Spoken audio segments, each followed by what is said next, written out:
Chapter 76, The Thing About Quidditch. September 5, 1992, Hogwarts. Of course, Harry's streak of normality was unfortunately about to come to a rather screeching halt, when a grinning Malfoy, followed by his lackeys, made his way to him. The Potter scion suppressed a groan. He just knew that this wouldn't go well. Harry hadn't spoken a word to the blonde for months, ever since June really. After he had scared the crap out of the boy last year, Malfoy did his best to avoid Harry as much as possible. Although the Potter scion had seen him in Diagon Alley once or twice, he didn't really see the point of talking to Malfoy of all people, especially since he was more interested in the boy's father and Tom Riddle's diary. Still, the blonde was very frightened of him and left Harry alone, which was exactly what he wanted. Unfortunately, Draco had somehow returned from the summer holidays with a bit more confidence than usual. Honestly, Harry was too preoccupied with not dying at the hands, well at the gaze, of a giant 1,000-year-old snake. That seemed to motivate the Malfoy scion for some reason. Perhaps he thought that Harry was intimidated for some reason. He didn't really know what went on in the boy's head, and he didn't really care about it. The boy walked up to him with a smug grin on his face and Harry suppressed a groan. "What now?"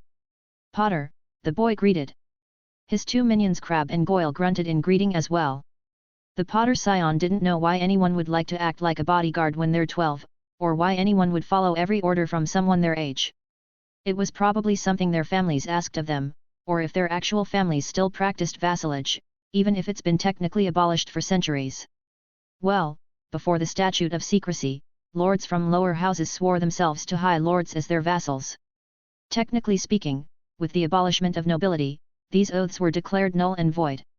However, if someone was a blood purist who wanted to show how much they hated giving up their lands and titles to the Muggles during the Statute of Secrecy, Harry could see them imitate the vassalage system somewhat just to prove a point. And it's not like it was servitude. The High Lords provide their vassals with protection and sometimes even financial aid for their loyalty. It is an antiquated concept that would only make sense if there still were magical lords and wizarding nobles. The Malfoys were one of the wealthiest families out there who lost a lot when the statute was put in place. A lot of their business was in Muggle markets, and they held a rather large amount of land, all of which they needed to give up. It was logical why this family in particular would resent the Muggles who took away much of their power. Harry gave the Malfoy scion and his friends a soft smile. "Draco, Gregory, Vincent, it's nice to meet you. Did you have a nice summer?" For some reason, the young Malfoy was confused by his tone, but his two minions relaxed. "We went to the Quidditch season finale.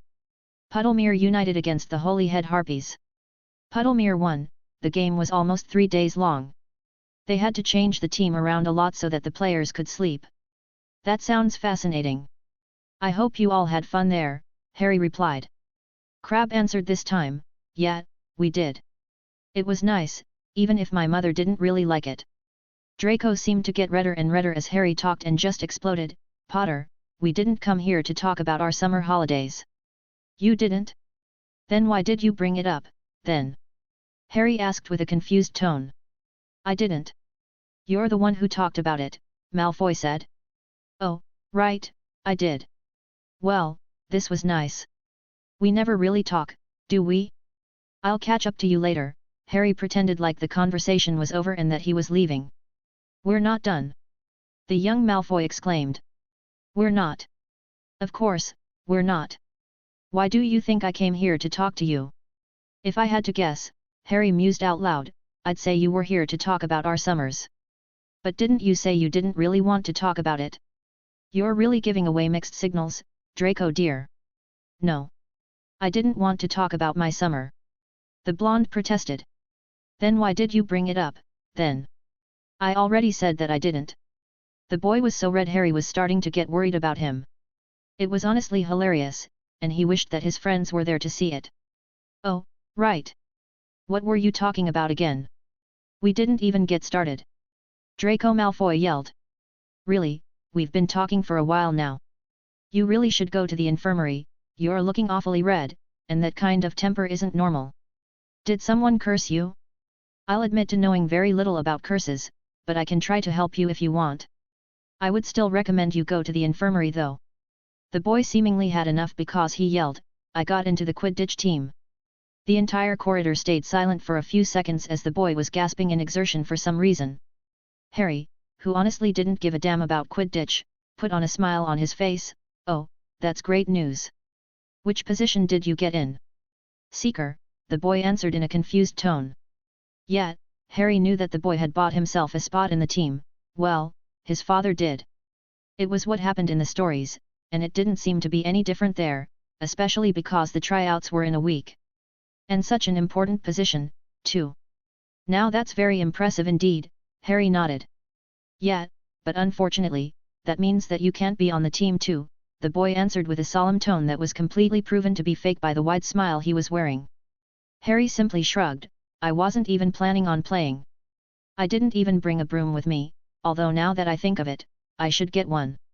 I like flying, it relaxes me." "Wait, you weren't going to try out for a spot on the team?" Malfoy asked incredulously. "I don't really like Quidditch all that much, to be honest." "How can you not like Quidditch?" "People have their preferences," the Potter scion calmly answered, "just like you don't like eating vegetables, but I do. People can just not like things. I just find Quidditch to be needlessly violent with too many senseless rules that don't really mean much, and that's too hard to follow because there are 4 balls in the game. But that's just my opinion. I'm sure there are merits to the game I'm not seeing, but it's a personal preference. Quidditch isn't for everyone, I guess. Although, now that I think about your situation, if you're going to be the Seeker, what's going to happen to Warrington?" The boy held himself from exploding from the fact that Harry just didn't like Quidditch and calmed himself the more he explained it.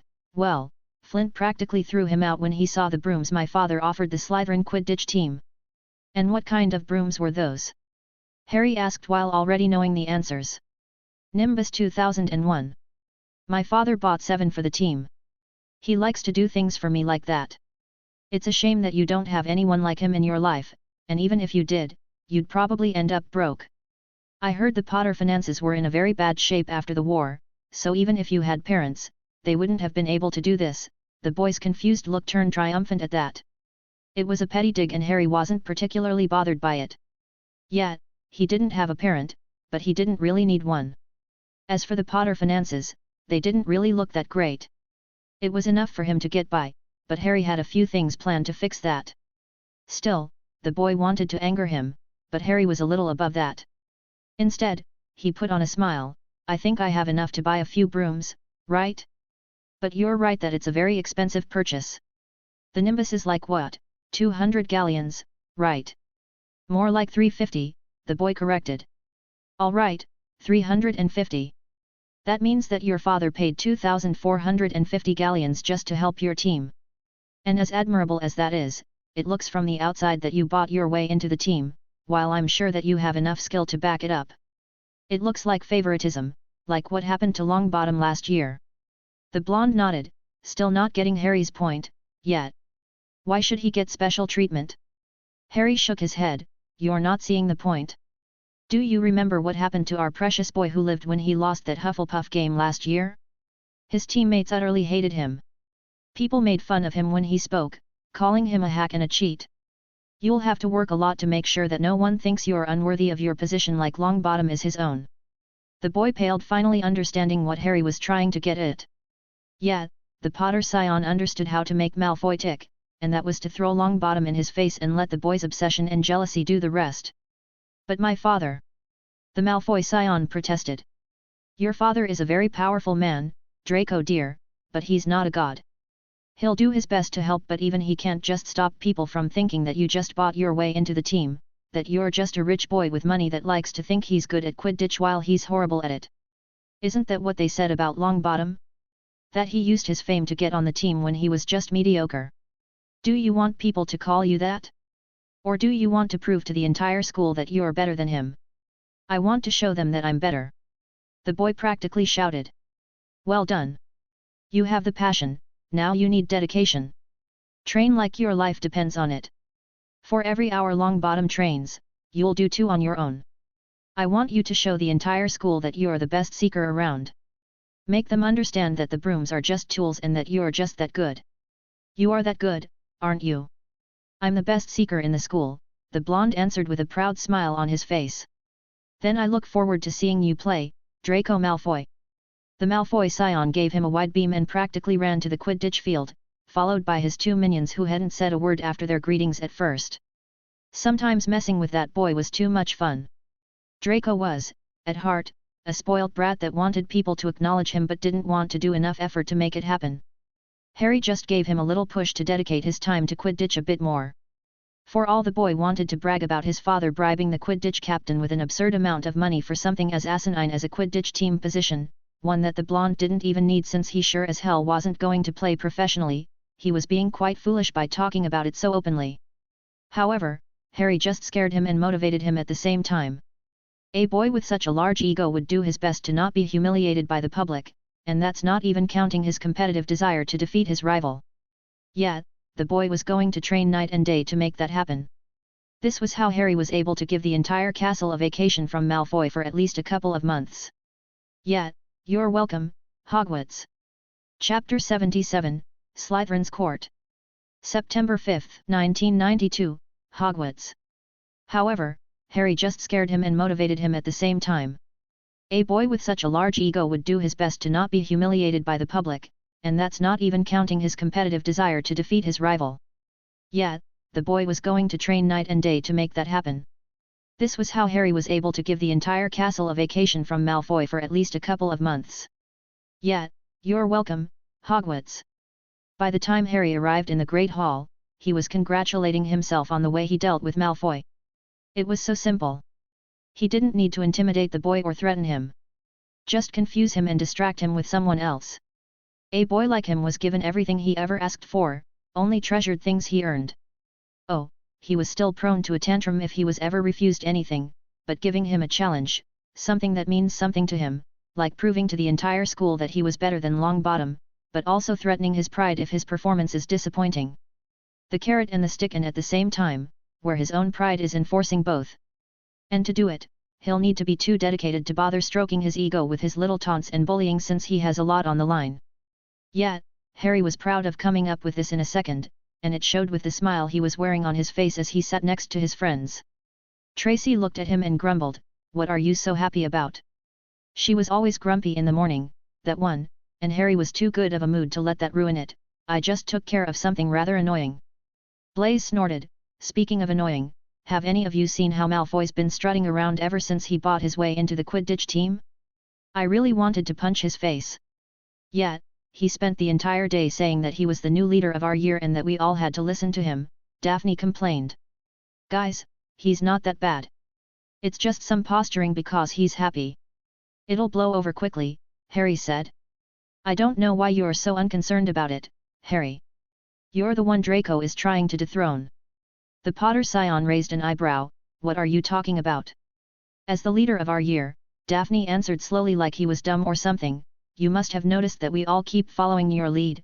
That's not just our group, but all of our Slytherin classmates. You're in a prime position to get a good position in the Slytherin court next year, while Draco has done nothing but lose confrontations with you and throw his father's name around." Yeah, the infamous Slytherin's court. Honestly, he didn't know anything concrete what it was. No one did unless they were part of it. There had to be privileges and responsibilities that came with it. As far as he could tell, the court was in charge of making house laws and punishing the people who break them. They arranged for the yearly rituals and protected the younger members of the house from being bullied. People still had grudges against members of the House of Snakes because of Voldemort's war. But outside of that, they were a basic smuggling ring of sorts. You paid them to court with a favor or something of equal value, and in exchange, you can ask for anything, be it information on another student, help on an assignment, an illegal ingredient of sorts, or banned books on forbidden magics. Everything had a price in the House of Snakes and the court embodied that characteristic. To be perfectly honest, it wasn't really that big of a deal to Harry, who was mostly preoccupied with discovering more about magic as possible, but it could give him enough contacts when he tries to raise the Potter name in the future. His magic would be enough, but old magical families still had enough pull to make things difficult for him. People fought tooth and nail to be part of the court, even in the lower echelons. The positions were based on chess, oddly enough. The game was pretty popular in the House of Snakes, and there were tournaments for people to showcase their skills, but those were limited to upper years. As for the court position, there were exactly 20 positions in the court. It's made up of 11 pawns, 2 knights, 2 bishops, 2 rooks, 2 queens and a single king, the undisputed leader of the house, not that anyone knows who any member was. Outside of the pawns and the king, the positions are named after black and white. For example, there was a knight of black, and a knight of white, taken in by two different people. As stated before, the king was the one that commands the house and makes the rules, the queens are his ambassadors, in a way. They rule when the king is not there. The rooks are the enforcers, they are charged with the protection of the house's interest and enforcing its unspoken rules. The bishops are the researchers, which are involved whenever a magical matter is needed, like adding an award or an enchantment. The knights protect the members of the house from outside threats, like bullies from other houses. Finally, the pawns are just there to help in any way, and should they prove their worth, they are upgraded to a higher piece with better responsibility. Now, the entire upper court, all the pieces aside from the pawns, votes for the candidature of the next pawns. They also vote for promotions from any piece to one of the queens, and when a king leaves the castle and graduates, which queen to take their place. It was a very convoluted way to make some kind of hierarchy in the House of Snakes, which honestly doesn't mean much in the long term outside of the connections you make for fellow members of the court, and maybe the quick response if you want something to be made. It was a dramatic way to structure a house, but well, the House of Snakes was dramatic, wasn't it? There were probably more rules and regulations on that front, but that was what his friends had told him, anyway. Harry was brought out of his thoughts when he felt someone poking him. It was Daphne. Come on Harry, you spaced out again. Hey! I was just thinking. About the court? Tracy questioned with a sly grin. The Potter scion shrugged, maybe. Honestly, for all its perks, I still don't see the point. Yeah, it's nice and everything, but it's not something I'm willing to go to great lengths to get. And if all it took was a Quidditch position and a bribe to get accepted into the court, it would lose a lot of its meaning. But... Tracy started. Blaise interjected, he has a point, Trace. Everyone and their mother know that Malfoy spent a small fortune to buy his way into the team. The brunette pouted, but he's been so insufferable though. I wanted Harry to scare him away again. Well, I don't know about scaring him away, Harry said, but I did make sure that he would stop bothering us. Three heads snapped towards him the moment he finished speaking. How in Morgana's name did you manage to do that? Daphne exclaimed. I just reminded him about the position he put himself in. He could beat Longbottom and show everyone he's superior, or he could fail miserably, and he'll be a laughingstock. He already made our house look back and corrupt since he bought his way in, so he needs to prove to the entire school that he's worth more than a Gringotts vault full of gold. What he did was a gamble and I put it in front of him enough to motivate and scare him into spending every single free moment training for the match. And since the match with Gryffindor is the closest one, he'll be too busy to do anything. See, I don't always have to be violent. Harry ignored his friends' gaping faces and thought back to the situation Flint was in. Honestly, the Potter scion could sympathize with the Quidditch captain.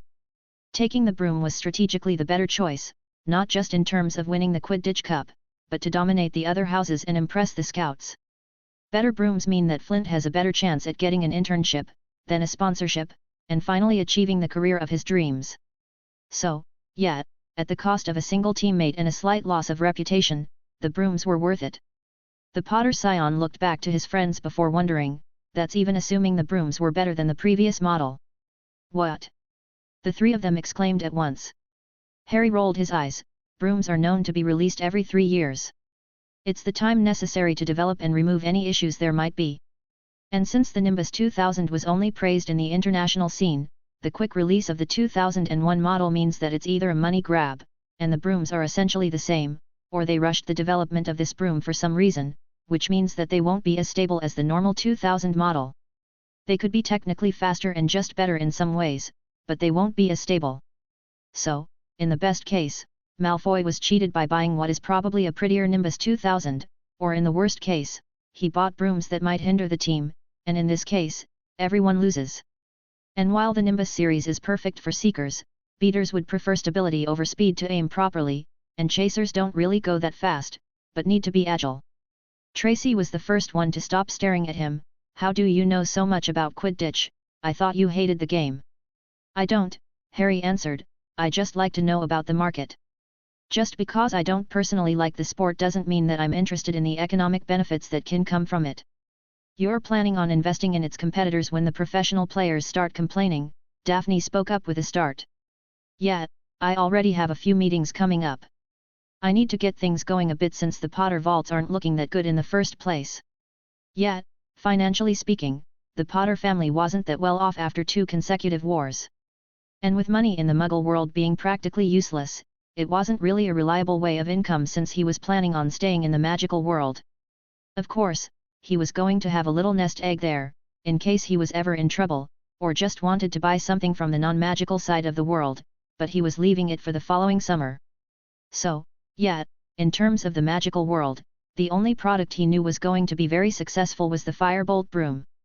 He had looked everywhere for any mention of it and found nothing, except for a designer that was laughed at by all broom manufacturers in the country for trying some weird method of incorporating enchantments into the wood, making them more precise and more powerful but a lot more expensive to manufacture. The man, Terence Smythe, had started his company with his life savings, and Harry had owed the man for a demonstration and details to invest in the company. It was mostly just fact-checking, but it was an easy way for him to make money.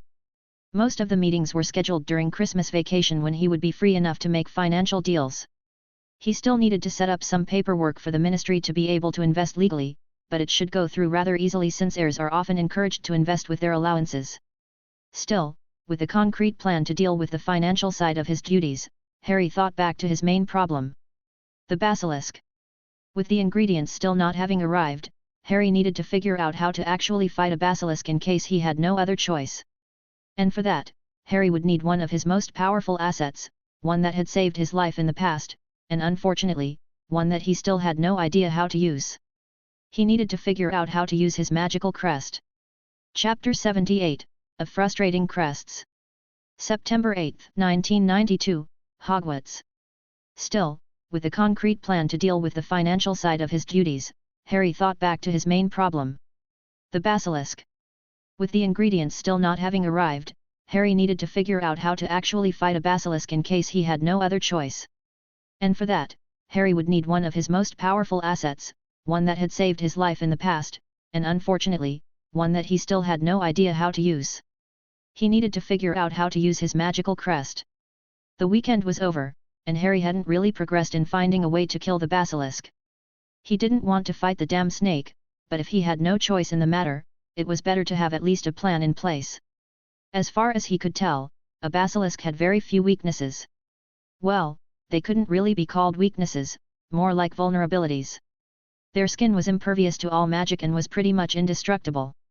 The venom had some kind of bullshit magic negation properties, that's not to mention that it could eat through mundane objects as if it was acid. The only weaknesses were the eyes, which also happened to be one of its greatest weapons, and its open maw. Even then, the very flesh of a basilisk was resistant to magic, meaning that spells would not really affect the damn thing. Although a rooster's cry could kill hatchlings, and severely hurt young basilisks, it doesn't really affect the older ones, which develop an immunity to it as they grow. Perhaps, somehow amplifying the impact of the rooster's cry was a viable option? Nah, he would need to study basilisks in general and have a few to test his theory before perfecting it, and that wasn't really possible. And if it was a viable option, the old basilisk hunters would have done it somehow, yet there was no mention of this method being implemented. What the old hunters did was train an entire generation of blind bats to attack the thing's eyes, and after it was blind, they would either try to immobilize it or kill it with enchanted weapons into the brains. Back then, it was the knight's duty to kill the monsters threatening the populace, and of course, they were equipped with the finest enchanted weaponry and armor, sometimes even blades of legendary power that had existed for centuries. As for how they immobilized the beasts, thankfully, ice was surprisingly effective. A basilisk is a giant snake, and it prefers a hotter environment. Master cryomancers were often employed to freeze the creatures and chain them up in enchanted ice until the knights killed them.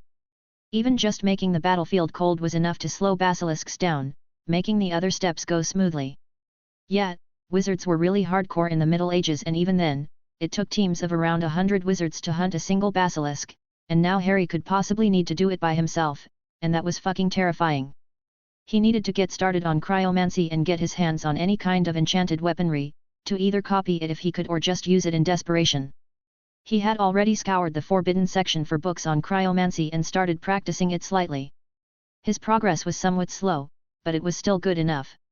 After all, cryomancy was more than just casting ice spells.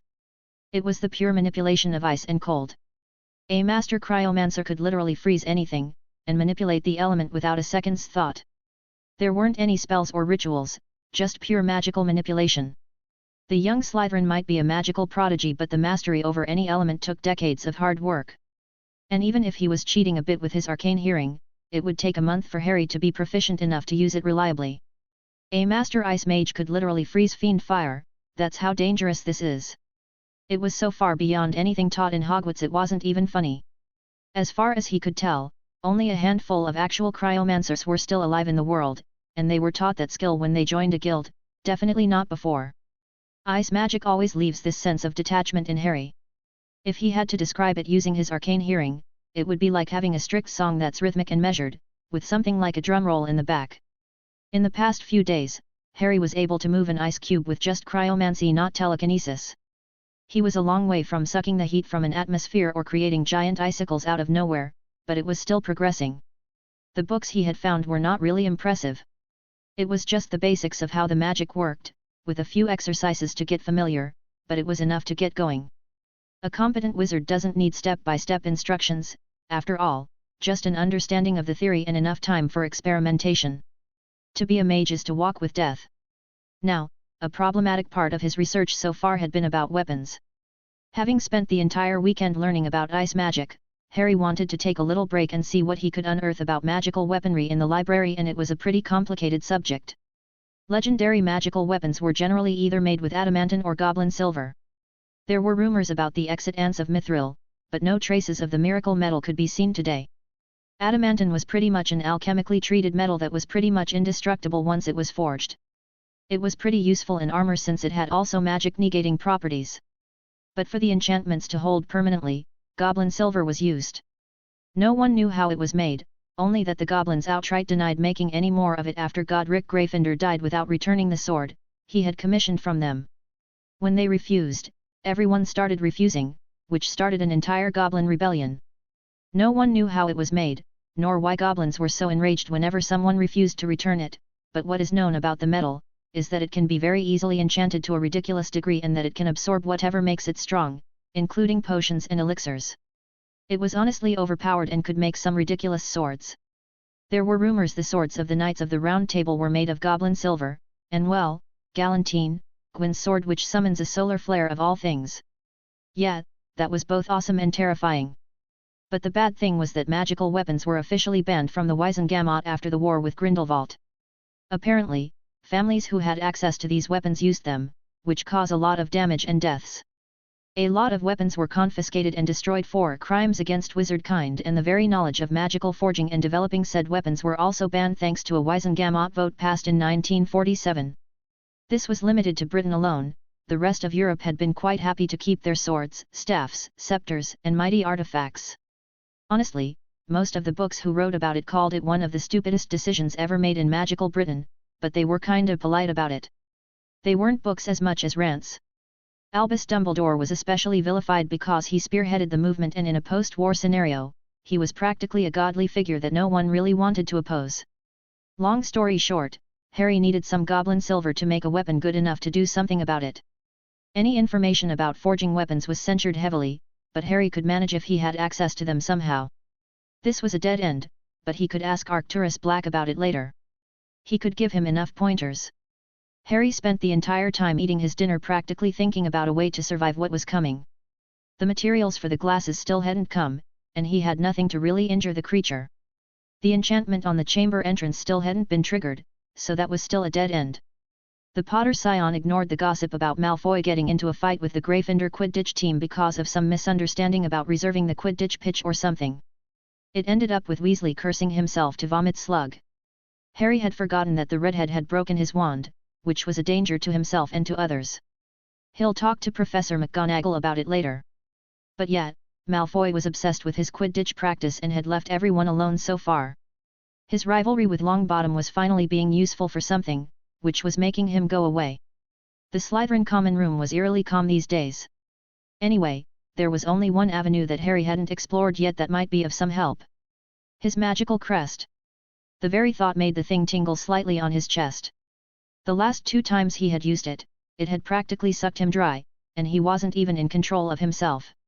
In a life and death situation, it was somewhat useful, but just practicing could accidentally kill him somehow. No, he had to try. He couldn't just stay afraid of his own heritage. What he had done the last time were very intensive tasks. There had to be something in the crest that wouldn't nearly kill him for just using it. Harry nodded to himself, his eyes filled with determination.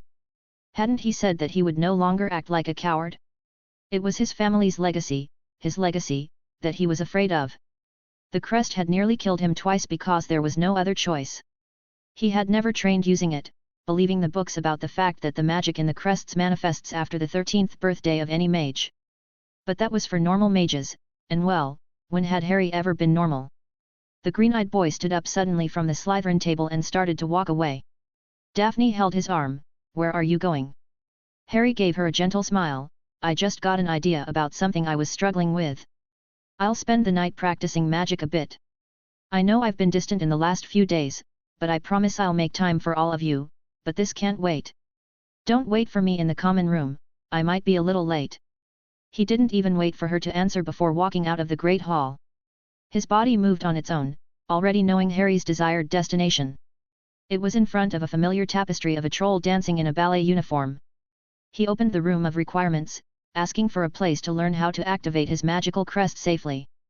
The room ended up giving him a relaxing office with some soft music playing in the background. Harry breathed a peaceful sigh before he sat on the chair and started thinking about how to activate his crest.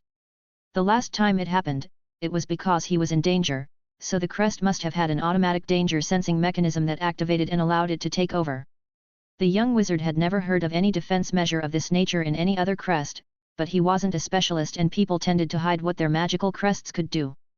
But it shouldn't only activate when it deals with a crest. Harry needed to channel his magic through his crest. He expected to feel pain, but it was strangely warm. The raven in Harry's chest started to glow, and it looked like it was moving slightly. Suddenly, Harry's mind was filled with a small arsenal of spells. He knew there was more later since the spells he had used during the few times he had activated the crest by accident were not there. Slowly, Harry chose one of them while looking at a pillow in front of him. It was a basic telekinetic push spell, and he activated it. Harry could feel his magic start to heat up, and some kind of glowing magical circle appeared in front of him. It glowed slightly and the pillow was banished away.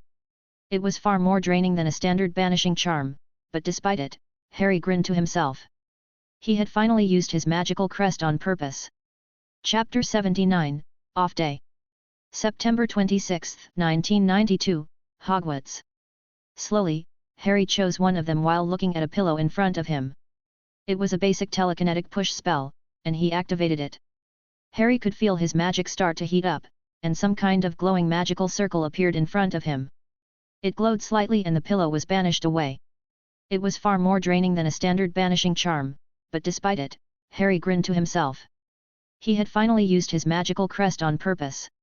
After a few weeks of school, things started to stabilize slightly.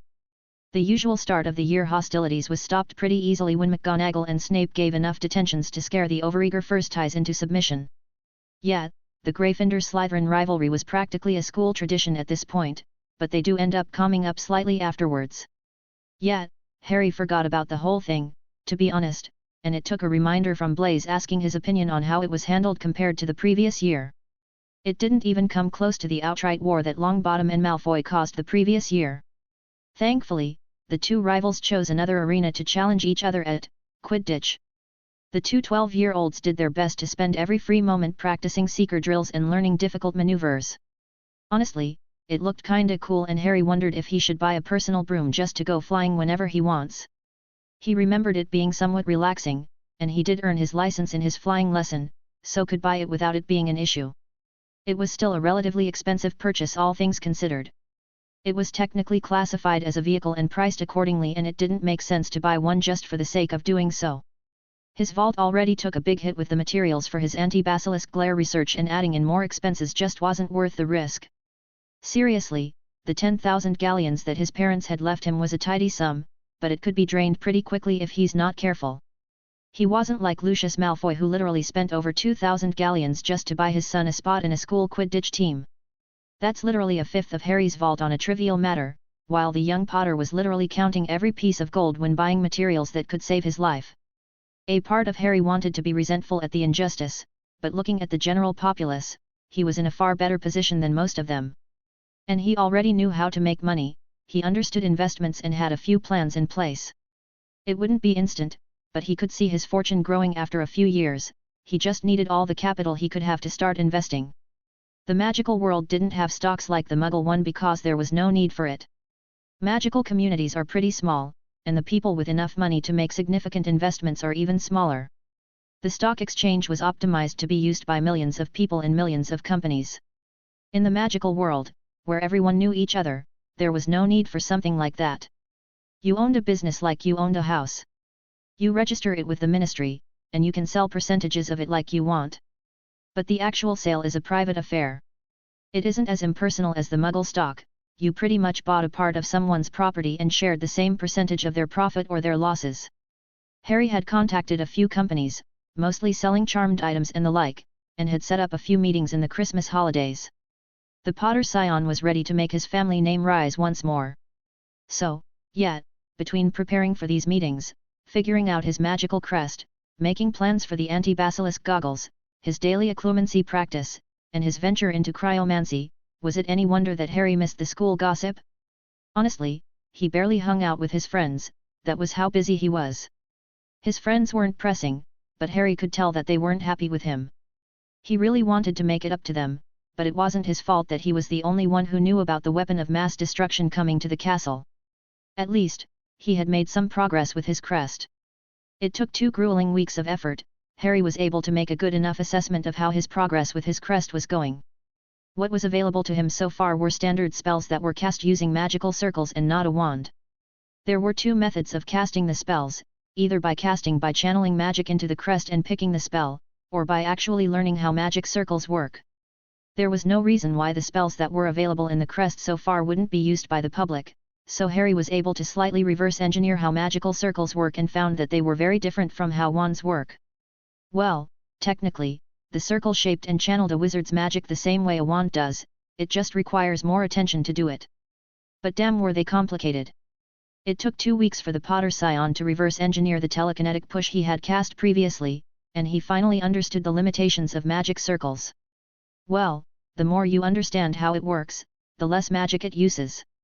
It's like a combination of the crest and raw magic filling in the gap to cast it without knowing what it is. So, an untrained wizard would consider using magical circles to be a waste of magic, but one that understands it could make it more specific and also alter it to suit his purpose at a whim. It took all of Harry's impressive intellect and his arcane magic to learn a single spell properly. It was like a combination of a puzzle and a riddle using a runic language that he hadn't seen anywhere in his life, that he needed to solve and give the answer in some kind of mathematical poetry. So, yeah, it was as much an art as a science, and if it wasn't for the crest helping him understand the language, he wouldn't have been able to do anything. But now, he had mastered the single spell, and it was somewhat handy since he didn't need to use his hand to materialize the circle. He could use it to push himself, alter the power of each push, and even make platforms to send him in the air from the base of his feet. It was fun jumping around the room of requirements with it, to be honest. But Harry knew that he had a long way to go, still. This was only a single spell of only a fraction of what was really inside the crest. He still had a lot to do, but he decided to spend the day hanging out with his friends.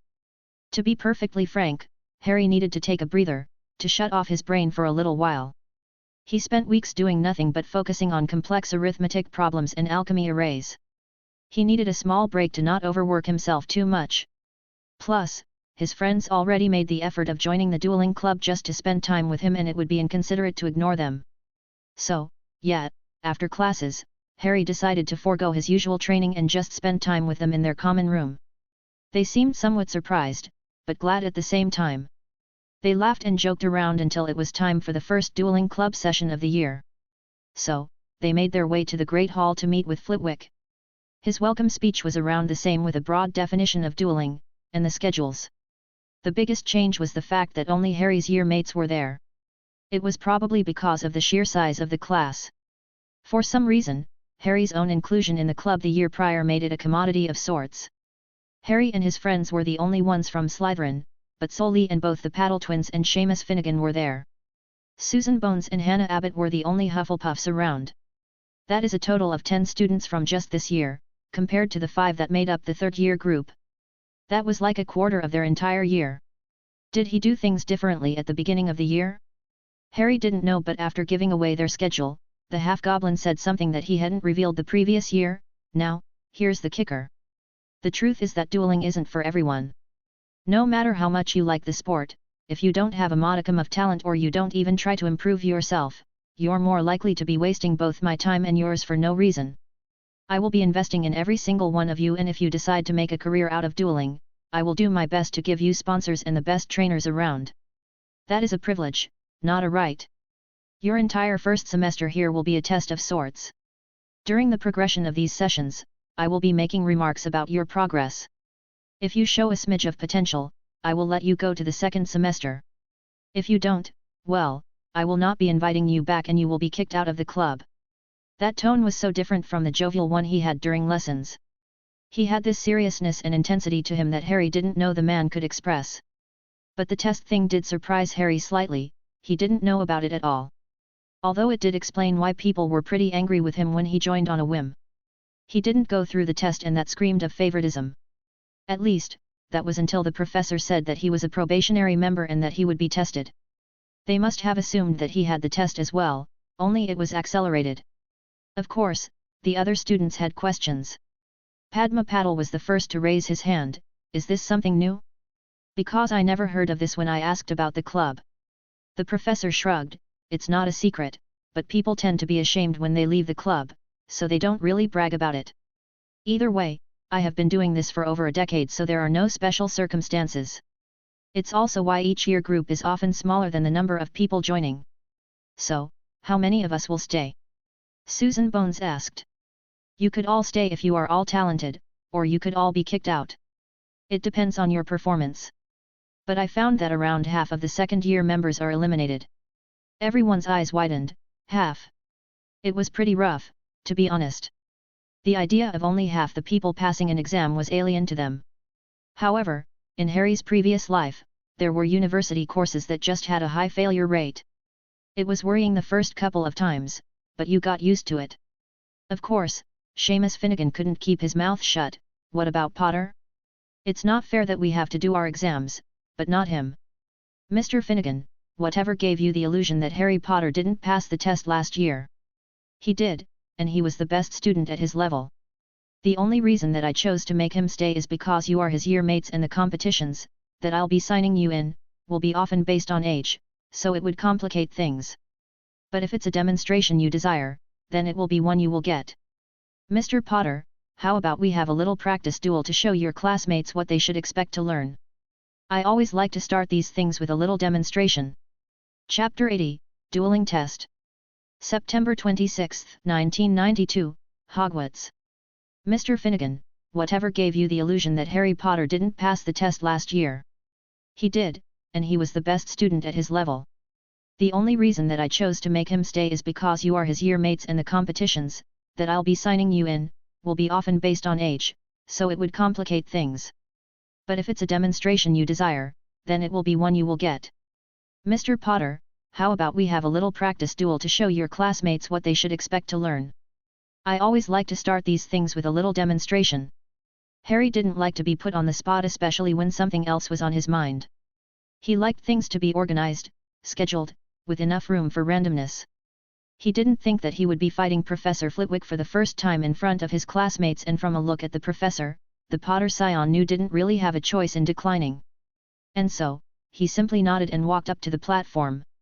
He couldn't hold back in this test, not really. Flitwick would know immediately and punish him for it. And honestly, for all his prowess in dueling, Harry wasn't really a violent person. He was an academic, and that's where he shined the most. Truth be told, he would have declined the invitation to join this club if it wasn't an easy way to get away from Quirrell the previous year, but he grew to like the art aspect of it. There was just something about analyzing and tactically countering spells that were mystifying to Harry, and that was what he liked about dueling. Everyone else either wants it as an easy way to get gold and fame, which, considering how pitiful most of the British dueling roster was in the international scene, was fairly possible. The other just like fighting opponents, but Harry never really liked the idea of violence all that much. Oh, he understood that it had its uses, but only as a show of power or as a last resort. Just responding to everything with a curse or a hex was just impractical and an easy way to make enemies. Still, for an entire semester, Harry had asked the professor for an opportunity at fighting him, not because he wanted to prove something, but to see how high the bar was. Oh, the half-goblin was obviously taking it easy on everyone, even the 7th years, but there was something that motivated Harry into being the first that would make the professor sweat, even if it was a long way away. So, yet, while Harry was miles ahead of most senior students in runes, magical theory, advanced arithmancy, and spell crafting, it didn't really translate to dueling skills. So even if everyone knew that Harry was above all others in terms of magical knowledge, it wouldn't be suspicious to take this seriously. But damn, people were going to be very annoying. At least the rumors would stop anyone from pestering him. Harry bowed to his professor, who did the same, and he took a balanced stance, not knowing what Flitwick was doing. The stance that the professor was using was weird, but it seemed to work for him.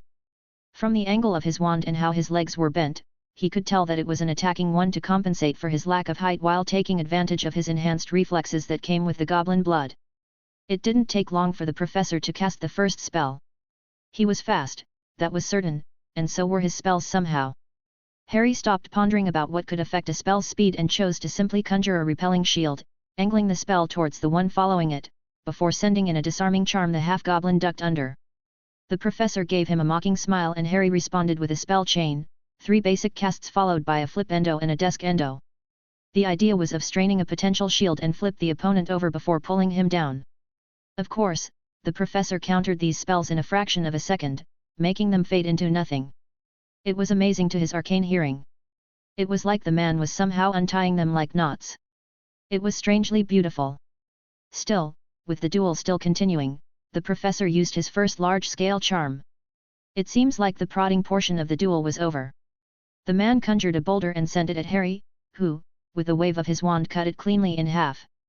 Harry levitated one of the half-boulders and sent it back at the professor and used that as a distraction to point his wand at the dueling platform, making it go up and down like it was made of rubber before sending it towards the professor, hoping the wave would push him off.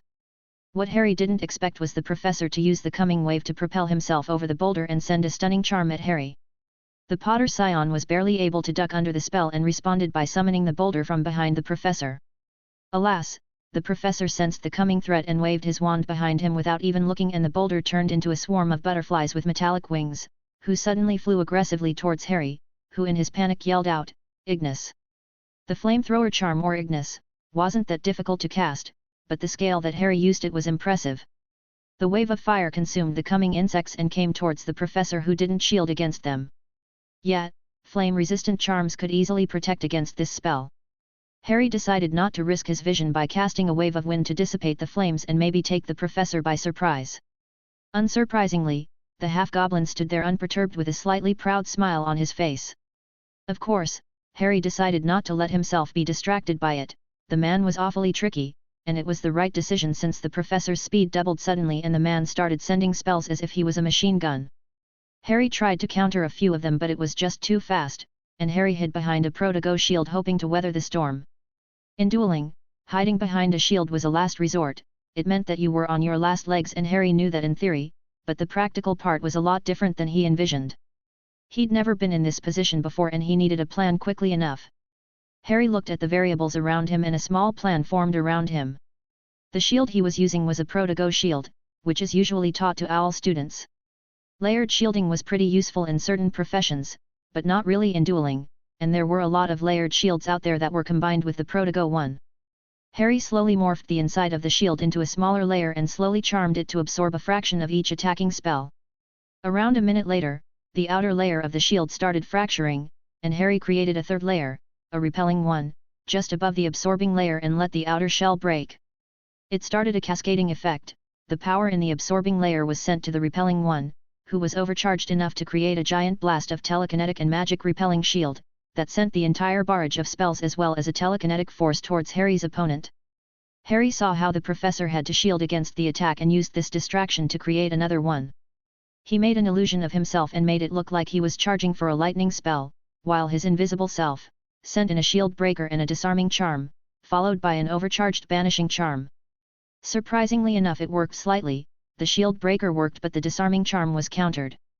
The banishing charm seemed to have been countered but only partially, and the professor looked like he had been pushed slightly. The trick with the illusion had distracted the man enough to land a hit. Even if he saw through it in seconds, it was enough for Harry. The half-goblin looked at Harry in disbelief before grinning. The man then animated 2 ropes that Harry hadn't seen, and which made him try to banish them. Of course, the professor used this distraction to disarm Harry and banish him away, making him the loser of the duel. Flitwick then slowly walked towards Harry and gave him a wide smile. An excellent showing, Mr. Potter.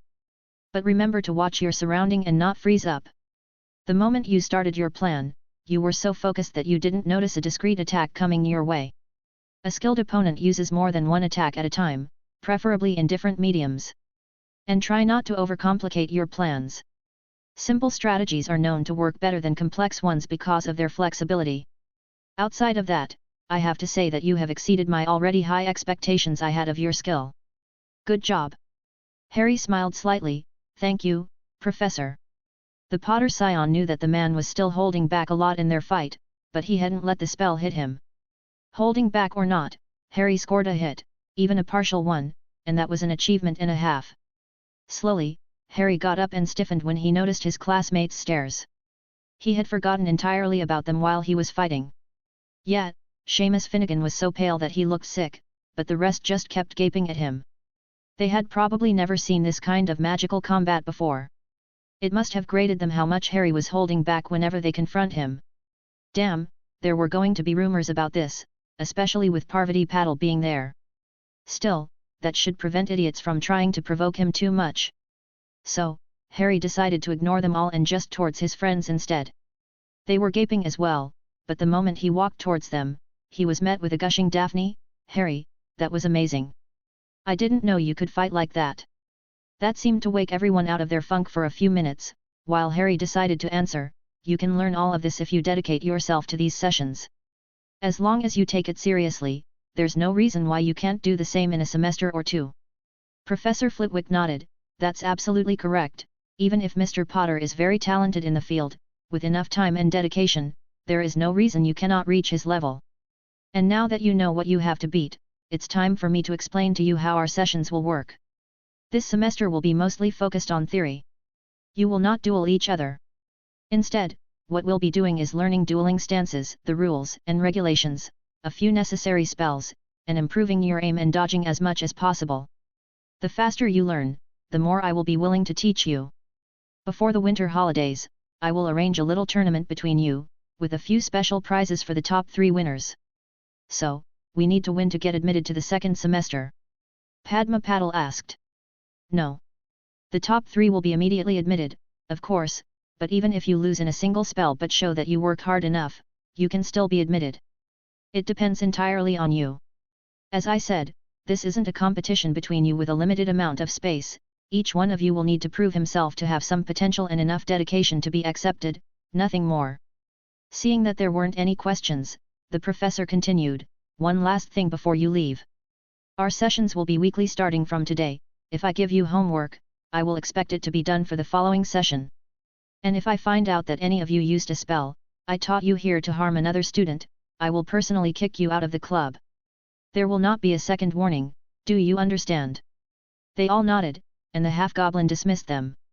Overall, it was a nice break from the usual stress. After the duel, Harry felt strangely lighter, like he needed the release really. He felt like he was exhausted but in a good way. His mind was clearer than ever, and he could tell that it was time to begin making progress in dealing with the diary.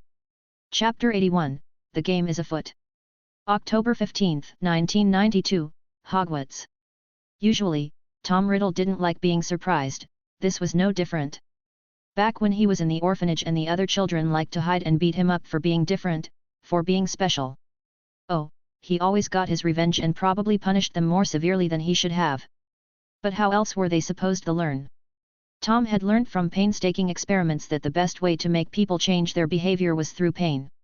It was a biological factor, like animals being trained, that uses that evolutionary reflex to make people wary of what had hurt them previously, and thus it was the path that he had taken as a child to protect himself. He only used it when someone tries to do the same. The worse the act, the worse the punishment. For example, Billy Stubbs had heard that an aristocrat couple wanted to adopt Tom since they liked how calm he was, and chose to spread rumors about him liking to burn things. The couple left pretty quickly afterwards. The boy hadn't done it out of self-interest or in the hope that the couple would pick him instead.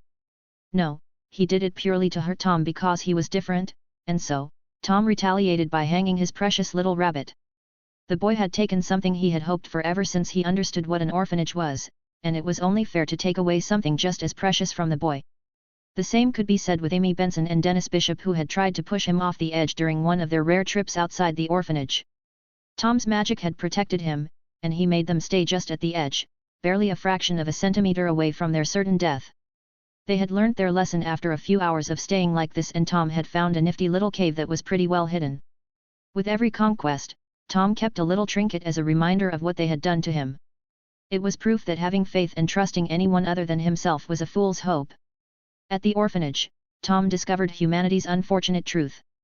For all they liked to show a mask of civility, every human being would revert to a savage if there were no consequences for their actions. In an understaffed orphanage with little supervision, everyone fought for everything, going back to their roots as beasts just for one hint of comfort and a chance at a better life. It was also there that the young wizard realized that adults weren't really all that different.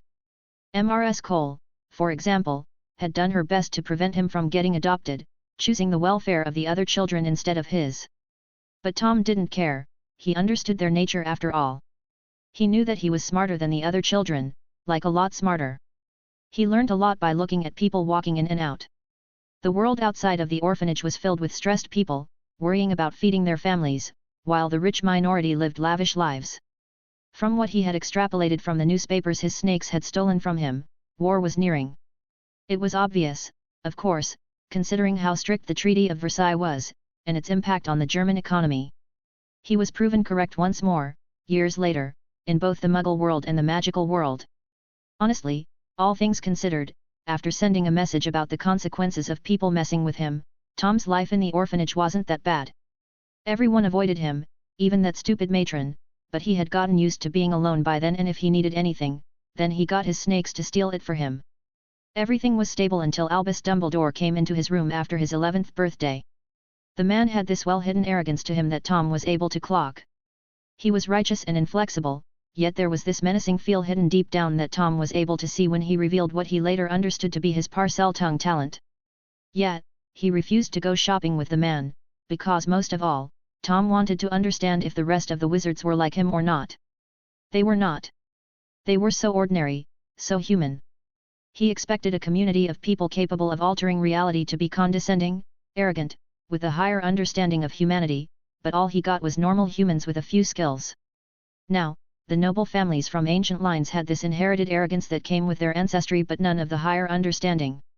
Of course, that was only for the heirs he met at Hogwarts, not that he ever met an adult head of house, which was very feared in the magical community. As for Hogwarts, it was rough at first. Tom's Parseltongue meant that he wasn't a Muggle-born and that he was a possible descendant of Salazar Slytherin himself. He kept that to himself, of course, since Dumbledore's reaction was enough to put him off. But being considered a Muggle-born in Slytherin was quite bad. The entire house worked with a hierarchy, with the skill of magic being the most important power. When Tom underwent the crest unlocking ceremony, nothing came of it, even if he felt like it was close for a few moments. And that had sealed his fate. The other heirs and their crests had their own magic to master, and poor Tom was left in the dust. Or he would have been if he hadn't worked 10 times as hard as his classmates, and it showed. Tom Riddle climbed his way to the height of the Slytherin hierarchy. You see, Hogwarts was very encouraging of experimenting with magic, and Tom was a genius in just getting magic to work. It was hard to explain, but things just felt right sometimes, and he could create new spells, potions, and wards on a whim. That alone offset any advantage others might have had with their crests, and his hard work just put him that far above others. Everything was going according to plan. He was going to show himself as a young prodigy, reveal his connection to Salazar Slytherin, and start a political career in the ministry. He was planning on starting a small custom enchantment shop, maybe even joining a guild to get a mastery. The future was his to do what he wished, that was until he saw death. It was the best way to describe it. He knew intellectually that Grindelwald's war was happening, but it was different to see it in front of his eyes. In the middle of London, Dumbledore and Grindelwald battled and left a trail of bodies behind them. The Hogwarts student just felt weak at their display. It was so far above him that it showed how unremarkable Tom really was. Tom had almost died on that day. He stared death in the face, and something changed in him.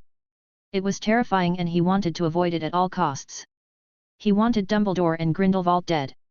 In his desperation, with one of the monsters that haunted his dreams being so close, Tom released a basilisk trying to kill him by surprise, and yet the man was able to avoid it somehow. After accidentally petrifying a couple of Muggleborn, he started this whole Heir of Slytherin to keep trying to kill the monster that portrayed himself as a benevolent man. But when poor Myrtle Warren was accidentally killed, all that grief, all that pain washed away, and Tom chose to make her sacrifice not be in vain. He chose to use her death to make his first foray into immortality.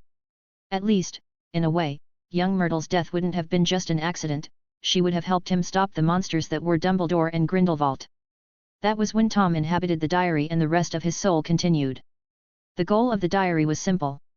It was to be used as a weapon against Dumbledore if he assumes control over the school and release the basilisk in a way that would either discredit him or kill him.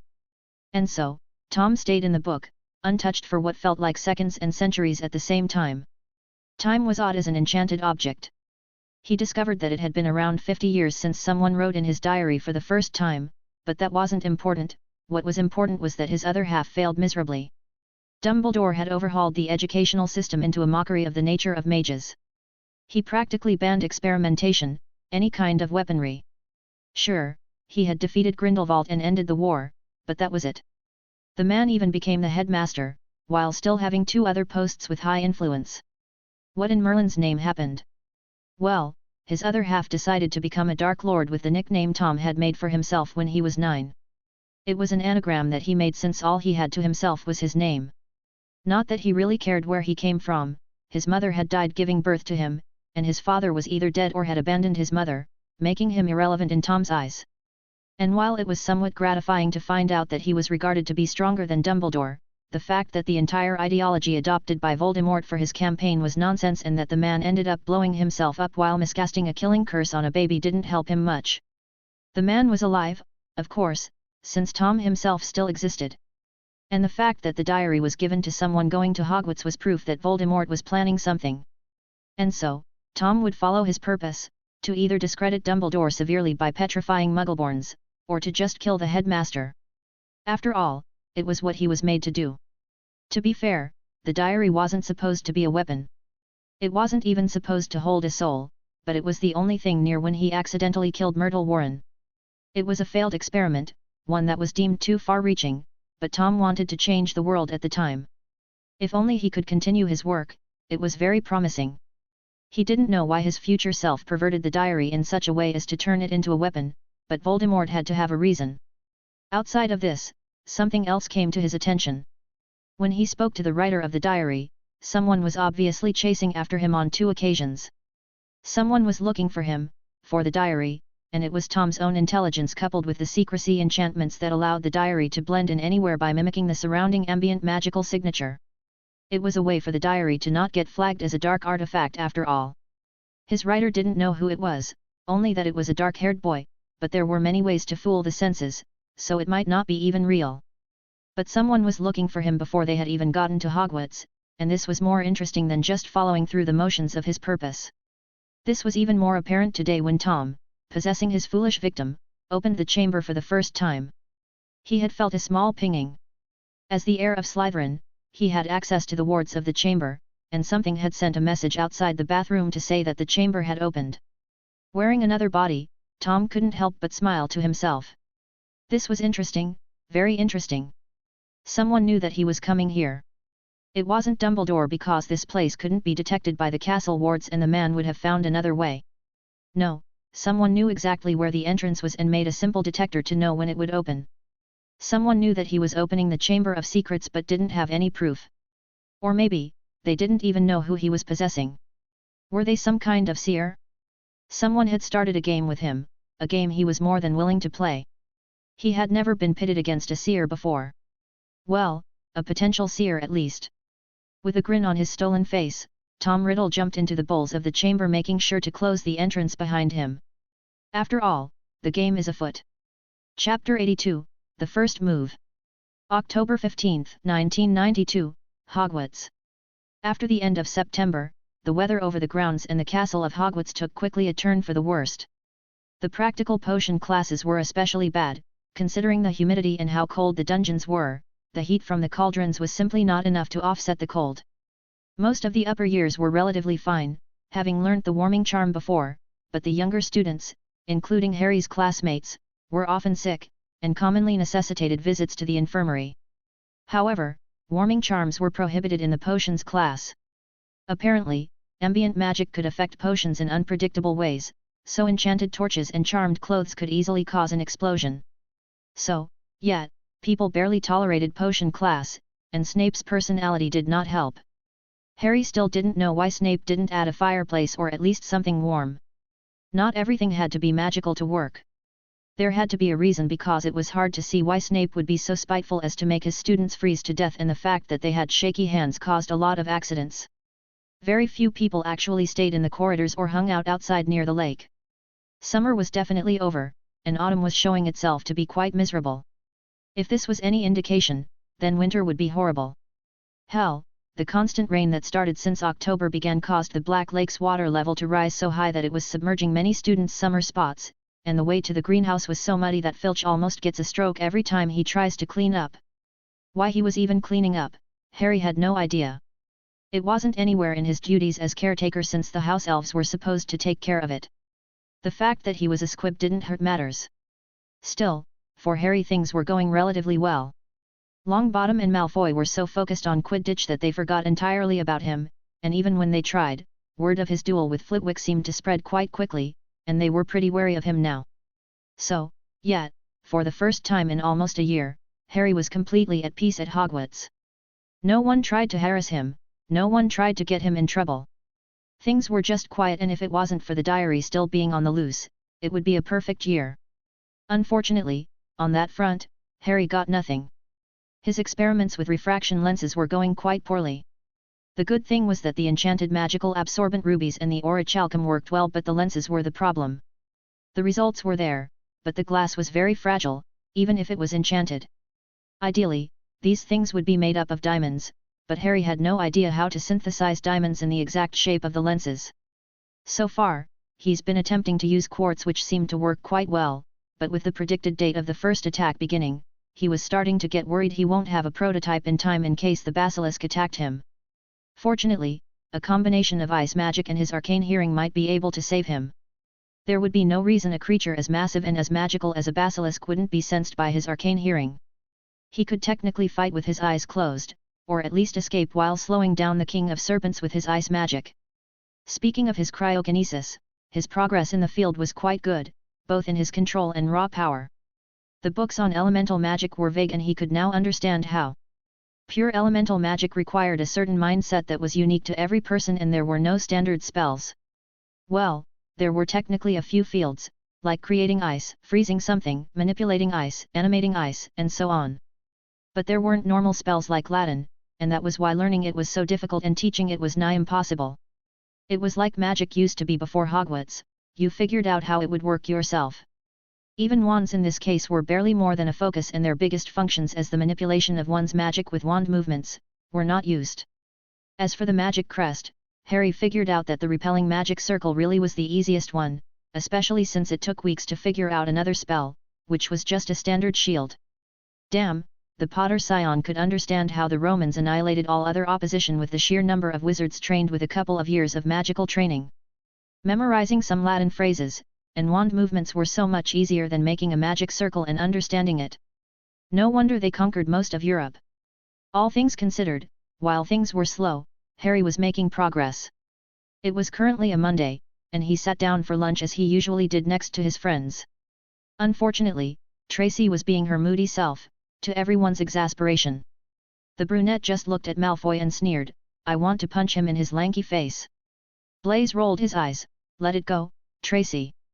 Let it go? Do you realize what this idiot did?" The girl responded. Daphne rolled her eyes, "Yes, he bought the Quidditch team new brooms to buy himself a place in the team, and that got Flint to not hold any trials this year. Yeah, the Quidditch trials being cancelled were a bit of a scandal. The trials were supposed to be useful not only for new talent to show itself but also for the current team members to not grow complacent and keep training so that they wouldn't be replaced. It was a good system that served the team for years, where everyone had a shot if they were ambitious enough. That was, of course, until Malfoy ruined the entire thing by buying his way in, and since he technically gave the brooms to the team members, not the team itself, or it would have been considered as a bribe and Madame Hooch would have banned the brooms and Malfoy from participating, Flint couldn't afford to lose the brooms, so decided not to hold the tryouts at all. It was hard to be angry at the Quidditch captain since he was in a somewhat difficult position. He couldn't really refuse Malfoy's donation, but the strings that came with it threatened the standing of the team as an organization. Harry sighed. Look, Tracy, from the look of it, most of our house's team members aren't taking it seriously, since their positions in the team are secured because of the broom, Malfoy and Flint being the surprising exceptions. So, either they'll embarrass themselves so bad Flint will have to do the tryouts, or they win, and in this case, you'll have to wait until next year after Travers and Smith leave the team, and you'll have your shot. It's just not fair, the brunette grumbled. I know it's not, but life rarely is fair. Sometimes, you just lose for no reason, the Potter Scion explained calmly. Daphne interjected, and don't forget that this donation is really hurting Malfoy Sr. in the school board. Apparently, he got reprimanded for it being an unethical action and asked to pay a fine. Not one that mattered to someone as rich as him, but enough for people to raise their eyebrows. Harry was prepared to reply when he suddenly got a ping on his magic. He was confused for a moment, only to remember that this was the small alert that came when his rune moved. Someone had just opened the Chamber of Secrets. Damn, he stood up suddenly, startling his friends. He ignored his questions and looked around. Lunchtime was variable in Hogwarts, depending on the schedule. That meant that most of the hall was empty.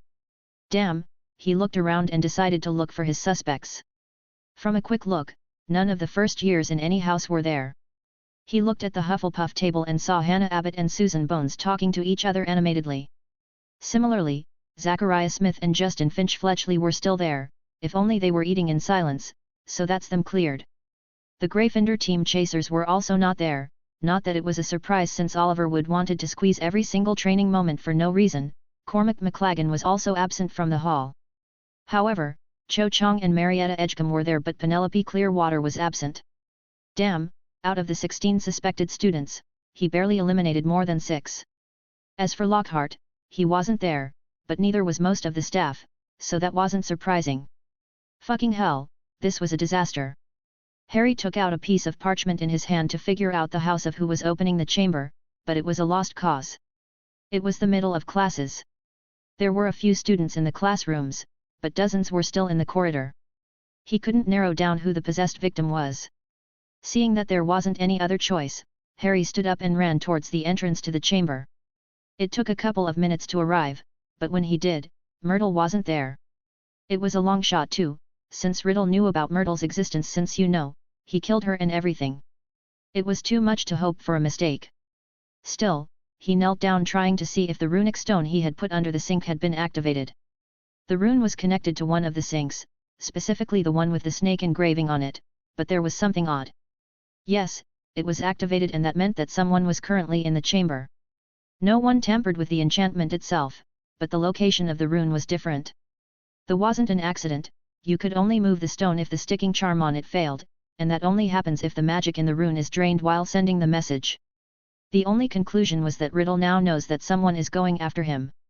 Harry didn't want to stay because he didn't fancy his chances against a fucking magical weapon of mass destruction that killed with eye contact and had a magical negating venom. Instead, he found another idea. Especially since this might be a counter trap of sorts. Now that he thought about it, casting a spell in a bathroom wasn't really forbidden, was it? Only messing with the enchantment activated the ward. It was why Harry used a small stone and enchanted it instead of directly enchanting the sink itself.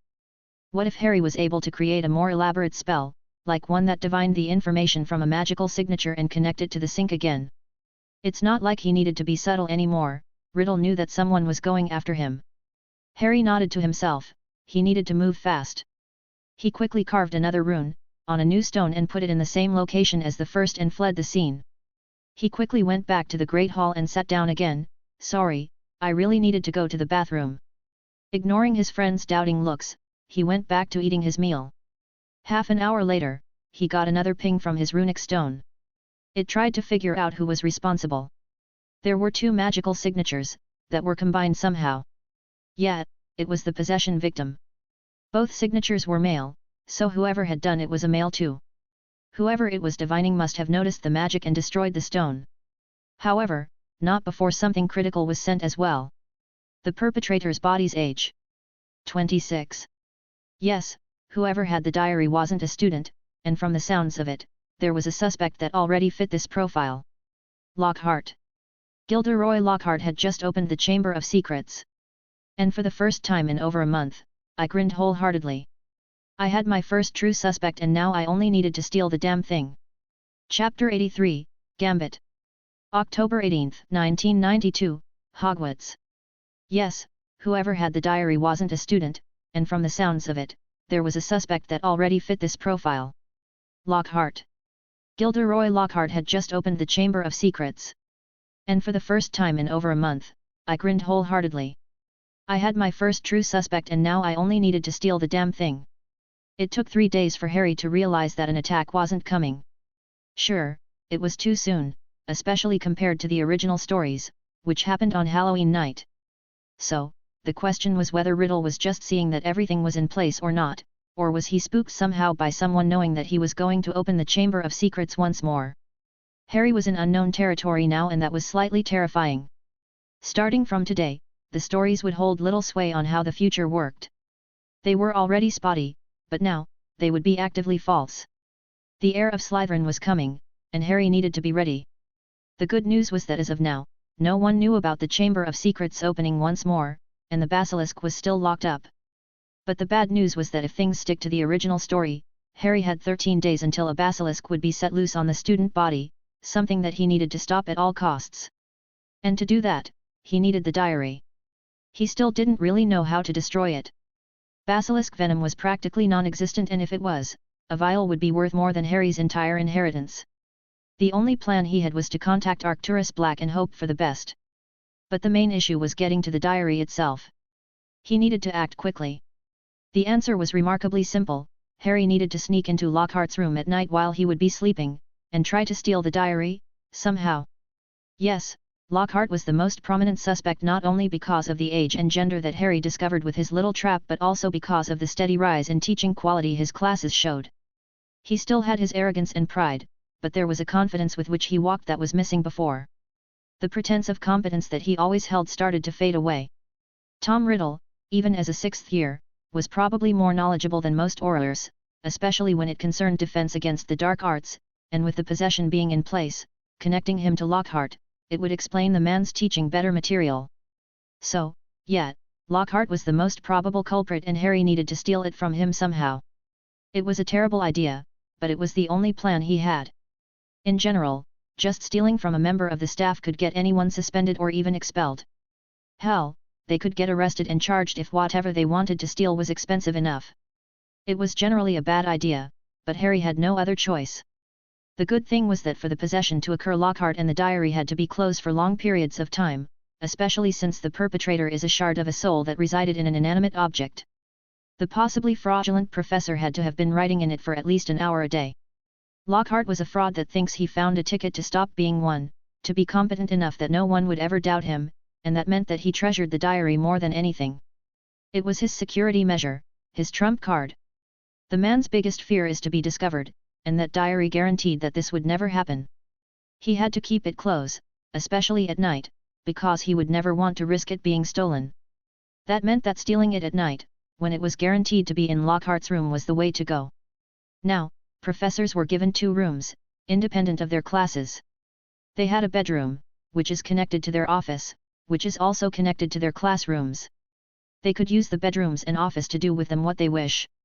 They were under no obligation to not change anything about their personal rooms. Harry had read that in the charter when he was bored the previous year. So, that night, after dinner, Harry excused himself and slowly walked to the Defense Against the Dark Arts classroom, put on his cloak and walked inside. His invisibility cloak was one of Harry's strongest advantages because it pretty much allowed him to ignore magic entirely when he walked through. Harry used his arcane hearing to see anything about the wards in Lockhart's office. They were oddly very powerful, especially considering how horrible of a wizard Lockhart really was. It was in his magic.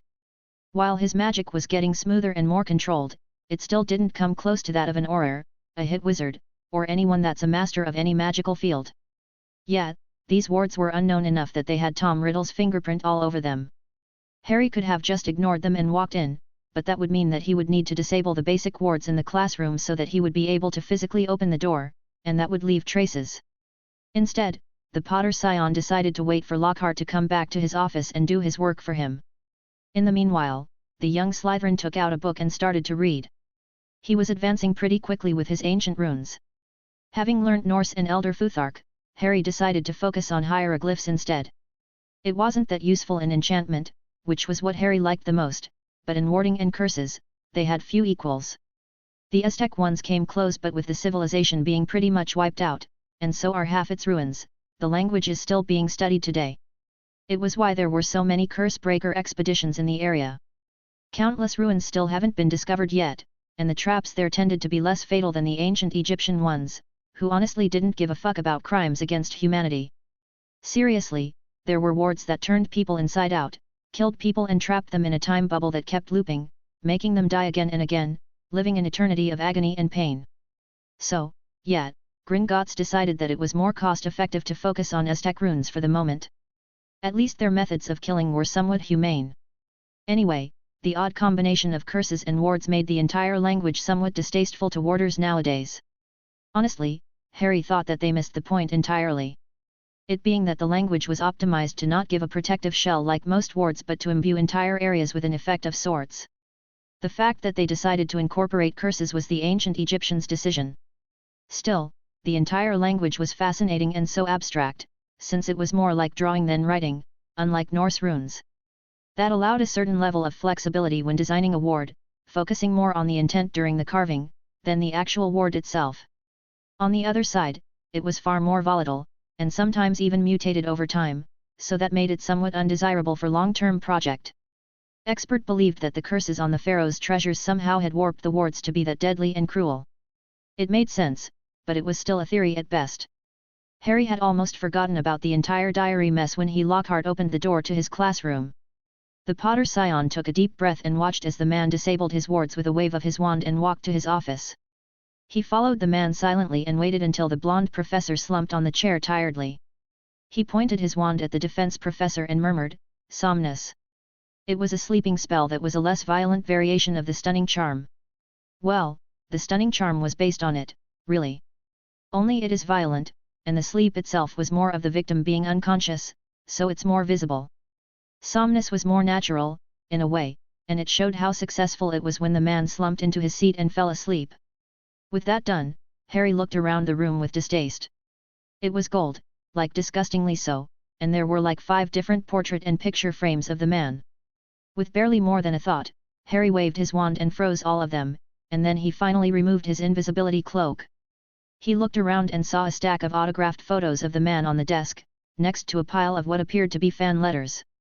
The Potter Scion shook his head with disgust. That man was barely more than a celebrity writer. The fact that there were no dark object detectors or anything really, was proof that the man really didn't know anything. But Harry wasn't here to prove to everyone that the man was a fraud, he was here for the diary. He looked around the room, with his arcane magic, and tried to spread his senses. Yet, barely anything was more than a commodity. Harry didn't expect to see the diary immediately since he knew that it could hide from his arcane hearing, and thus from any magical detection spell. So, the answer wasn't to find the diary but to discover where someone like Lockhart would hide his most prized possession.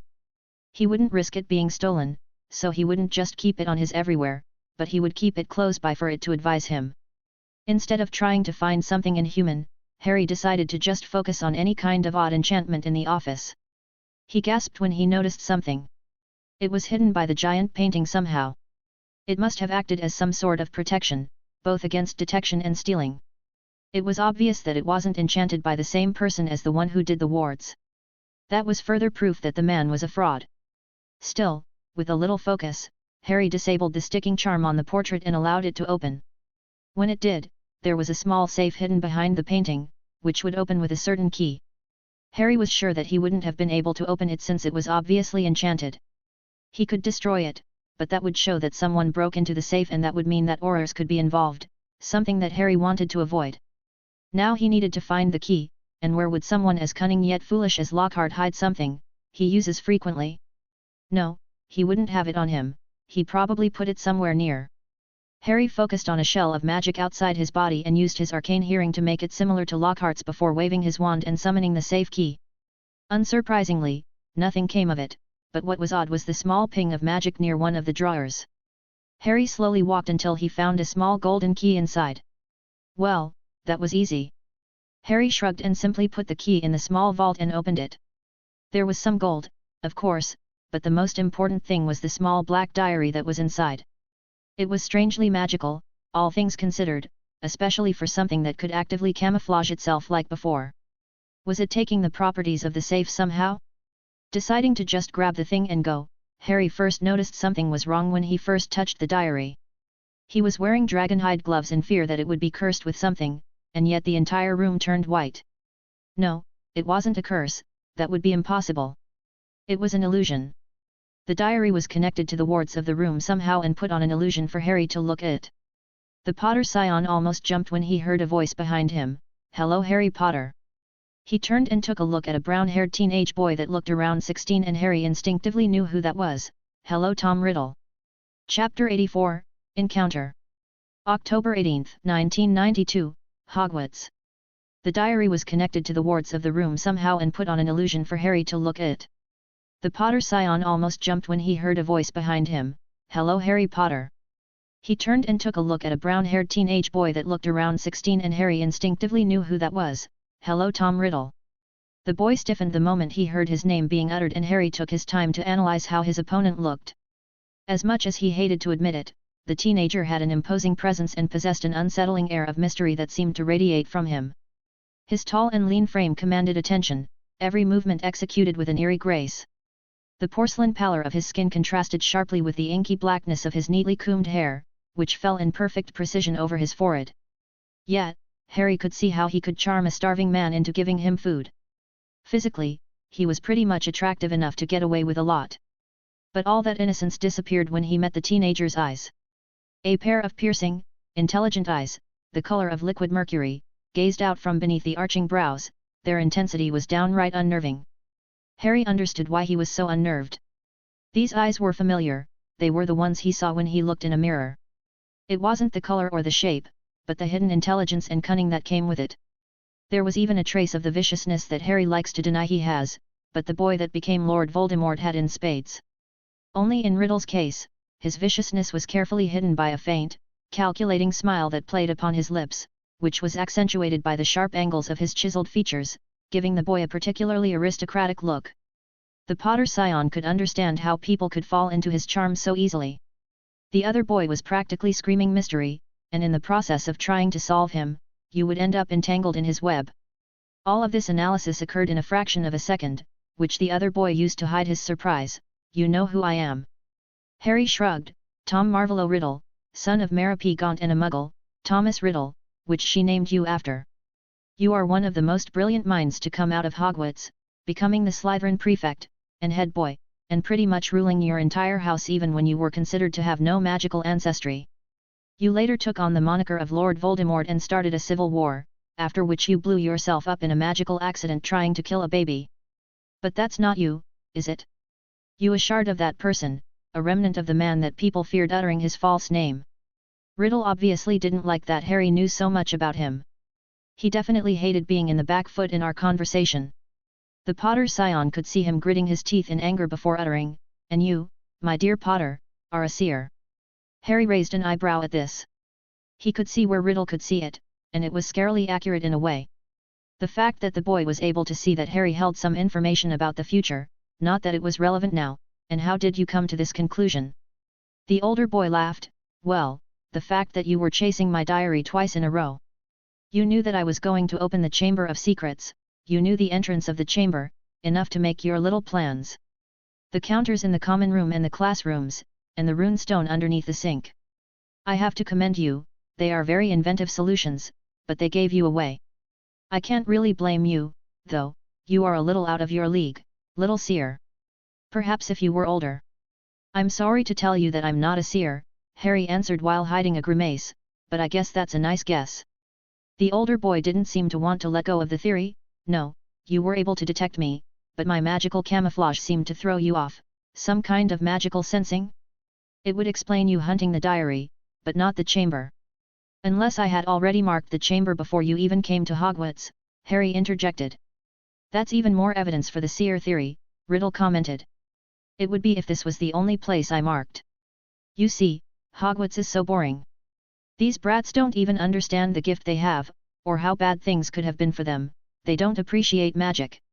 Not like we do, don't they? Harry saw the gleam of interest in Riddle's cold eyes, so he continued, so, when I'm bored as the professors try to dumb down the curriculum, I either start my own project, or I try to solve a puzzle, and what better puzzle than the Chamber of Secrets? I have to say, you played them masterfully. Blaming Hagrid, who happened to be hiding in a chromancula, was ingenious. They were all looking for reasons to expel him anyway, and you gave it to them. In wartime, they didn't want people to panic, and since you stopped the attack afterwards, you stuck to patterns, hiding in the shadows and attacking retreating Muggleborns, petrifying them at random places in the castle at random times. You even gave yourself an alibi when a student was attacked while you were in class. That must have confused Dumbledore. Riddle snorted. That man was always too meddlesome for his own good. Yet, he's still as much of a condescending meddling ass now. But there's something I couldn't help but notice. I could tell that your weapon is a basilisk. There were no signs of wand magic, and a beast controlled by Slytherin had to be a snake since he was a Parselmouth. Add in the fact that it had to be long-lived eliminates a lot of serpents. So, each student petrified had a terrified expression on their face, so they had to see the snake itself. Assuming the large size, since a few were looking up, it's obvious that the method of attack had to be visual. So, by removing the other possibilities, the beast was either something of Salazar Slytherin's creation or a basilisk, where the chances of petrification were slim. Unless you were aiming for petrification for some reason, and that suggests advanced planning. You were following a pattern of attacking Muggleborns, but you made a mistake. Myrtle Warren, you didn't want to kill her, and you risked shutting down the school, something you couldn't allow to happen. Riddle shook his head with a regretful expression on his face. She wasn't supposed to be in the bathroom. The basilisk hadn't activated the protection measures since it said it was uncomfortable. I should have been firmer, and poor Myrtle paid the price for my oversight. Harry nodded, and that was a security risk since the entrance to the chamber was so close. So, after looking around and interrogating her ghost, I found out where the chamber was and added some measures that would warn me. I had deduced you were the most likely culprit to the crimes. Murderers often try to join the investigation of their crimes. It's a common trait in people with sociopathic tendencies. Or maybe you wanted to make sure you framed Hagrid. Either way worked. And when I looked closer into you, I realized what you became. Your name, an anagram, if only people would have realized. But the only thing missing, the only little detail that I don't have is why? Why target Muggleborns? Why risk returning to a war-torn country for seemingly no reason? They were mudbloods. I was simply fulfilling my ancestors' wishes, the teenager protested. Harry shook his head. No, that's not quite it. Salazar Slytherin existed before the Statute of Secrecy was put in place. Purebloods were simply nobles, and Muggleborns were often peasants. There was a clear separation between the two classes. He didn't care about blood purity since that movement started out centuries later. So, what was your plan, your real plan? Riddle looked uncomfortable being on the back foot and just sighed. Dumbledore, he was my target. Do you have any idea what it was like seeing an archmage of all people just stay out of the war only to do his best to slowly destroy our society instead? He was the Gryffindor head of house, and he never pushed them, never asked them to do better.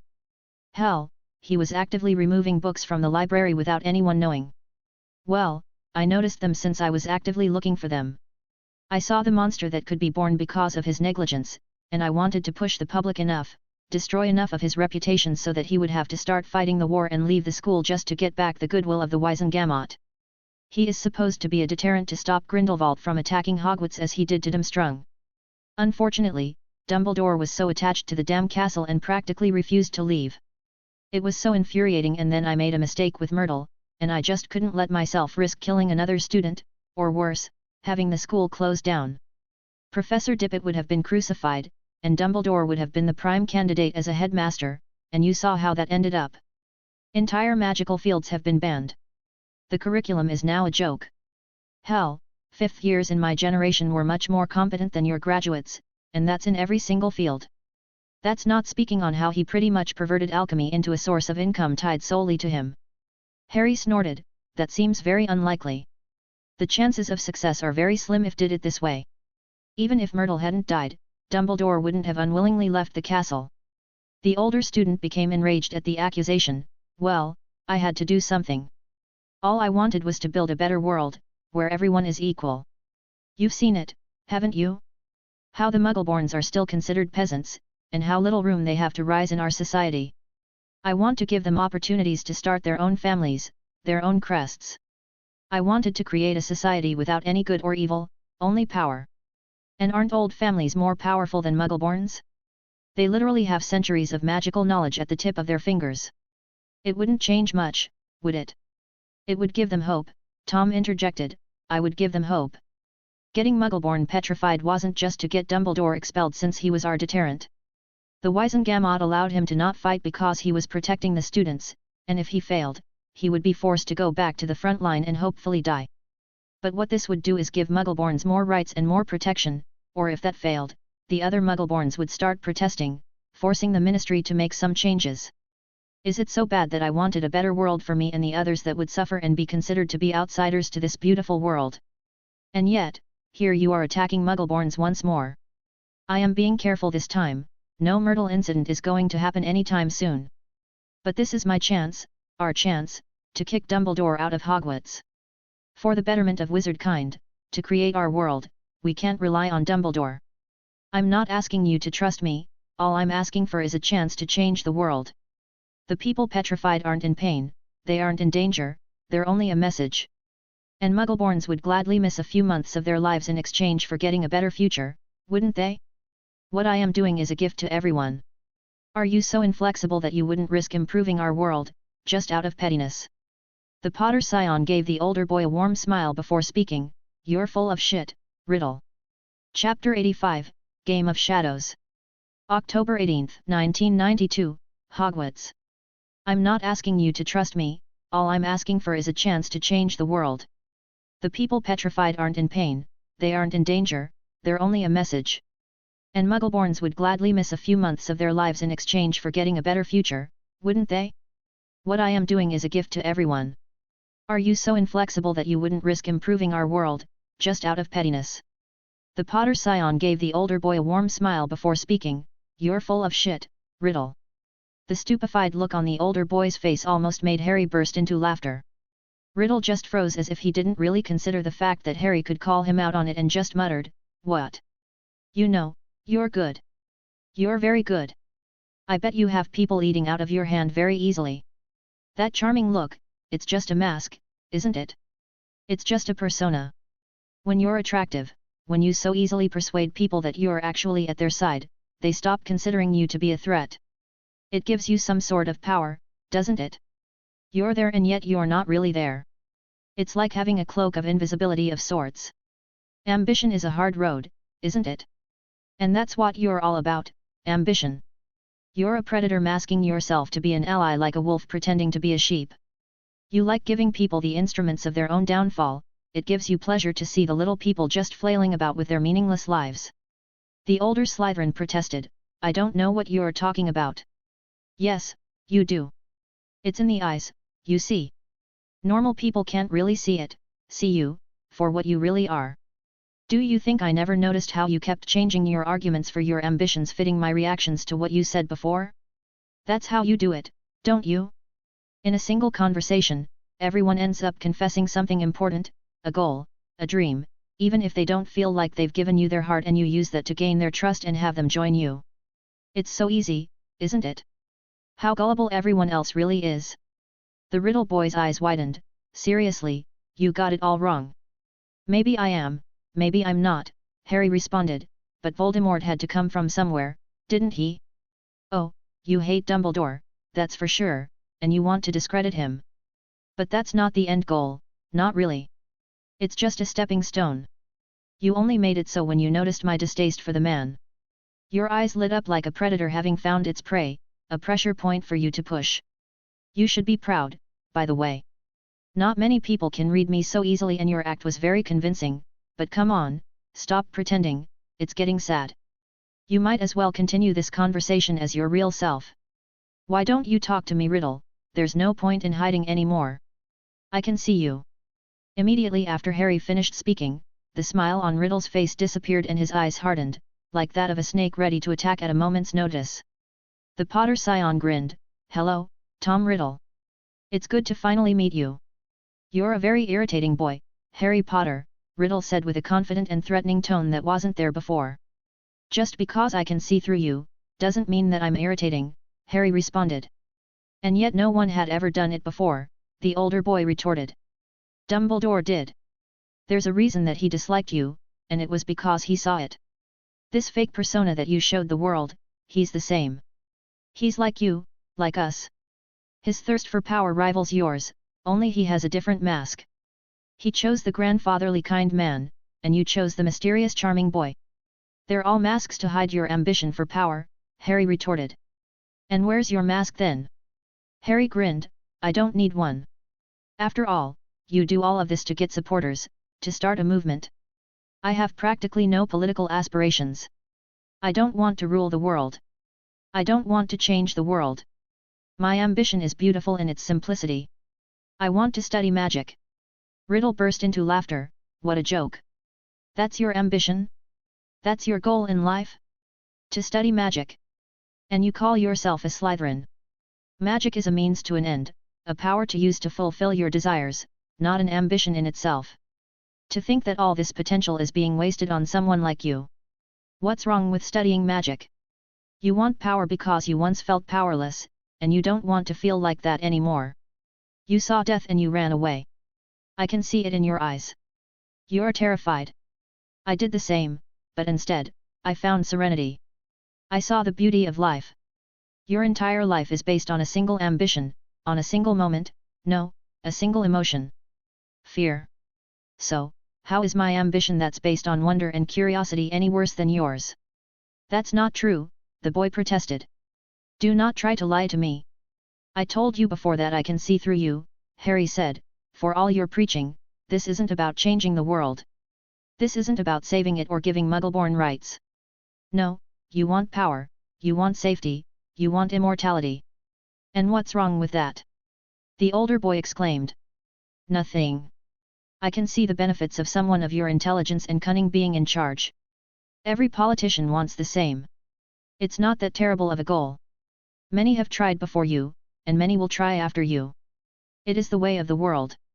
But I thought we were being transparent, that you would stop lying.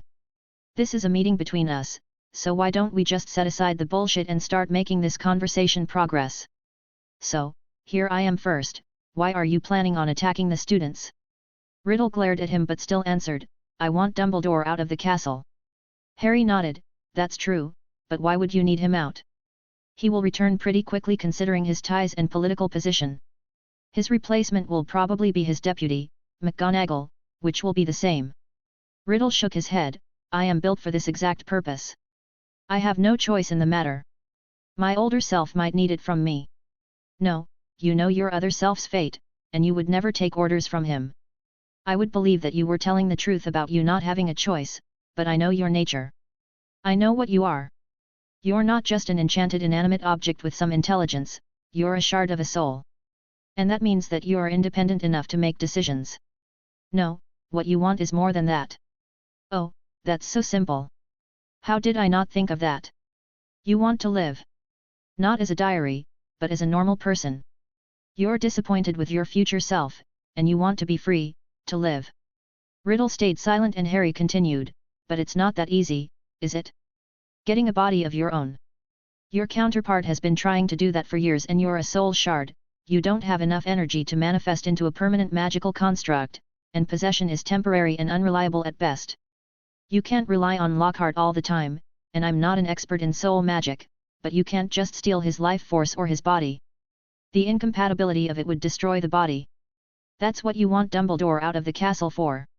Whatever you're planning, he'll be able to recognize, or maybe he could use the wards to stop it somehow. The older boy's face was made of stone and Harry couldn't really read him anymore. For all his confidence, Harry was just egging Riddle on, watching his reactions to things that are personal.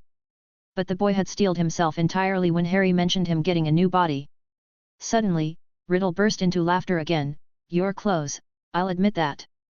But you're still so far away. You had me worried for a second. I would tell you what I'm planning, but I'm not some story villain that would explain my plans. And well, you're not going to live long enough to see it anyway. After all, you're still inside my wards." Harry suppressed a grin. Yes, Harry kept talking all the time, but it was mostly a delaying tactic. Staying in enemy wards was just stupid. It was why Harry analyzed the wards thoroughly during his conversation using his arcane hearing. The moment he realized that the diary had control over the wards, he knew that he wasn't going to get out of Lockhart's office without a fight. And so, the moment Riddle started shifting the wards and activating harmful attacks, Harry waved his wand and sent that pulse of magic that deactivated the entire array. It would take over half an hour for the wards to recharge and it was definitely noticeable, but it was better than being in a fight. Harry winked at the flabbergasted expression on the older boy. "Come on, you can't say that you didn't see that coming." The Potter Scion then slowly walked towards the diary to pick it up, happy with his victory, only for the book to turn into ash the moment he touched it. He turned around and saw Riddle's projection that had an infuriating smile on his face and realized something. Lockhart never had the diary, did he? The boy's previous smirking expression turned into a full-on grin. No, he didn't. There are other ways to take control of people. Lockhart was weak enough and stupid enough that it wouldn't really notice my voice whispering in the back of his head. "You're a remarkable student, Harry Potter, and you're very observant, but you have a long way to go to challenge someone like me." Harry understood then what had happened. You were always planning on using Lockhart as a decoy. You knew that someone was going after you, and the moment you realized how I was tracking you, you took control of him and made him stand near the entrance of the chamber while possessing him to fake my results. You wanted me to break in here and get the diary. Why? I didn't know who was coming after me. This was to reveal yourself, for me to trap you, find out what you know using legilimency before finally obliviating you. I expected a seer with little sense, but you're a lot more interested than I thought you were going to be. And yet here we are. I can't touch you, because I don't know where you are, and you can't touch me because I cancelled your connection to the wards. A stalemate? Perhaps, but it will have to break sometime soon. And I found my original goal, while you're still floundering trying to find my diary, the older boy answered with a smug grin. At his sour expression, Riddle continued, "Oh, don't be so sad. You were very close. And I'm doing everyone a favor by getting rid of Dumbledore. I'm even only petrifying people. I have no plan to kill anyone." Harry gritted his teeth. He didn't like losing, but it was undeniable that Harry lost this encounter. You could be bluffing about the diary not being here. You could be lying about killing people. Riddle's smirk was infuriating. "Come on, don't be a sore loser. Why would I even lie, when there's nothing you can do about it either way? You know what, you're free to look around. Hell, you're free to even break into the fool's mind. But be quick about it, you only have a few minutes before the wards reset. I have to say that I was going to kill you, at first. Or at least petrify you. But now that we spoke up, I have to say that I'm fascinated. I look forwards to our next encounter, Potter." As the projection was starting to disappear, Harry muttered, "Catch you later." His answer was a chuckle. "No, you won't." With Riddle gone, Harry ended up taking a quick look into Lockhart's mind while focusing on a diary. There was nothing. Riddle had played him and had won this round. Harry returned to his common room feeling both disappointed and excited for some reason. He knew it was wrong, but there was just something about having a worthy opponent to spar against. He only hoped that no one would suffer because of his mistake. Chapter 86, Reassessment. October 19, 1992, Hogwarts. Harry returned to his common room feeling both disappointed and excited for some reason. He knew it was wrong, but there was just something about having a worthy opponent to spar against. He only hoped that no one would suffer because of his mistake. The following day, Harry woke up later than usual. He didn't do his daily occlumency exercises, nor did he read a book. He was up all night analyzing his confrontation with Riddle and trying to figure out clues that he had missed. Tom Riddle had played him and there was no way to deny it. Harry had thought that he was victorious, that the moment he had seen the cursed diary, everything would go back to normal. Now, he needed to reassess everything he had thought before. He wasn't dealing with a single soul shard possessing a silly girl of sorts but with an actually brilliant teenager with a mind that rivaled his own. In this life, aside from magic, Harry's greatest gift was his mind. It was difficult to explain, but compared to his previous life, he was just slow. Harry could learn things faster, had a very good memory, and just could make links and correlations that he wouldn't have seen in his previous life. He could solve puzzles in seconds, that he would have struggled against in his previous life, even as an adult. Harrison Smith wasn't an idiot by any means, in fact, he was up there in terms of intelligence, but this life was just on another level. Harry's mind was the reason he could learn magical subjects so quickly, after all. Yes, his arcane magic helped, and it synergized terrifying well with his mind, but things like runes and advanced arithmancy were all on him.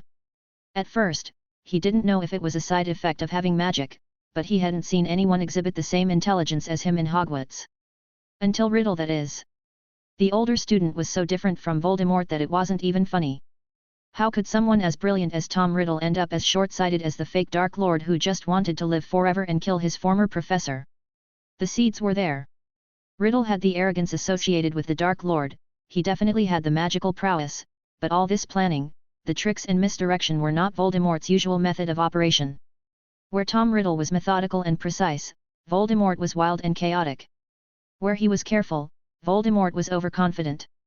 There were similarities, but they were fundamentally different persons and Harry needed to treat them as such.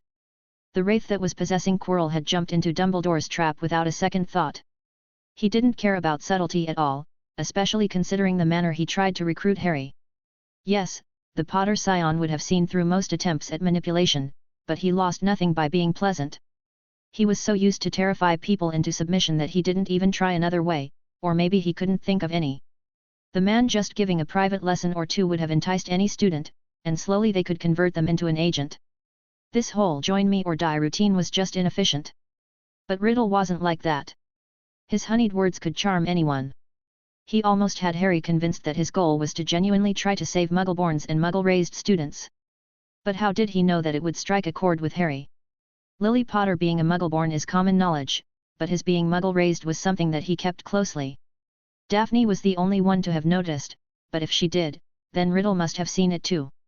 It wasn't legilimency, Harry would have felt it, and with the diary being far away, mind magic was unlikely while the astral projection was technically possible. Did the older boy tailor an argument just to suit the knowledge he gained of Harry in seconds? Because that would be terrifying. If Voldemort had acted like that in his younger years, it was understandable why he got such a large following that was so entirely devoted to him.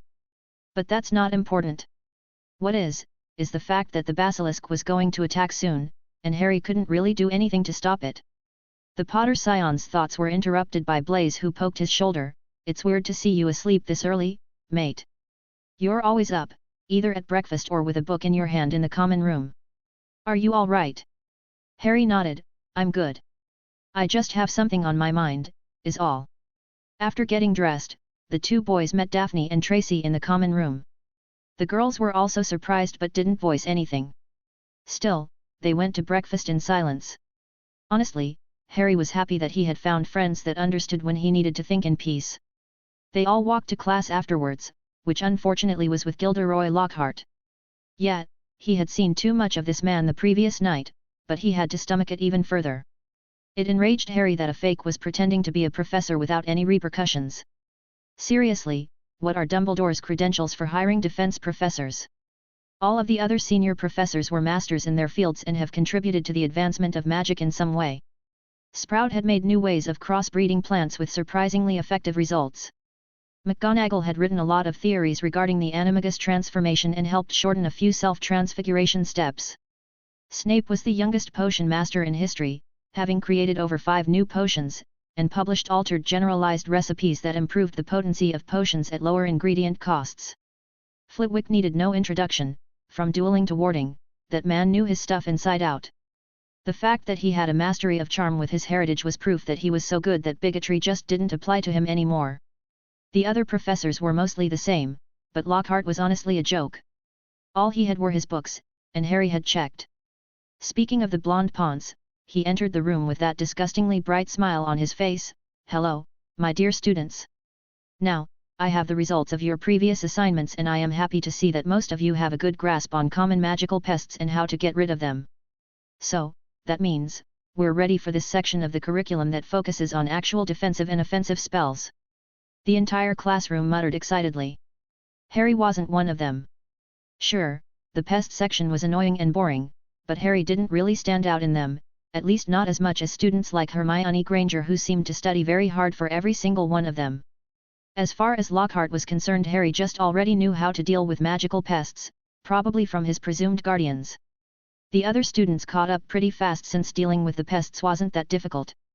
They weren't dangerous and Harry actually approved of having them in the curriculum just in case students ran into them by accident at home or in the castle. Things like billywigs, gnomes, bundymuns, and ghouls could just show up in a magical household and having children prepared to deal with them is generally a good idea. Harry was curious as to what the man was going to do next. Defensive and offensive spells could be classified in many ways. Of course, the professor waved his hand to calm the class. Now, don't get too enthusiastic. Before we can start casting spells at targets, you need to understand a bit about the theory. Don't worry, we'll be blasting each other pretty soon. Now, for the rest of the semester, we'll be focusing on what I like to call elemental spells. Now, for those of you who don't know what elemental magic is. It's the control of certain elements using magic.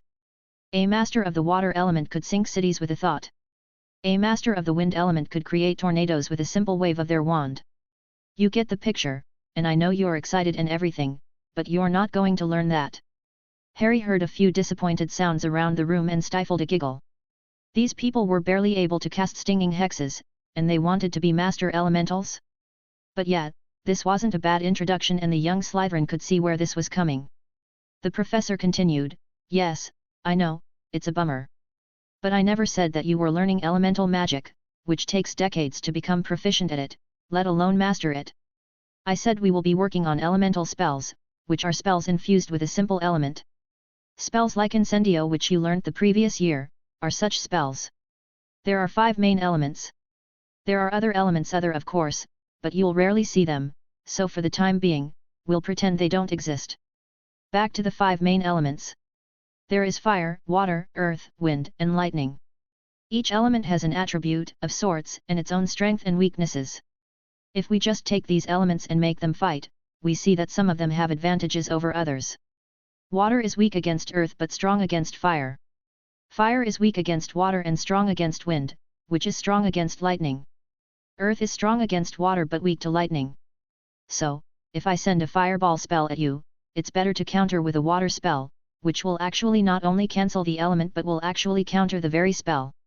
It's also why you could counter large elemental attacks with less extensive spells if the elemental superiority is in your favor. The class continued and Harry had to admit that even if he hated Riddle's guts on principle, he was shaping Lockhart to be an adequate teacher. Yet, it irked him that the professor was under some sort of mind control, or possession, but the man was a fraud who could have sabotaged the education of hundreds of students, so Harry didn't feel that bad about it. The only issue is the level of access this gave Riddle. Like it or not, professors had a lot of perks in Hogwarts, and it allowed Riddle to move in the castle unrestrained, and that was dangerous. As horrible as having an incompetent professor might be, having one controlled by a younger version of the Dark Lord was just wrong. Harry had tried to see if he could find the enchantment the previous day when he used legilimency on Lockhart. He could feel the sudden urges to do a few things, or sudden bursts of knowledge, but not their source. There had to be an anchor of sorts to allow these compulsions to work on the blonde pawns, and that anchor needed to be connected to the diary. Getting the diary would get everything sorted out, but the person who had it remained a mystery. With an opponent as competent as Riddle, plots within plots were possible. He could have been invisible and camouflaged somehow in the train. If the diary could hide itself from Harry, there was no reason its user couldn't as well. Maybe his list of suspects was wrong in the first place? Once you eliminate the impossible, whatever remains, even if improbable, must be the truth. But everything was possible with magic, thus what could he trust to make his conclusions? His encounter with Riddle had really rattled him, but he needed to steel himself and continue his investigation. After all, the man had thrown the gauntlet, and Harry hadn't had a challenge in a long time. For all his reservations, the Potter knew one thing for certain. This year is definitely not going to be boring. Chapter 87, The First Attack. October 31, 1992, Hogwarts. His encounter with Riddle had really rattled him, but he needed to steel himself and continue his investigation.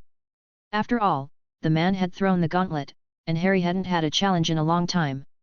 For all his reservations, the Potter knew one thing for certain. This year is definitely not going to be boring. It was Samhain and Riddle still hasn't done anything so far. And yet Harry knew that things were going to start heating up soon. After all, using an important date like today to make his debut was in the older boy's wheelhouse. Plus, the symbolism would make that date attractive. While people would be celebrating Voldemort's presumed death, his younger self would start his crusade, whatever that might be. Harry couldn't stop him, not now at least. The fact that Riddle had promised only to petrify students, while probably true, didn't reassure him at all. After all, the boy had made mistakes before, and poor Myrtle was the one who paid the price. Sure, the Potter Scion remade him runic stone out of stubbornness. He put it exactly in the same place and he knew that Riddle would check first. However, instead of using it as a detection method, he used it as a trap instead. Instead of it just sending a pulse to Harry whenever it moved, it was also connected to another hidden rune stone. Harry had dug a small hole in the floor of the bathroom, where he hid his second stone. The stone near the entrance would send a continuous magical signal to the second one, and the moment someone interrupts the signal between the two stones, they would both send a message to Harry. Harry also added a small marking potion that's mixed with water and that would spread throughout the bathroom the moment the stone is moved, or the signal is interrupted. This would allow Harry to track whoever was involved. He wasn't expecting much if he was perfectly honest. These traps were impressive in design, especially because of the resistance to detection. Most detection charms focus on effects that can impact the user, so this solution would take many people by surprise. But Tom Riddle wasn't just anyone, and that was the issue. Outside of this, Harry still hadn't been able to finish the Basilisk glare-resistant goggles. He was still stuck on the durability of the lenses, and it looked like he was either going to need to use some kind of diamond lenses, or just treat the glass alchemically somehow. And he was still wary of practicing alchemy without someone actively teaching him, since the consequences tended to be wild and permanent. However, the good news was that the ice magic was going well, and so was his exploration of his magical crest. He had started to instinctively understand magical circles without spending hours studying them. He still couldn't create anything on command, but he could understand the magical circles in his crest as if he was going through a catalogue of sorts. He was still stuck to the telekinetic family of spells, the crest deeming him to not be worthy enough to have access to anything else, but it was more than enough to occupy him now. Still, it wouldn't be enough to fight a basilisk. Not even close. And without making sure that every outcome was covered, Harry wasn't prepared to put himself in danger needlessly.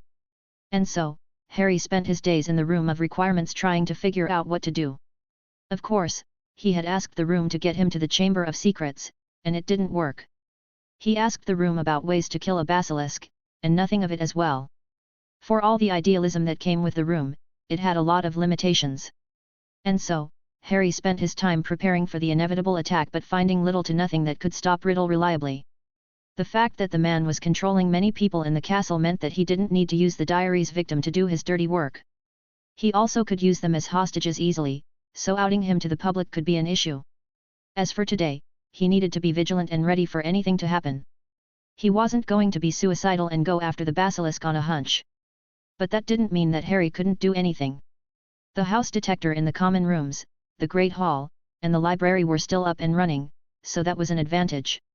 Harry was attending the Halloween feast and was discreetly looking at his suspects in the Great Hall. Every single name on his list was in the Great Hall, talking animatedly in their respective tables. Even the entire faculty was there, even Filch, who was playing with his stupid cat. The decorations in the Great Hall had changed this morning. As it was Halloween, a cloud of live bats was fluttering around the enchanted ceiling, while hundreds of carved pumpkins leered from every corner. Finally, the chatter of conversations as the headmaster rose from his large seat among his fellow professors. Happy Halloween! Now, while I can drone on and on about this special day, you don't want to hear an old man ramble all night. So, to keep things brief, dig in. The golden plates and the dishes instantly filled themselves with delicious food. The house elves really do go above and beyond during feasts.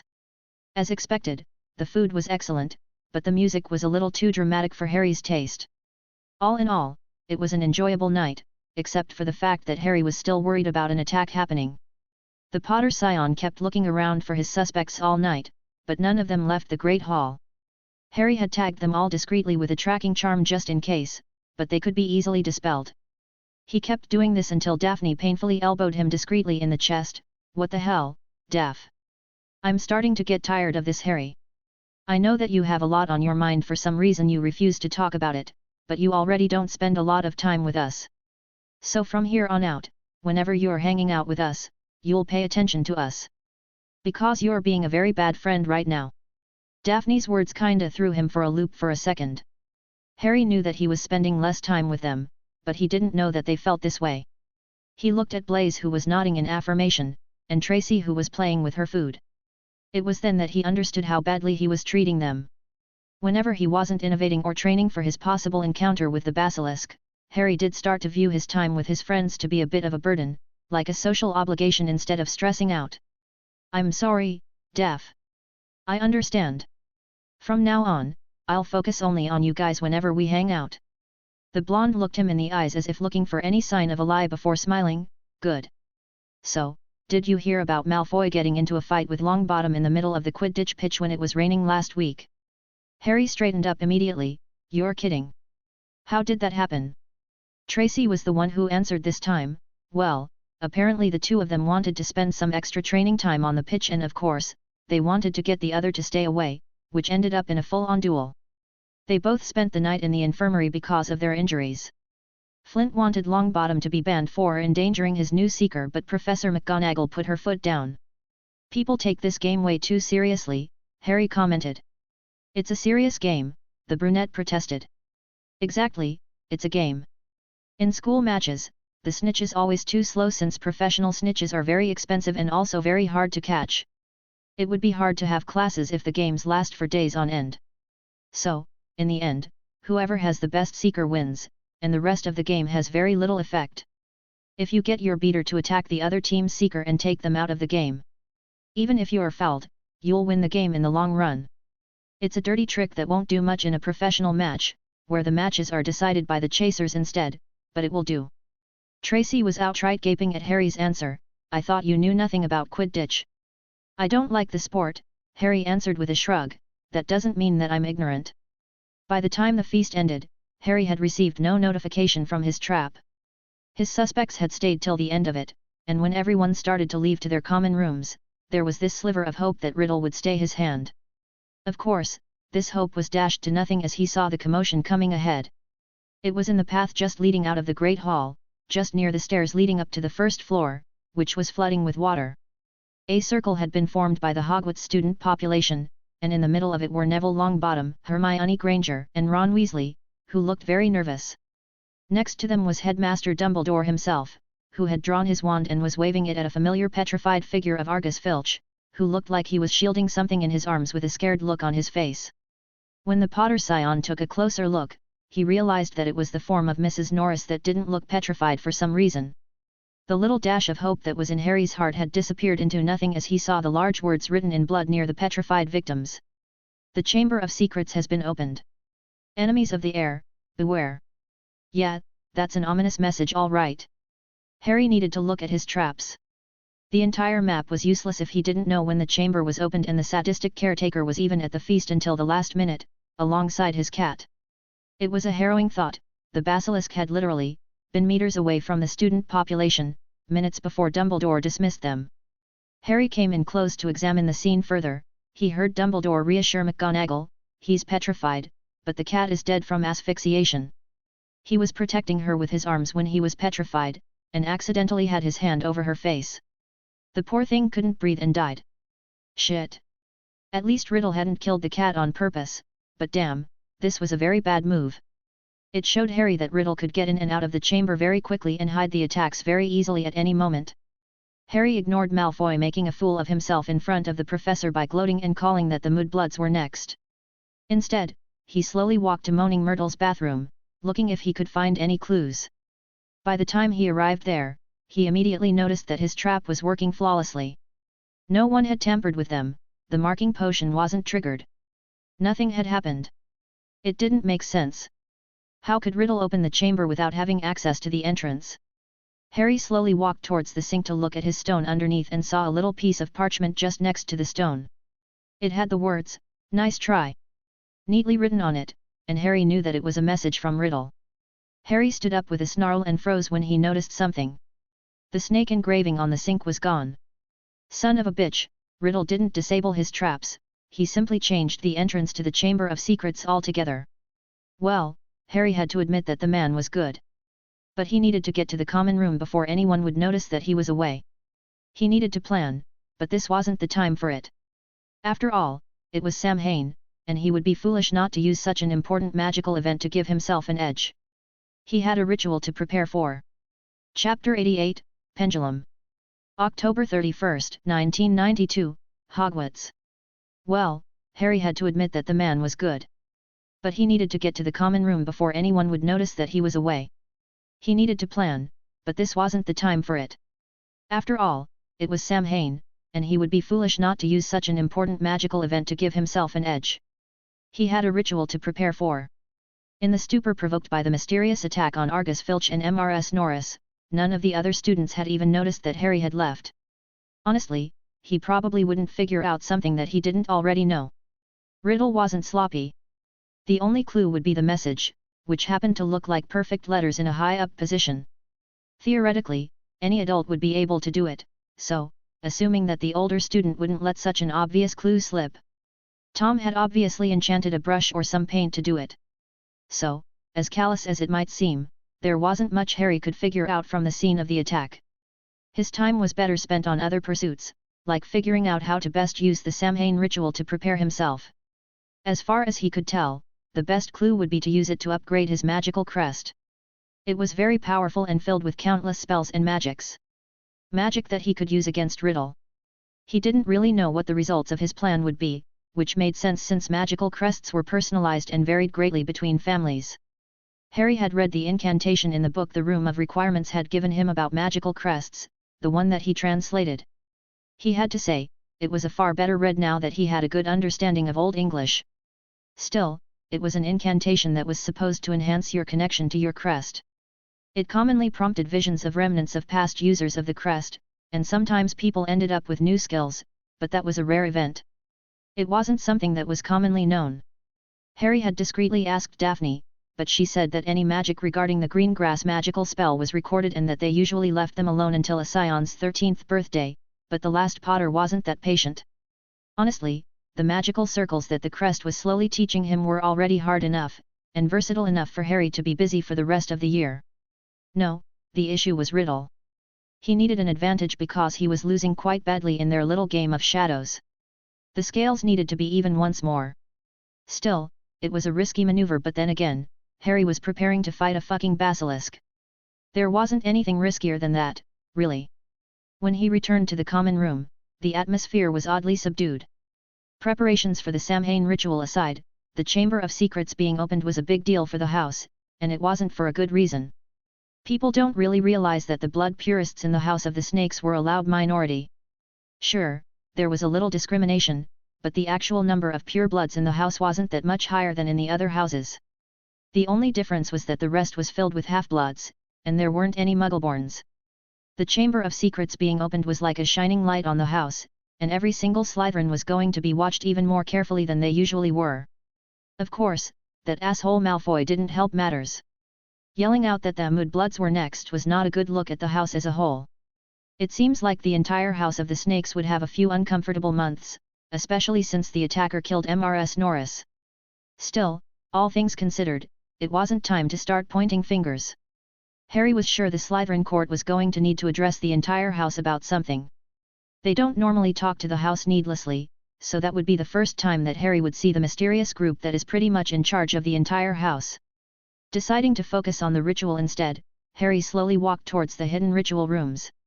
Harry put on his ritual robes and mask and ignored the weird feedback from his arcane hearing of the ambient magic sliding off the robes. He saw the first years follow a prefect towards the general ritual room. Harry followed them from behind and took a place in the large circle around the room. Harry didn't really have the resources to start a ritual of his own, and honestly, he didn't need to. Unless he was planning something fundamentally different instead of the standard ritual, like using human sacrifices or something that disturbing, there wasn't really a reason not to just use the general one. The moment he stepped into the room, Harry relished the silence that came with it. In a castle full of magic, his arcane hearing was always hit with endless noise. He had done his best to ignore it, but it was still this little noise in his head that just wouldn't go away. It was far worse in sections of the castles that were obviously added afterwards.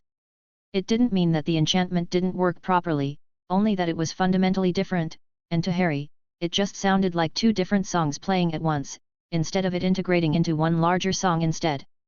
The room itself was illuminated by completely non-magical candles, and like last time, there was a large stone, a monolith, really, in the middle of the room, filled with what Harry recognized to be Celtic runes. The Potter Scion didn't examine everything, but from the looks of it, it was a prayer for the Morrigan, the Celtic goddess of death, asking for peace of those who are beyond the veil. Whoever had set this up had pretty much copied an already working ritual the Celts had designed and were commonly using. Finding and sharing that ritual was impressive, but there was no originality in it. It was like a set of instructions were followed. It worked, but Harry couldn't help but feel disappointed by the fact that very little originality and ritual design were actually used. Of course, the animal sacrifice thing happened, powering the ritual like the previous time. The candles were blown, plunging the room into darkness, other than the glowing runes on the monolith of course. And alongside this change in scenery, the primal magic that Harry had felt the previous year enveloped the room. Harry still couldn't make heads or tails of it. It was just multidimensional, on a plane that Harry just couldn't perceive. The song that it tried to convey was so complex, so beautiful, even in his limited perception of it. The magic was so fundamentally different from anything he had felt anywhere else. It was deep and raw magic, the type, which was practiced thousands of years ago, when humanity was young, and science was not even a whisper. A time when magic ruled sovereign and was present everywhere in the grass and the rivers. A time which did not exist anymore today. As far as Harry could theorize, this was the closest thing he felt to true magic. Wizards simply could not conceptualize the entire thing and decided to implement only facets of it. It was probably why this raw magic was so potent and complex, while magic cast by humans was easily three-dimensional.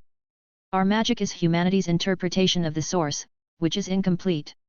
The magic itself was filled with darkness, with death. After all, it was the Day of the Dead, and a life was sacrificed for this magic. It was oppressive yet welcoming. It was mostly peaceful.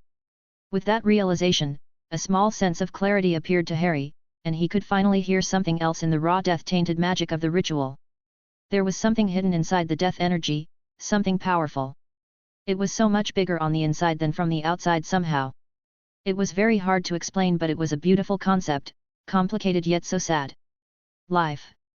Harry instinctively understood what this was. As a person who has experienced death, he knows what life feels like. It was beautiful, just amazing, filled with possibilities and choices. But it always ended the same way, with forgotten memories and tears, thus the sad. After all, everything's got to end sometime. Otherwise, nothing would ever get started. The question was why there was so much life, on a ritual based on a day of death. Or perhaps it was the dead celebrating life in a way. When Harry focused even more on the feeling of life, he could almost hear a familiar melody that resembled his own.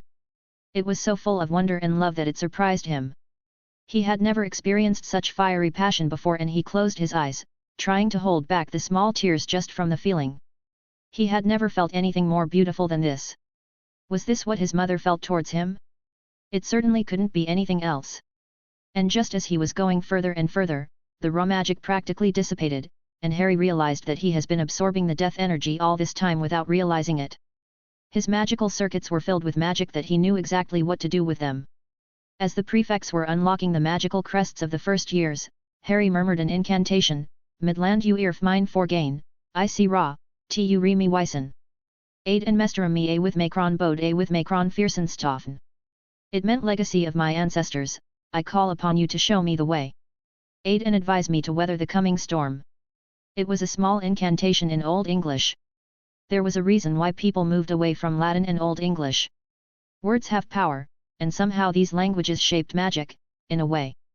It was why the entirety of Europe which use wands, still use Latin spells. It was just more potent than any other common language to shape magic. Old English was the same, but since it was connected more to Druidism than wand casting, it isn't really known. As he expected, Harry's crest started to burn slightly, and it slowly absorbed the magic that he had gained from the ritual. It wasn't really painful, but the feeling of losing that much raw energy was uncomfortable. Suddenly, the ritual room disappeared, and instead, Harry found himself surrounded by a land of shadows. There wasn't a sun in the sky, and yet there was this glow that made Harry see shapes at the distance. No, the darkness was illuminating the path somehow. That paradox almost gave the Potter Scion a headache by itself. The shadows themselves seemed alive, more akin to floating fluids, than reflections of light as they were in the mortal world. Harry followed the illuminated path until he saw a withered tree that didn't have a single leaf. There was no life around. Honestly, if that was the inner representation of the crest, then it definitely looked threatening. Movement. Something was moving up on the tree. It was a raven. It caught and floated down to the ground and shifted to a carbon copy of Harry but with silver eyes. It was odd, seeing this imperfect reflection of his own face. The man's silver eyes were glowing like full moons, but there was something else bothering Harry about them. Ah, yes, they were old eyes, wise eyes, that just didn't look right on someone his age. Deciding to take the initiative, Harry calmly asked, "Who are you?" "My name is Ignotus Peverell, young Potter. And I believe we have much to discuss." Chapter 89, Legacy. October 31, 1992, Hogwarts. It was odd, seeing this imperfect reflection of his own face. The man's silver eyes were glowing like full moons, but there was something else bothering Harry about them. Ah, yes, they were old eyes, wise eyes, that just didn't look right on someone his age. Deciding to take the initiative, Harry calmly asked, "Who are you?" "My name is Ignotus Peverell, young Potter. And I believe we have much to discuss." For a second, Harry's face froze in shock. This was Ignotus Peverell? The man that had outsmarted death itself? He looked so normal. From the legends, he should have looked older. After all, he's the only one of the Peverell brothers that greeted death like an old friend when he died of old age. Wanting to clarify, Harry asked, "As in the Ignotus Peverell, from the Tale of Three Brothers?" The man's neutral face frowned slightly. "Do not always take legends and stories too seriously." "Yes, I am that Ignotus Peverell, but I can tell you with absolute certainty that most of the legends of the Hallows are false. My brothers and I did not defeat death by conjuring a bridge, that's for sure." "So, where did the Deathly Hallows come from, then?" The man gave Harry a mysterious grin. "Perhaps one day, young descendant, when you have proven yourself worthy, I will explain how the Hallows were made. But that's not why you're here, is it? You used a spell to communicate with your crest. So, tell me what you need. Why have you come?" "Riddle. Tom Riddle. I need help dealing with him," Harry responded reluctantly. It was a bit of a flaw of Harry's that he didn't like asking for help. He liked figuring things out himself, and sometimes, he tended to be too proud to ask for aid. He knew that it wasn't something good, but he had lived for a decade with the Dursleys without the luxury of help in any way, and old habits die hard. Anyway, if there was anything he could trust, it was his very own crest. And he really needed the help. Tom Riddle had outsmarted him very easily, and it didn't seem to be changing anytime soon. The older student had a network of people under his control, including a professor. It was funny, in a way, that the soul shard of a Dark Lord had deemed the man to be so incompetent that it put him under its control and made him teach properly. Riddle was evil and all, but at least he had standards. So, yet, he needed to know how to deal with a basilisk in case that happens, and a way to track down the real diary. He also needed to figure out how Riddle was controlling his victims. Mind control spells of that duration need some kind of anchor for the spell to work without it being obvious. The Imperious Curse, for all its advantages, was very easy to throw off after a few days without being reapplied, and Riddle wouldn't risk it on such a large network that he didn't always have access to, especially if he's masquerading as a student. So, he had to rely on compulsion charms that are connected to the diary and anchored with some kind of physical artifact to act as a target. That would allow him to send orders from far away without needing to connect to any other. Each order was technically a new spell, and if the compulsion charm was subtle enough, it wouldn't be obvious. As far as he could tell, this was the method Riddle used, since it was the only way to order around Lockhart from inside the chamber without leaving it. So, Harry needed to find the artifacts on every single control victim, and destroy them, just to break Riddle's network.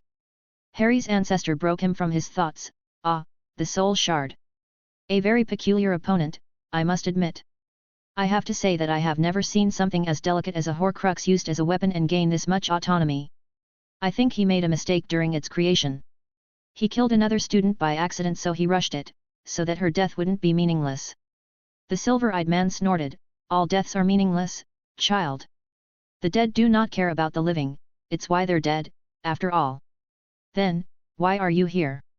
I'm not really here. Ignotus Peverell died after living a long and fulfilling life. I am just an imprint of his consciousness in the magical crest that he granted his descendants. The fact that you're compatible enough to theoretically be his successor, is the only reason I showed myself. Of course, being compatible isn't enough. You have to prove yourself worthy of this knowledge, and well, I'm not holding my breath. Harry gritted his teeth. Why am I not worthy, then? Because you're a coward, the man simply answered. Oh, don't pretend to be angry at me. You know you're a coward, I'm inside your head, remember? If it was up to you, you would leave this school, go abroad and study magic in peace. You wouldn't concern yourself with this Voldemort and the Champion of Light.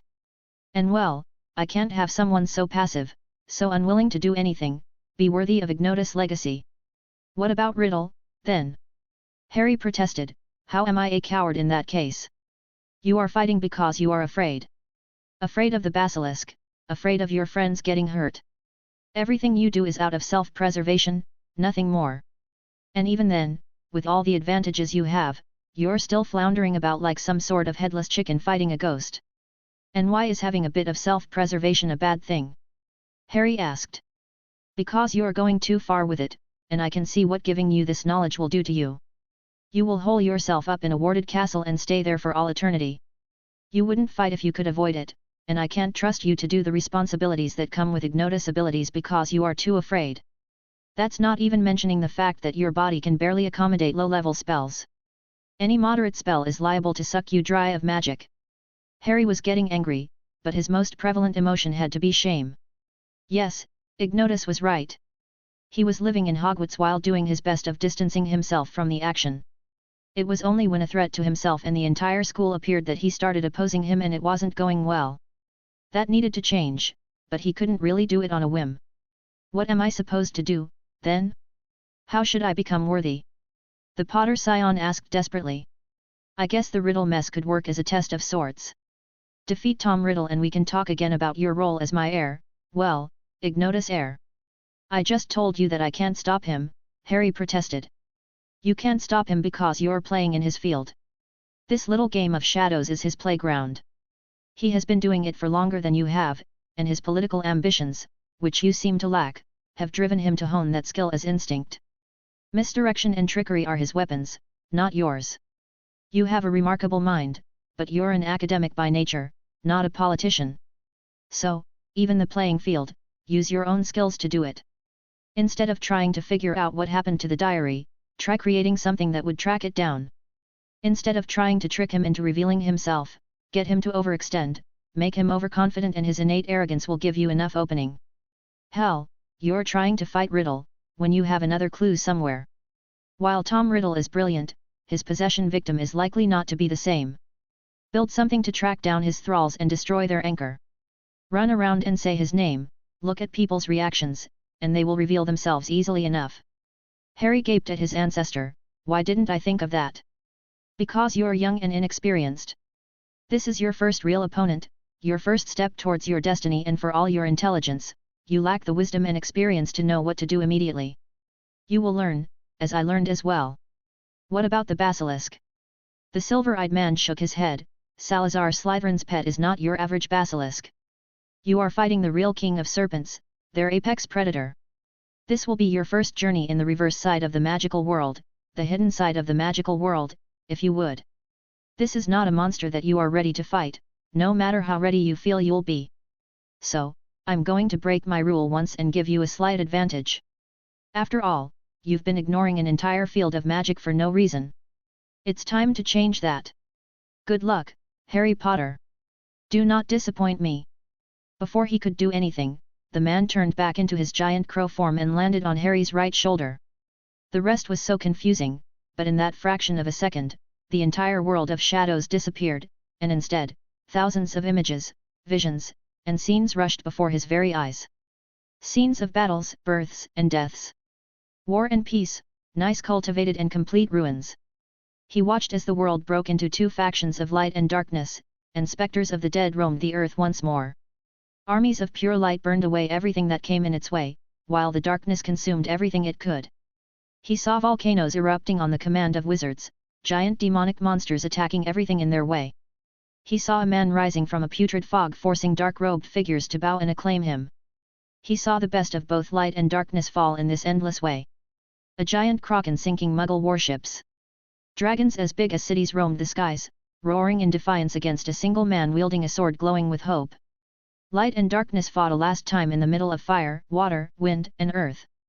The end was coming, and a victor would be crowned in this endless war. Yet for all of this, Harry could see that what remained was a shadow of humanity, a mockery, not the real thing. Harry did his best not to fall to his knees and yell out as the visions invaded his senses. But just as suddenly as they came, the visions disappeared, and the Potter Scion gasped as the ritual room revealed itself to him once more. He ignored the looks of his housemates. He was wearing a mask after all, and they didn't know who he was.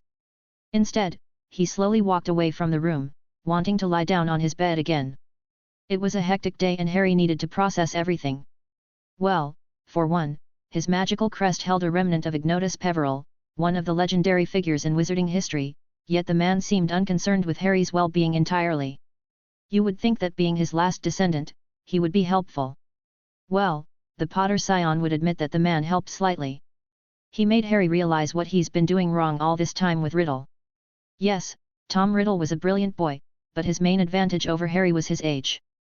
Considering his political aspiration, his sheer charisma, and his age, he was probably the king of Slytherin when he made the diary.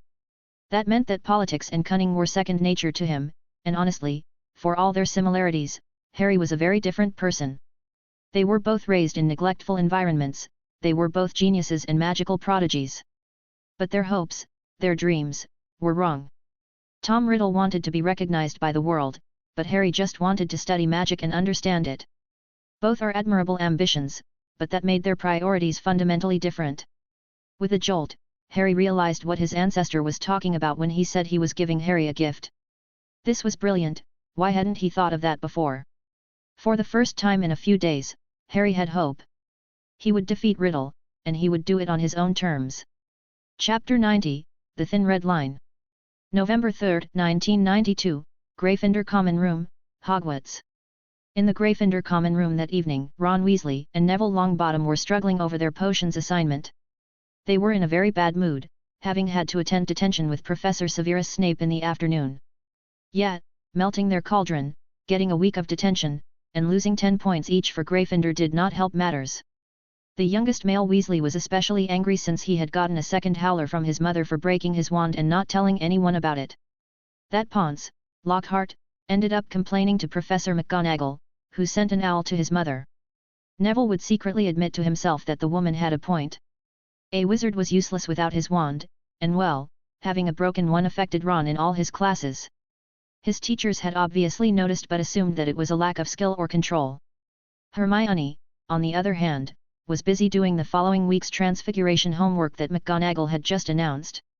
Honestly, Neville thought it was too much, but the Muggleborn seemed to enjoy it for some strange reason, so who was he to judge? Although, she had been acting a little more relaxed recently, even if she tended to want more time to herself. She did still help him and Ron with their homework, though, and Neville was grateful for that potions assignment was a nightmare. Honestly, Neville just loathed the class. Ron seemed to share his opinion, and even Hermione didn't really look forward to it. The theory lessons with the incompetent junior professor, and the nightmarish practical sessions with Snape, just made the entire class a living nightmare. The greasy bat hated Neville with a passion, and he was even a former Death Eater. Why Dumbledore is letting him teach and spread his reign of terror was a mystery to the boy who lived. Neville's dislike of the magical field showed in his grade, which tended to iterate between poor and dreadful. The Longbottom Scion would admit that he didn't really put much effort into his classes anymore. A little of it was despite Snape, but it was mainly because the entire class was so boring. Neville was always restless, ready for action, and just sitting down brewing a potion for hours, or writing an essay on the properties of Murtlap essence, was just so dull. There were so many better things to do, like playing Quidditch, exploring the castle, or, most of all, figuring out who is opening the Chamber of Secrets. Deciding to distract himself from the mind-numbing essay he was writing, he looked at Hermione. Any luck with your research about the Chamber of Secrets? The bushy-haired girl shook her head. No. I couldn't find any mention of it outside of Hogwarts, a history. If there was, it's probably gone already. Everyone has been curious as well, so any book would probably be taken out by now. Ron stiffened when he heard of it. What did it say again? Seriously, Ron? It's like you have the memory capabilities of a goldfish. Hermione muttered, then continued out loud, well, as you probably know, Hogwarts was built by the 4 greatest witches and wizards of the age, Godric Gryffindor, Helga Hufflepuff, Rowena Ravenclaw, and Salazar Slytherin. They hid the castle with very powerful wards to protect the students since back then, the statute of secrecy didn't exist, so everyone knew about it, and wizards and witches tended to be hunted down in sight. The older ones were safe, of course, since they could easily use their magic to protect themselves. Some even made a sport out of escaping witch burnings. The issue was the children. So, for years the founders worked in harmony together, seeking out youngsters who showed signs of magic and bringing them to the castle to be educated. But then disagreements sprang up between them. A rift began to grow between Slytherin and the others. Slytherin wished to be more selective about the students admitted to Hogwarts. He believed that magical learning should be kept within all magic families. He disliked taking students of Muggle parentage, believing them to be untrustworthy. After a while, there was a serious argument on the subject between Slytherin and Gryffindor, and Slytherin left the school. Greasy git, Ron commented. Hermione ignored him and continued, this is something that's been confirmed by historians so far. The legend of the Chamber of Secrets states that Salazar Slytherin had built a hidden chamber in the castle, of which the other founders knew nothing. Slytherin, according to the legend, sealed the Chamber of Secrets so that none would be able to open it until his own true heir arrived at the school. The heir alone would be able to unseal the Chamber of Secrets, unleash the horror within, and use it to purge the school of all who were unworthy to study magic. They theorize that it's some kind of magical monster that only the true heir of Slytherin could command. So, it has to be a Slytherin then, Neville thought out loud. Hermione shook her head, it might just be a cruel prank that went wrong. The attacker definitely didn't plan for Mrs. Norris to die since she was suffocated by a petrified Filch. And I looked anywhere, monsters that petrify are rare, and not that long-lived. For example, the cockatrice can barely live more than a decade without dying of old age. The closest thing I could find was the Gorgon curse that was put on Medusa, who turned whoever looked at her into stone. But that was permanent, some kind of forced transfiguration, not a temporary one like Dumbledore said. A real shame about Mrs. Norris though, she was a cute cat. That thing was a demon in disguise, Ron protested, and Neville agreed with him. That cat had chased them down many times after curfew when they wanted to explore the castle at night. But the animal did not deserve this, suffocating to death by its own petrified owner. It was just horrible. Sometimes Ron could be a little insensitive, and Hermione seemed to take offense at his careless words. It was nothing new, the two of them tended to argue a lot. Choosing not to let the situation escalate, Neville spoke up, what if it was true? What if the chamber was really open? You saw how worried Dumbledore looked. He couldn't even heal Filch. I don't think there's a student that can do something that Dumbledore couldn't reverse. A legendary monster though, could do the trick. Hermione looked hesitant, maybe. But who can it be, though? I have researched most of the founder lines out of curiosity. The line of Slytherin ended with the Gaunts, who all died out over 50 years ago. There's the branch that escaped to America and became the Sayre line and founded their own school there. But a Sayre coming to Hogwarts would be scandalous enough for the news to take notice. It's fairly obvious I think, said Ron in feigned surprise. Who do we know who wants all the squibs and muggleborns out of Hogwarts? The youngest son of Arthur Weasley looked at Neville, seeking his approbation. The long-bottom scion looked back, seemingly unconvinced, if you're talking about Malfoy. Of course, I am, said Ron. You heard him, you'll be next, mudbloods. Come on, you've only got to look at his foul rat face to know it's him. Neville shook his head, Malfoy, the heir of Slytherin? Don't get me wrong, I hate the git, but I don't think he has it in his to do something like this. Look at his family, Ron exclaimed vividly, they've all been in Slytherin for centuries. They could easily be secret descendants of Salazar Slytherin, handing down instructions about the Chamber of Secrets from father to son, for generations. Ron, your entire family was in Gryffindor. So was mine, to be honest. Does that mean that I'm the descendant of Gryffindor? Neville protested. Yeah, but while everyone was horrified, Malfoy was very happy with the attack, like he's getting some attention, Ron continued, and it can even be Potter too. He's certainly sneaky enough to pull off something like this. That brought Neville short. Harry Potter just didn't come to him for some reason. He didn't even think about his god-brother ever since summer vacation. Potter just stopped showing off in class. He just did the work and kept writing in this new notebook of his all the time. No one knew what he was doing, and when Seamus tried to get a peek, he said it looked like gibberish to him. It even had some protection that stung anyone but its owner from touching it. To be perfectly honest, it was interesting for a week before everyone just gave up. It was probably some sort of study notes, knowing the boy. There were a few rumors about him fighting Flitwick in the Dueling Club. Neville didn't really doubt them. He remembered Potter fighting the wraith of what he now knows as Lord Voldemort, as a first year, in the Forbidden Forest. The boy was just on another level, and Neville could only hope to catch up one day.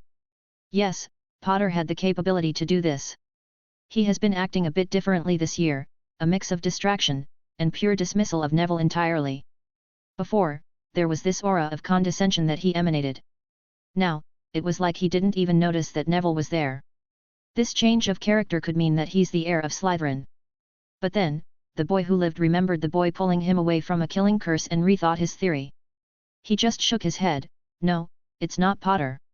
Hermione continued, yeah, that's not like Harry at all. As you would know, Ron argued, you haven't spoken to him for months. People change. Seeing another fight coming, Neville spoke up, all of this is just speculation. It could be anyone in Slytherin, really. Ron stiffened, what we need is proof. If only we could pretend to be Slytherins and ask questions.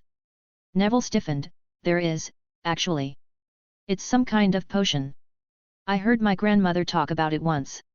I think it's called poly something. I don't really remember, but it can transform you into another person. Hermione stiffened, you mean polyjuice potion? Yeah, that's it, he exclaimed. Neville, that takes over a month to brew. And the ingredients are expensive, the Muggleborn protested. I can get the ingredients easily enough. And we can afford to wait a month. It would also give us enough time to see if the perpetrator attacks again. Do you think you could brew it? Hermione nodded, I'm not sure. I need the recipe first. It's in a book called Most Potent Potions in the restricted section of the library. Neville nodded, I'll try to convince Lockhart to give us a permission slip. He seems to like me for some reason. Ron seemed to grumble at this, it's because you're a celebrity, mate.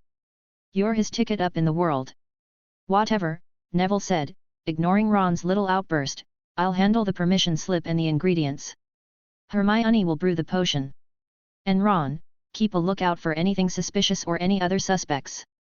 They all agreed and decided to continue their homework, and a few hours later, all thoughts of the Chamber of Secrets had disappeared. After all, the match against Slytherin was in a few days and Neville wanted to be ready. He wanted to show Malfoy and the entire world, that it didn't matter how much money he threw at everything. Neville would still be the superior seeker. Oliver Wood and the rest of the Quidditch team were putting their faith in him, and he will not disappoint them. He had trained day and night for this. What could go wrong? Chapter 91, of Gifts and Clues. November 16, 1992, Hogwarts. After all, the match against Slytherin was in a few days and Neville wanted to be ready. Neville wanted to show Malfoy and the entire world, that it didn't matter how much money he threw at everything. Neville would still be the superior seeker. Oliver Wood and the rest of the Quidditch team were putting their faith in him, and he will not disappoint them. He had trained day and night for this. What could go wrong? Harry woke up that morning not looking forward to the rest of the day, even if it was a Sunday. He could see where things were headed, and it wasn't something he wanted to be a part of. It all started with a Quidditch game 2 days back, and things really started to heat up then. Tracy had dragged him and his friends to attend the match since it was often the most interesting one of the entire school year. The Gryffindor-Slytherin rivalry was really heated when it came to Quidditch, and it showed. Longbottom and Malfoy had spent almost 2 months doing nothing but training for the match, granting everyone a little break and a very calm school year. Harry knew that after the game things would go back to the way they used to be, but he didn't expect things to explode like this. Yet, the game was mostly dominated by the Slytherins because of the brooms Lucius Malfoy donated to the Slytherin Quidditch team, but then, of course, a Bulger started targeting Longbottom for some reason and ended up almost killing the boy by knocking him off his broom and hit him in the head after he had fallen. The young celebrity found himself with severely broken ribs, a cracked skull, and legs that were pretty much crushed. He ended up in the infirmary and wasn't seen since. Oliver Wood, of course, had complained that the ball was obviously cursed, and Madame Hooch agreed with him. To be completely honest, if Harry didn't know that a house elf had done it, he would have been impressed. Quidditch equipment is notoriously hard to enchant or curse because of the countless enchantments that are filling it to the brink. If a student had done it, they would have needed to break into Madame Hooch's office without being noticed by the wards, add a curse that is so woven into the enchantments of the Bulger that it would be unnoticed by the flying instructor during the standard pre-match detection. If a Newt student could pull it off, Harry would have raised his eyebrows in surprise. Now, house elves work on a separate magical system.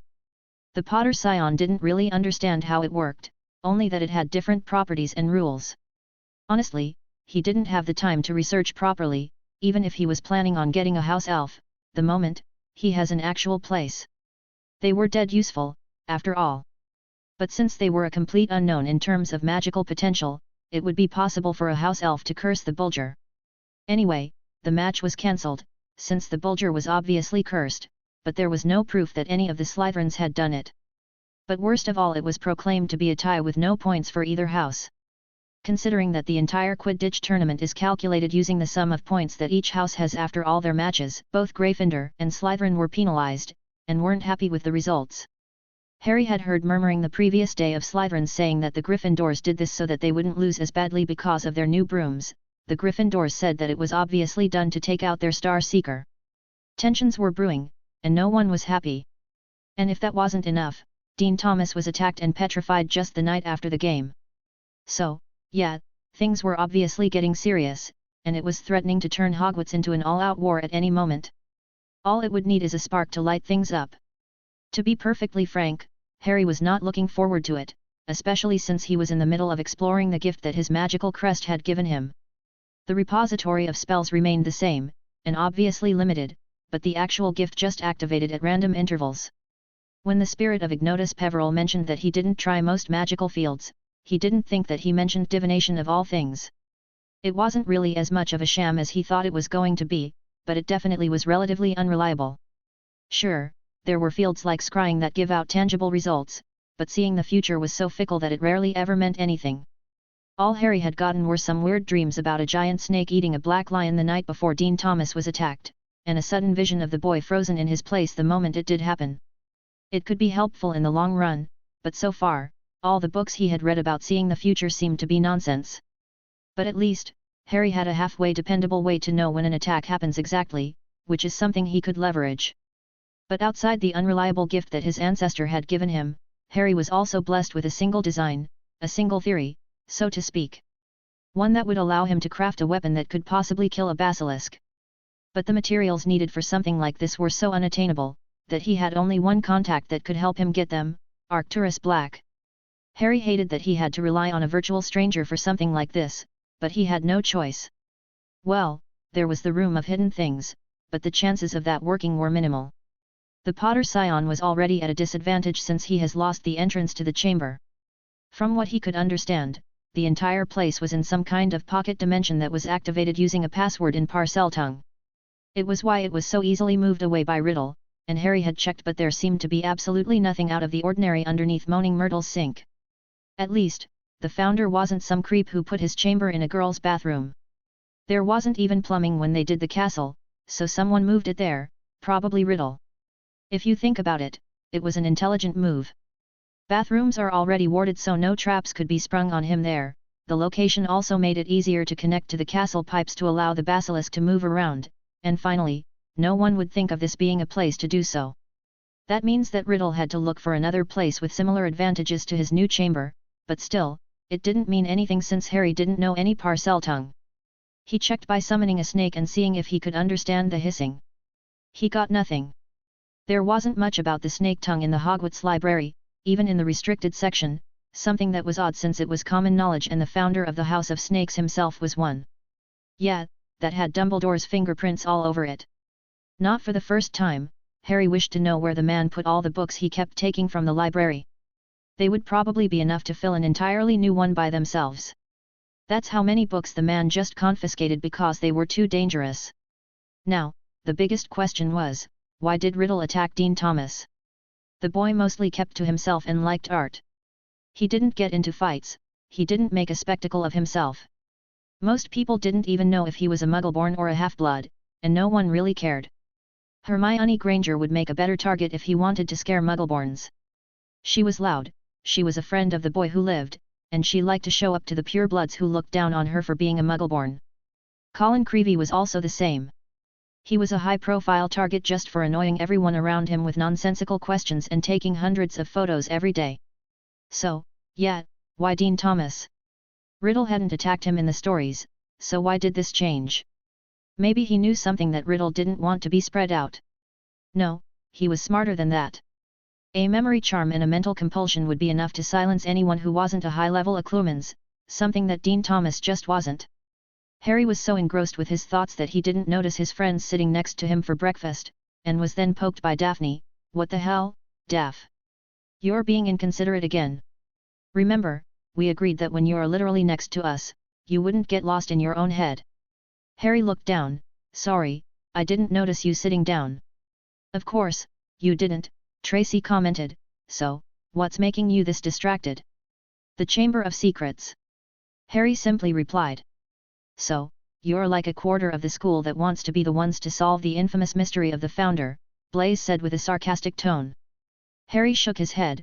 No, I already solved most of it, but the problem I have is why Dean Thomas was chosen as a target. What, you solved it? Daphne asked. Well, most of it, really. It's a bit obvious if you know where to look. You need to go back to the original attack, and you'll be able to have enough information to make your conclusions. Each attack is supposed to make a statement of sorts. Filch was an attack on the staff, showing everyone that no one was safe. Especially since he was barely gone for a minute when he was petrified. Every single old attack was the same, so the attacker is using similar means, in a way. The next person to be petrified is supposed to be known by most people. It's useless to spread fear if you don't know who the victims are in the first place. So, it had to be someone noticeable. Colin Creevey, Hermione Granger, and people like that. The purpose is to spread fear, so the question is, why Dean Thomas? He keeps to himself, and no one outside our year even knows who he is. Before the attack, I bet none of you knew that he was a Muggleborn. So, the question is why he was attacked in the first place. Daphne gave him a weird look. What makes you think that the goal is to make people afraid? Well, it has to do with the method of attack, Harry explained. It's not a spell, because Dumbledore would have easily countered it. Wand magic is structured like that, but a creature's magic can be stubborn and unpredictable. And if the beast is what I think it is, then whoever is controlling it is making sure that it only petrifies people and not killing them. Killing people would actually be easier to do and would leave fewer clues in the crime scene. Yeah, but you're basing all of this on the attacks that happened years ago. Whoever is doing this is different. What if they don't want to spread fear? What if there isn't a convoluted plan? Daphne responded. That's ridiculous. Of course, Riddle wants to spread fear. Oh. Maybe he did want that before, but this is different. Tom Riddle woke up in the future and saw how much of a disappointment his future self was, so what would he do? Would he really restart a reign of terror just to momentarily hurt Dumbledore, who was in a much more secure position than he was when Tom was still a teenager? No, of course, he wouldn't. There had to be something else. Something that's tied to Dean Thomas. Something that was different, this time. There had to be another motivation. Tom was a brilliant wizard, but he was fundamentally different. He was a Horcrux. So, what would a Horcrux need? He didn't have any magic, hence the need to possess people. Wait a minute, Harry was thinking of Riddle as its own independent person. But he wasn't, was he? Harry stood up with a huge grin on his face and just exclaimed, "You're a genius, Daph." He then kissed her cheek and ran out of the Great Hall. He had a diadem to find, after all. Chapter 92, Into the Deep. November 16, 1992, Hogwarts. He was a Horcrux. So, what would a Horcrux need? He didn't have any magic, hence the need to possess people. Wait a minute, Harry was thinking of Riddle as its own independent person. But he wasn't, was he? Harry stood up with a huge grin on his face and just exclaimed, "You're a genius, Daff." He then kissed her hair and ran out of the Great Hall. He had a diadem to find, after all. The room of hidden things was infinitely large, at least it looked that way. And if there was one way to describe it, it would be chaotic. The first time he saw it, he was awed. It was a single room that was about as large as a cathedral from a first glance, but Harry had learnt that its size was nothing more than an illusion. He hadn't found an end to the room yet in over a year of exploration. Paradoxically, the room was illuminated by the windows that were high up on the walls. There had to be some kind of illusion or space warping to have that kind of effect, but the light illuminated the room in a way that made it look like a city with towering walls, built of what Harry knew must be objects hidden by generations of Hogwarts students. There were alleyways and roads bordered by teetering piles of broken and damaged furniture, stowed away, perhaps, to hide the evidence of mishandled magic, or else hidden by the castle's proud house elves. There were thousands and thousands of books, no doubt banned or graffitied or stolen. There were winged catapults and fanged frisbees, some still with enough life in them to hover half-heartedly over the mountains of other forbidden items. There were chipped bottles of congealed potions, hats, jewels, cloaks. There were what looked like dragon egg shells, corked bottles whose contents still shimmered evilly, several rusting swords and a heavy, blood-stained axe. But the idea of treasure hunting here was a foolish one. Most objects had their enchantment withering away over the years. It was a side effect of standard enchantment. The truth was that permanent enchantment is nothing more than an illusion, at least to the average wizard. Enchantments just aren't permanent, there's always a leakage of magic when it's used, hell even if it's staying idle. For all its wonder, magic acted often like energy, and well, a perfectly magically sealed environment was unlikely. A few skilled practitioners go around this issue by anchoring runes that allow them to absorb ambient magic, but that overcomplicated the designs and made the product far more expensive. After all, rune experts are very rare in the Isle. For some reason, the field was often dismissed by the masses, that liked using wand magic more. Although Harry did read mentions of artifact creation, which somehow permanently enchants an object from scratch without rune anchoring it. But he couldn't find anything concrete about the field itself in the library. So much that he doubted its existence if it wasn't for the fact that there are many relics of past magic that still function today without anchoring runes. So, yeah, the room of hidden things was pretty much useless to the average wizard. There wasn't any gold, since the house elves put any lost money into the school fund instead of just throwing it away. The enchanted items have faded away, so they were useless. And the items still holding any magic, few as they may be, are almost all broken. The only treasure there were the endless books in the room, and the items hidden in the suitcases and pouches that were thrown there. Honestly, Harry could probably get a fair bit of gold just looking around in this room and stealing anything interesting, but the issue was the fact that it would be extremely time-consuming. The room of hidden things just didn't take any commands. It just didn't change in any way, no matter how Harry worded his request, so he would need to do it manually. But Harry wasn't there for any of that, he needed to find a specific thing, a diadem to be exact. He was going after the Horcrux, a lot earlier than he should have. He didn't dare do it the previous year since Voldemort was in the castle and messing around with it might have alerted the Dark Lord. But now, he was dealing with another Horcrux. Honestly, Harry was theorizing here, but Horcruxes were connected. They had to be for them to work as anchors for Voldemort's soul together, like a net stopping his bodiless soul from moving on constantly. Divided or not, every single soul anchor was a part of Voldemort, a shard of his very self. They all had to be connected in some way. To be completely frank, the Potter Scion knew very little about souls, but for some reason, that felt more natural in a way that he simply didn't know how to discuss. And a magical connection could be piggybacked. It could be used to find the real thing. Harry only needed to be careful that he was only looking for the diary and not somehow alert Voldemort of someone messing with his Horcruxes. From the stories in his previous life, Voldemort did not feel his Horcruxes being destroyed, but the Potter Scion how much his stories could be wrong in a few issues. But what if he didn't really piggyback on the connection? What if he used it to divine the location of the diary? His magical crest did press on the power of divination, and a small scrying ritual could be done easily enough.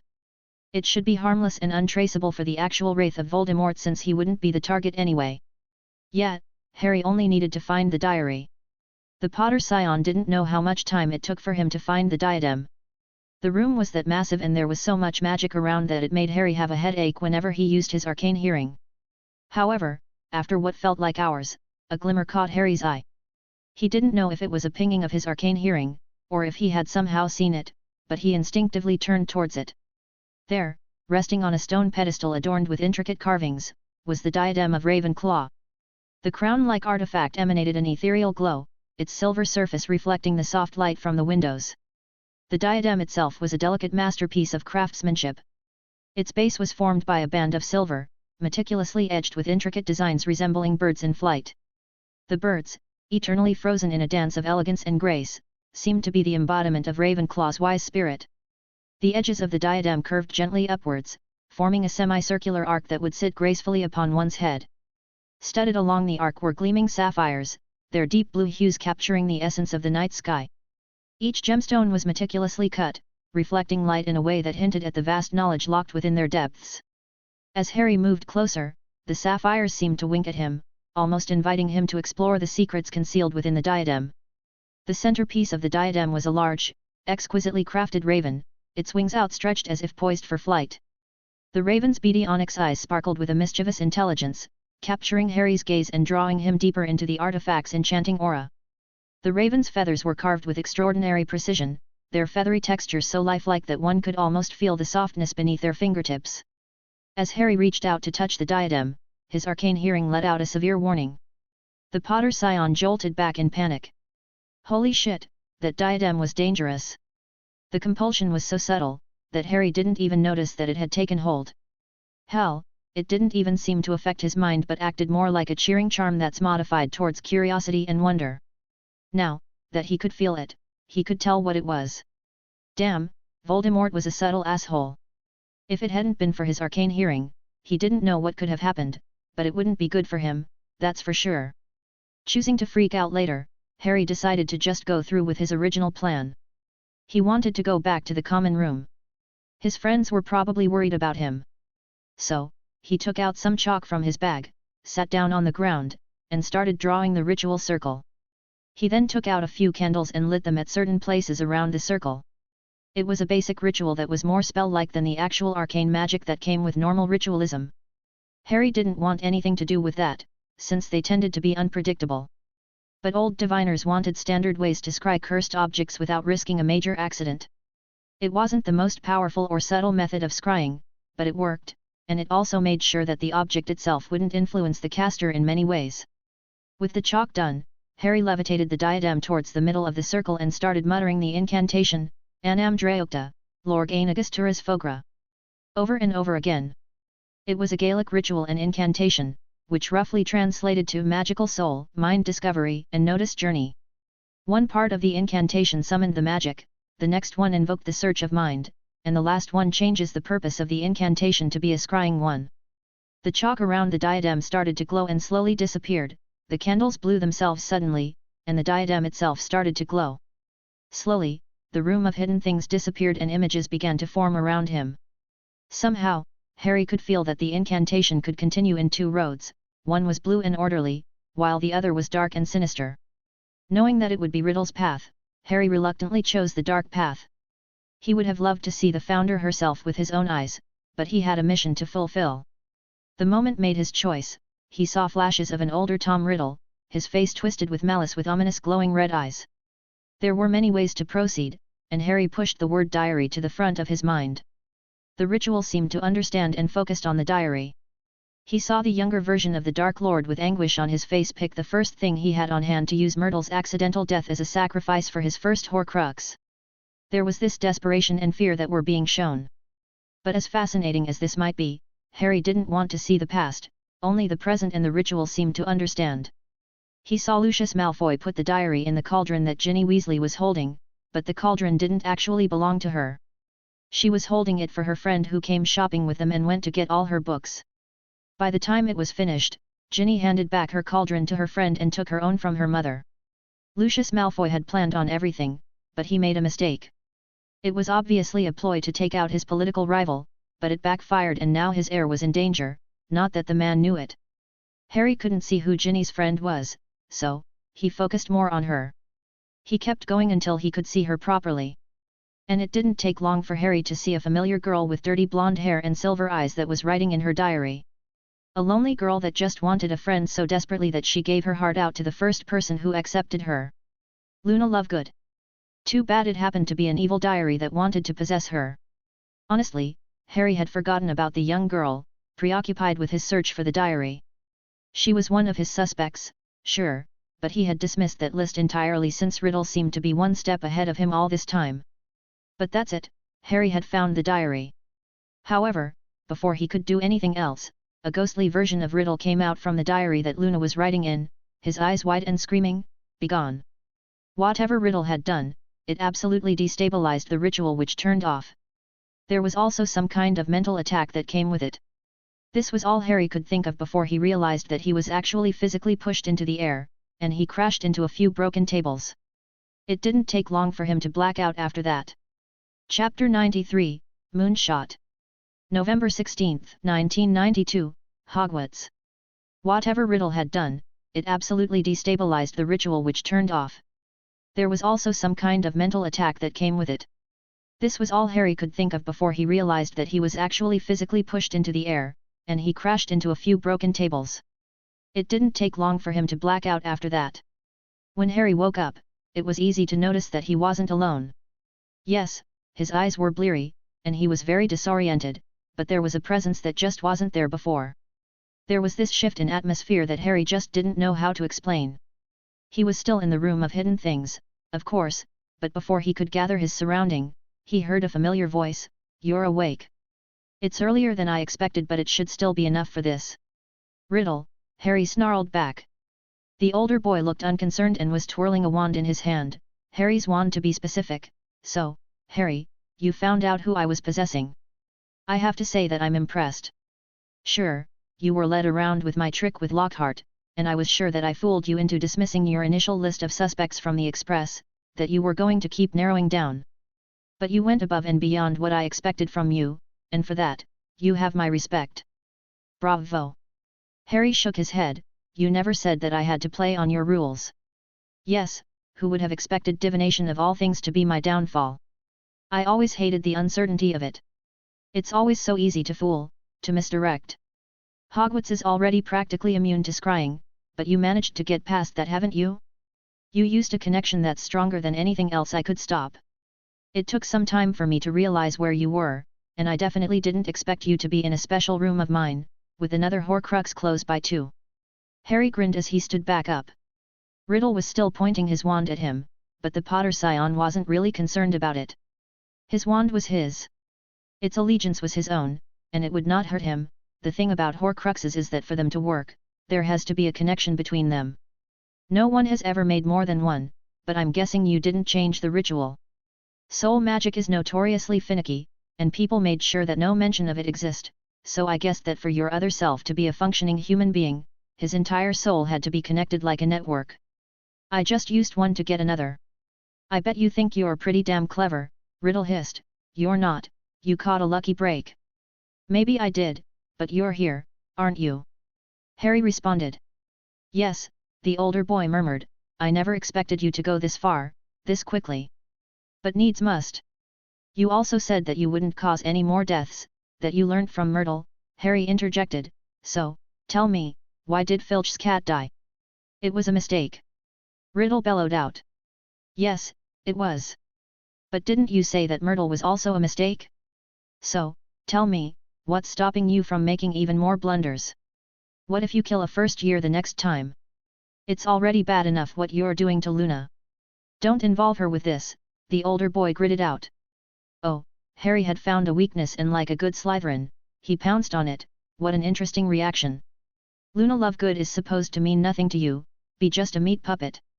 That is what you alluded to, when you talked about the victim you were possessing. But that's not true, is it? The lonely girl with an innocent heart exposed her soul to you and you couldn't help but admire her." Riddle twitched and the Potter Scion continued, "No, more than that. You started to like her.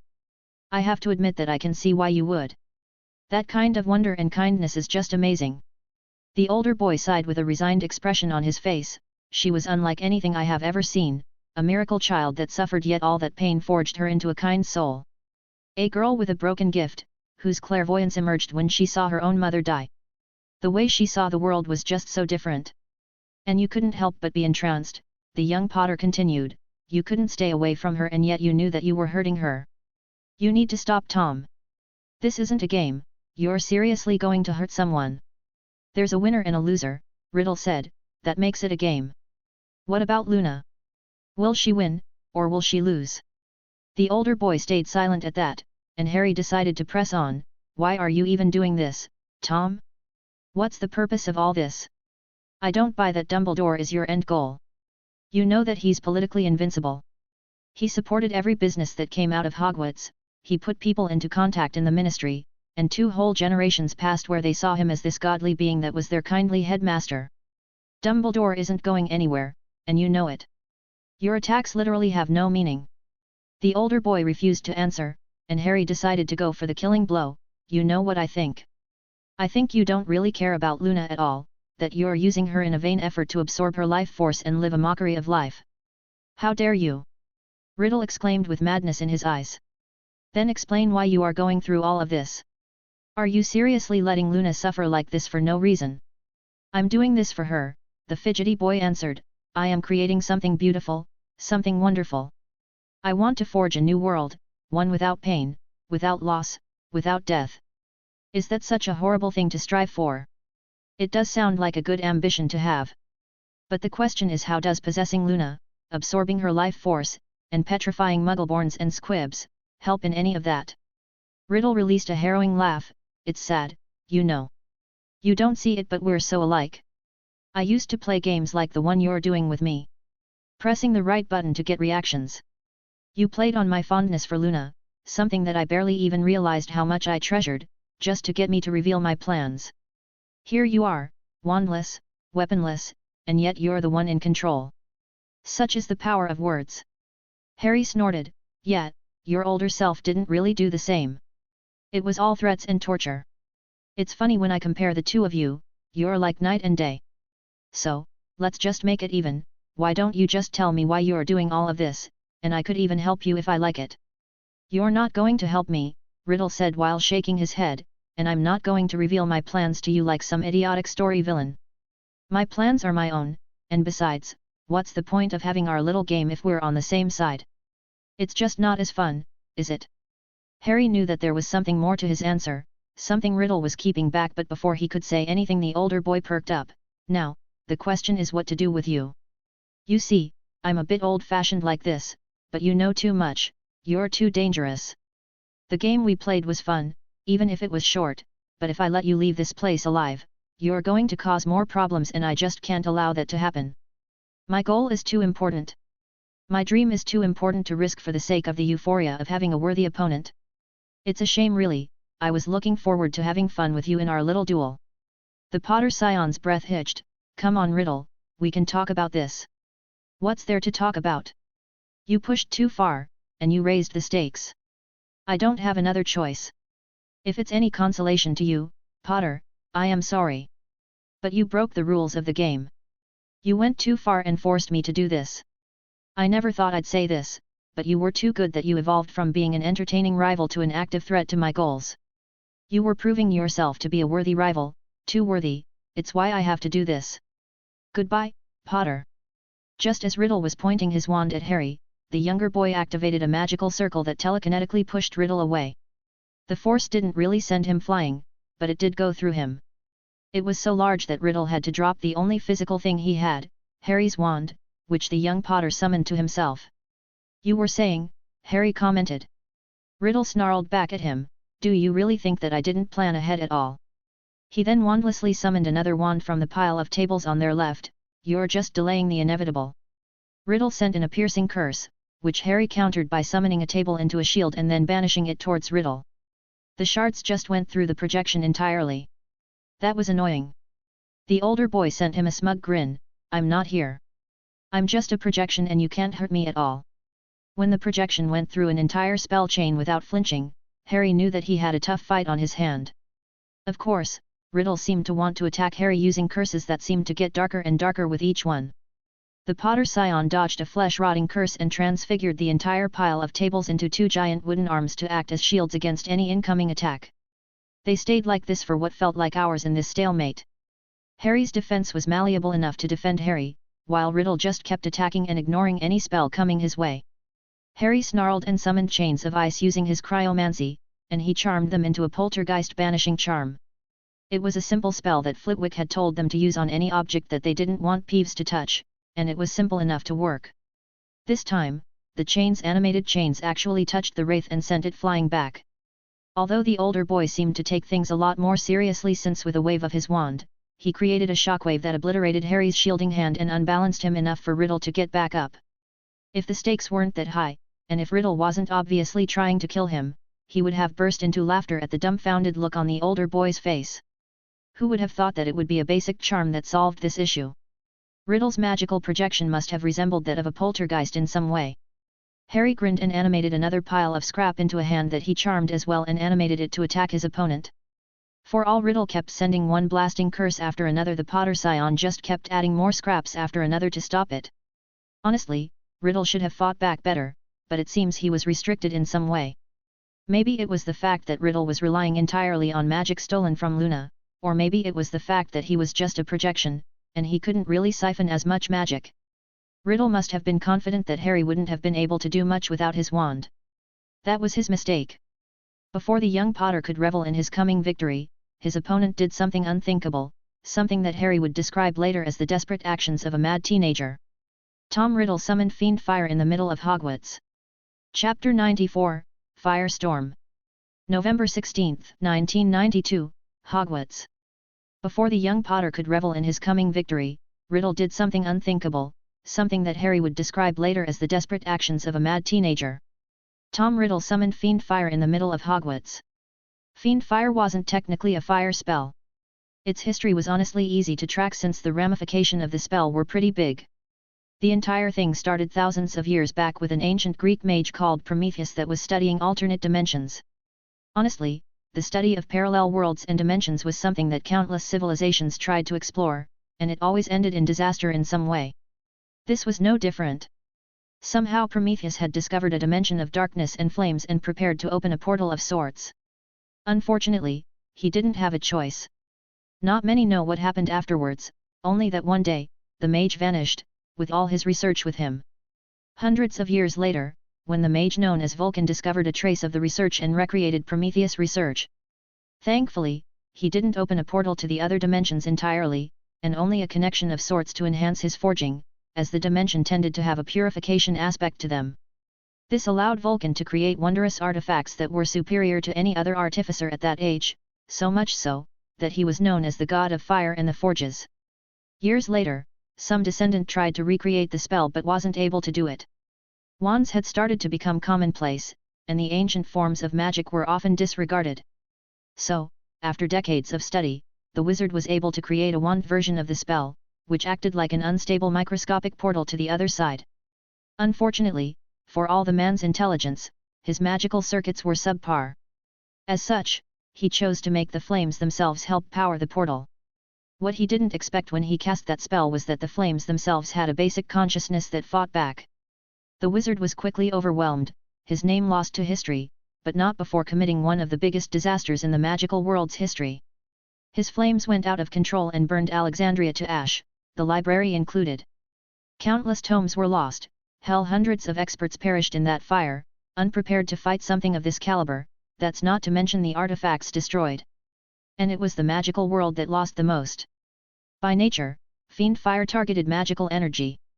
Theorists claim that it was some kind of ascended consciousness that somehow absorbed the magic of its dimension, becoming the sole living entity.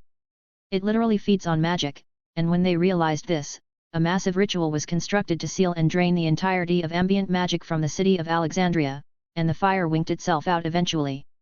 It took centuries for the magical community to recover, and the Library of Alexandria was rebuilt. Unfortunately, it still remains a shadow of its very self. Of course, after a lot of experimentation, it was determined that a strong will can override the consciousness of the flames and guide it, but not completely control it. To be perfectly honest, Harry only learned all of this because he was curious as to why Fiend Fire could destroy Horcruxes. Now, that was obvious, the soul shard was anchored with magic. What Fiend Fire does is consume the magic inside it and that releases the soul, allowing it to pass on, hence the destruction of the Horcrux. The soul itself is unharmed, well, it's already split since, you know, it's a Horcrux, but fiend fire doesn't affect souls. But that didn't matter now. What did matter was the fact that Riddle just opened a gate to what was essentially hell and released magic-consuming conscious flames in a magical school, that held practically the next generation of magic. Now, Harry wasn't Dumbledore. He couldn't just transfigure an extra-dimensional fire with a wave of his wand, but for all his stupefaction at the move, Harry knew how to improvise enough to buy himself some time. So, yeah, Harry did the best thing he could think of and just conjured what felt like hundreds of ice chains. The ice magic that held it was stopping it from melting at the sheer heat that came with it. The chains surrounded the entire flames in a dome and started linking. Harry used this to conjure hundreds of small magical circles in the knots, telekinetically pushing the fire down. It was the most stressful and tasking thing Harry had ever done. The sheer scale of multitasking alone was ludicrous, but for now, the fire was somewhat contained.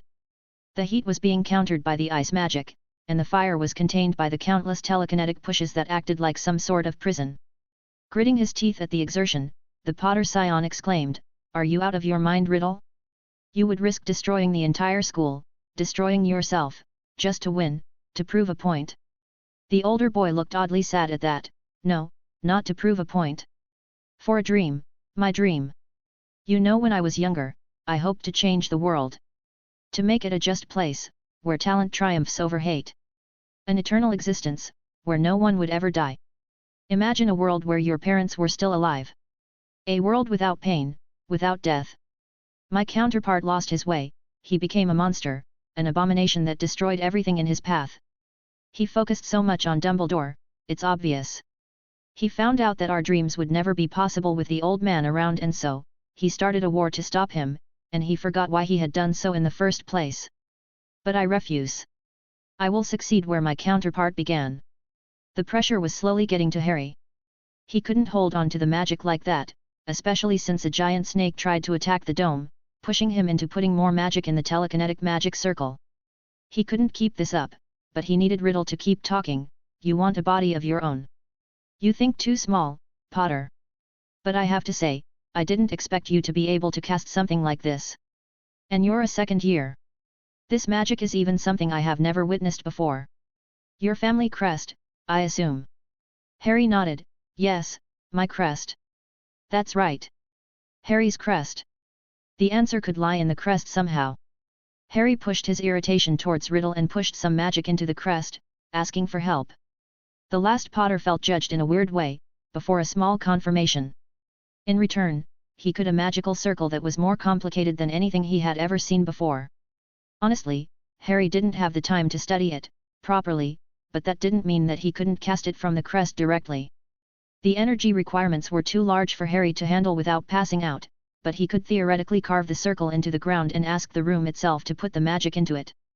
Harry growled, and discreetly, started to telekinetically carve his desired circle just outside the chain dome.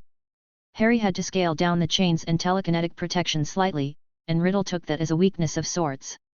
Honestly, the older boy didn't need to act clever. He obviously used this spell because he couldn't use a lot of magic, and the raw power of the fiend fire spell was a lot higher than the cost of casting it. It just required willpower, something that Riddle had in spades. The older boy laughed in glee, taking Harry's struggles as signs of his victory. "You're losing, and you know it. Why don't you just give up, and make it easier on the both of us? You must realize by now that you're not getting out of this place alive. For all your skill and intelligence, Harry Potter, it took a shade of my power to defeat you." The projection waved its wand and the giant snake of fire turned into a dome of sorts that exploded away, shredding Harry's defenses. The magic circles were destabilized, and the ice chains started to melt. Harry could have reinforced them, but he was almost done with his trap. It took seconds for Harry's defenses to come crashing down. The sudden heat and waves of fire burned Harry's chest slightly and he was sent flying back, the impact taking his breath away. Harry could make up a figure through the fire. It was Riddle who had slowly walked towards Harry with a smug smile on his face. "If it's any consideration, you would have posed me a challenge if you had time to grow. Goodbye, Potter. Know that I do not do this out of hate or anger, only because I must. You will try to stop me, and I cannot allow that. And you need to stop talking all the time," Harry replied while grinning slightly. before activating his trap. When Riddle moved his wand to command the fiend fire to burn Harry to ashes, the fire just stopped inches in front of the younger wizard when he cast a larger telekinetic magical circle, that was far more powerful, blocking the fire entirely. Harry coughed and let out a bloody grin. His trap was taking hold, and it was a pretty obscure magic circle whose purpose was to destroy poltergeists. Since those were magical constructs that developed a consciousness, the entire circle simply absorbs magic and turns it into ambient magic outside the circle. Anything magical inside the circle will die if it's not tied to an object. The older boy seemed to realize what was happening, since he screamed out, "No! No!" Before the Potter Scion could react, the older boy waved the fiend fire in the final attempt to stop his opponent. Harry almost grinned at the futility of it and used another telekinetic shield to protect him. The Potter Scion quickly disarmed Riddle with a telekinetic push on the wand itself and broke it. These magic circles were awfully handy, yet from the satisfied smile on Riddle's face, Harry couldn't help but feel like he lost somehow. His suspicions were confirmed when he realized that he wasn't even Riddle's target. Down on the ground were the charred remains of the famed lost diadem of Ravenclaw, with the sinister black ichor getting down from it. The absurdity of it stunned Harry. He never expected the older boy to do something like this. You would destroy your own Horcrux. The fiend fire had dissolved down to nothing, leaving nothing but some heated air, and 2 gasping combatants. "I am not Lord Voldemort, Potter. Why should I care if he lives or dies? You might have won this round, but the war has yet to be decided. Why should I allow you to have another advantage in finding me again? After all, I'm going to start attacking again, and frequently. I will not stop until you catch me, or I catch you. The next time we meet, I'll have my pet with me, and I won't be so limited. We'll see how you manage then." "What about Luna?" Harry couldn't help but ask. "I will miss her, but my mission will help her too. I guess I'll have a new wielder soon." Harry shook his head. "No, you won't. Why do you think you haven't been fading away yet? You're a projection, and your existence is tied to the life force you have stolen from Luna. The life force that is being continuously drained from you is being turned into ambient magic. You will not be able to get another wielder, you won't have the energy to possess anyone for a while. All I have to do is collect the diary and destroy it. This is goodbye, Tom." The projection shook its head in amusement. "No, it isn't. It's been fun though. I can't wait to do it again." Slowly, the image of the older Slytherin had dissolved into nothing. Later, Harry realized what Riddle meant when he was on his way to sneak into Ravenclaw Tower and saw an unconscious Luna Lovegood in the middle of the corridor. The issue was that she didn't have Riddle's diary with her. Damn it, he was so close. This was really getting old. Chapter 95, Lunar Alliance. November 16, 1992, Hogwarts. Slowly, the image of the older Slytherin had dissolved into nothing. Later, Harry realized what Riddle meant when he was on his way to sneak into Ravenclaw Tower and saw an unconscious Luna Lovegood in the middle of the corridor. The issue was that she didn't have Riddle's diary with her. Damn it, he was so close. This was really getting old. As Harry approached the stunned blonde slightly, and after looking around for the diary, he sighed in exasperation and just renervate the young girl. The girl woke up with a start and asked, "What happened? I just found you stunned here and woke you up. Do you remember what happened?" Harry answered. "No, I think they hit me in the back. Although, it could be an angry pack of Rackspurts. They can be pretty mean, you know. I did feel my head getting a bit floaty and unfocused before I fell asleep," the Ravenclaw answered dreamily. "Seriously, Luna, you were stunned from the back. You've got to know that the last Potter interjected. Maybe I was, maybe I wasn't. Isn't that wonderful, the uncertainty of it all? And is it also wonderful that they took Tom Riddle's diary too?" Harry asked with a raised eyebrow. Suddenly, the girl looked panicked. She leapt towards her bag and frantically kept trying to find the book in question. She kept murmuring, "Where is it? No. No." She then looked at Harry with teary angry eyes. "Where is he? Where is Tom?" The girl actually took out her wand in anger. Damn, she was really attached to the diary. "Hey." Deciding to calm her down, Harry said, "I don't know where Tom is. I'm trying to find him, but someone else took the diary. Do you have any idea who it could be? Any clue would help me find him. Why are you even looking for him?" the younger girl asked suspiciously. Harry grabbed the back of his head in embarrassment. "Well, he and I have been playing a game for a couple of months. I kinda won this round, and since he's such a sore loser, he decided to hide away. The young Ravenclaw gave Harry a dry look. I'm not an idiot, Potter. Just give it to me straight. Harry shook his head. You won't like the answers I'm giving you. I can take it, just tell me already. How do you even know about Tom? Luna answered with a resolve that was unusual for an 11-year-old girl. The Potter scion looked around to make sure that no one was listening in on them before taking his wand and muttering, Mufflieto. Look, it's a long story, but I'm kind of a seer. I get random flashes of things that happened in the future and the past. During the summer, I found out that a certain diary was going to be used to release a monster on the student body.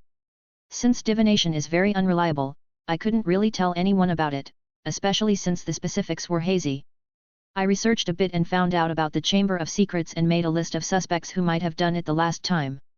Tom and I found out about each other when I put a trap on the entrance to the chamber.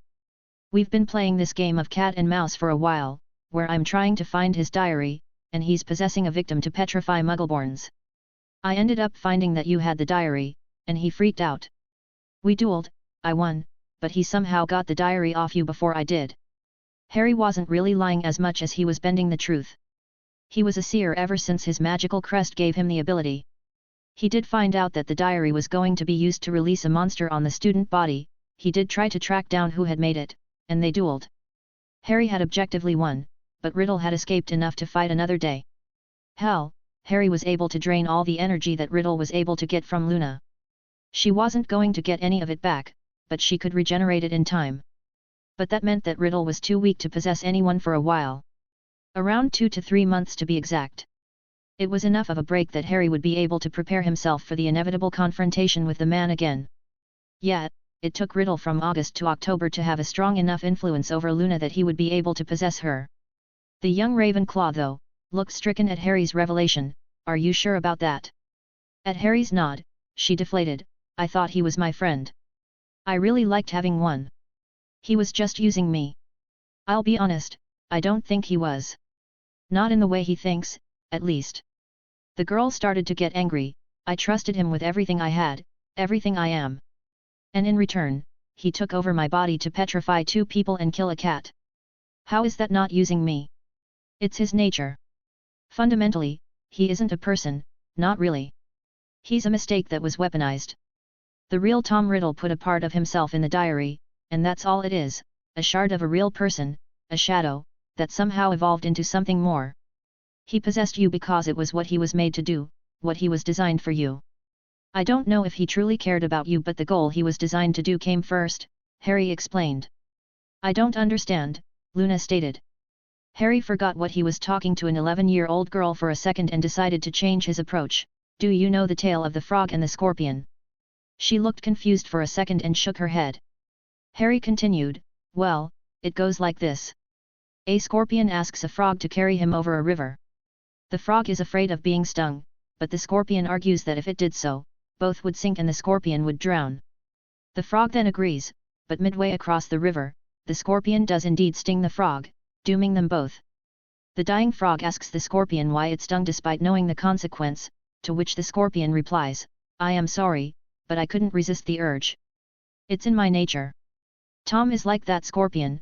He was made to open the Chamber of Secrets, and no matter how much he liked you or not, he will do it. But he was so real, Luna protested. He was understanding when I talked about the difficulties I had about being lost in my clairvoyance. The creatures I created interpret my visions without me being overwhelmed all the time, but I still get lost in my head sometimes. I told him about my mother, about my father's obsession with his newspaper. And he comforted me. He told me that everything was going to be all right, and I could tell that he was being truthful. Maybe he was. He's more than a painting but less than a person. He's like half a person that was put in a diary, but half of him is still missing. Yes, but he's a diary. How could he grab himself? Harry sighed. He's smart. And when I mean smart, I mean a veritable genius when it comes to politics and mind games. He created a network of people that he's controlling somehow. It's more subtle than possession, it's more like selective compulsion charms when he wants them to have. He could have had one of them just stun you in the back and get the diary before he made this magical projection for our confrontation. It was probably a backup plan in case it was a trap, since I was able to take him by surprise and find you. I never got that close before in our little game and he probably panicked. It's just like him to be paranoid. So, please try to remember anything about who attacked you. Yeah, that magical projection was insane. Honestly, the Potter Scion had no idea how the hell Riddle pulled off creating a bastardized version of a poltergeist that was powered by his diary's energy, and that he possessed to create a virtual body for himself. This was some bullshit magic right there. You know, they said that Riddle was a prodigy among prodigies, but Harry never conceptualized just how advanced he was until then. And his control over fiend fire using an obviously unsuited wand, with limited magical reserves, was just insane. Like seriously, an actual Tom Riddle with a real body would wipe the floor with him. I'm sorry, I don't remember anything. Harry sighed in exasperation. Damn it, I'll have to start from scratch. At least I have a couple of months until he's recharged enough to start attacking again with his new victim. Alright, I'm sorry I bothered you, Luna, but I really need to sleep. As you probably noticed, I'm kinda hurt now. Yeah, Harry was practically limping away, with cuts on his face and arms, burned robes and a few patches. It wasn't that big of a deal, especially considering that he was near fiend fire of all things, but the young Slytherin was just tired. As he made his way to leave, Luna caught his arm and stopped him. I want to help you. Luna, you don't know what you're asking. We'll probably end up fighting a 1,000-year-old monster. I don't care. He used me. I bared my soul to him, and he broke my trust. She looked down and croaked. I thought that I had finally had a friend. This was just too sad, and Harry instinctively hugged the young Ravenclaw, repressing a hiss as she touched his burns. Fine, you can help, but only in the research department. The girl looked up at him and grinned. Thank you. An idea struck Harry. You said you were a clairvoyant, right? Does that mean that you can tell if someone is under Riddle's control? Maybe. When someone is acting oddly, I can see rackspurts around their head. They're in a different pattern. I saw it when we tried using cheering charms in class. But it's hard to see from far. I don't mind trying though, but I need a reference to see. Lockhart is one of them if you need a reference, Harry answered. Ah, I remember. He's very fuzzy when he teaches, like there's something else giving the instruction. I just thought he separated himself into two personas, the warrior and the performer. Like he was damaged enough by his conflict that he didn't want to show it to the public somehow.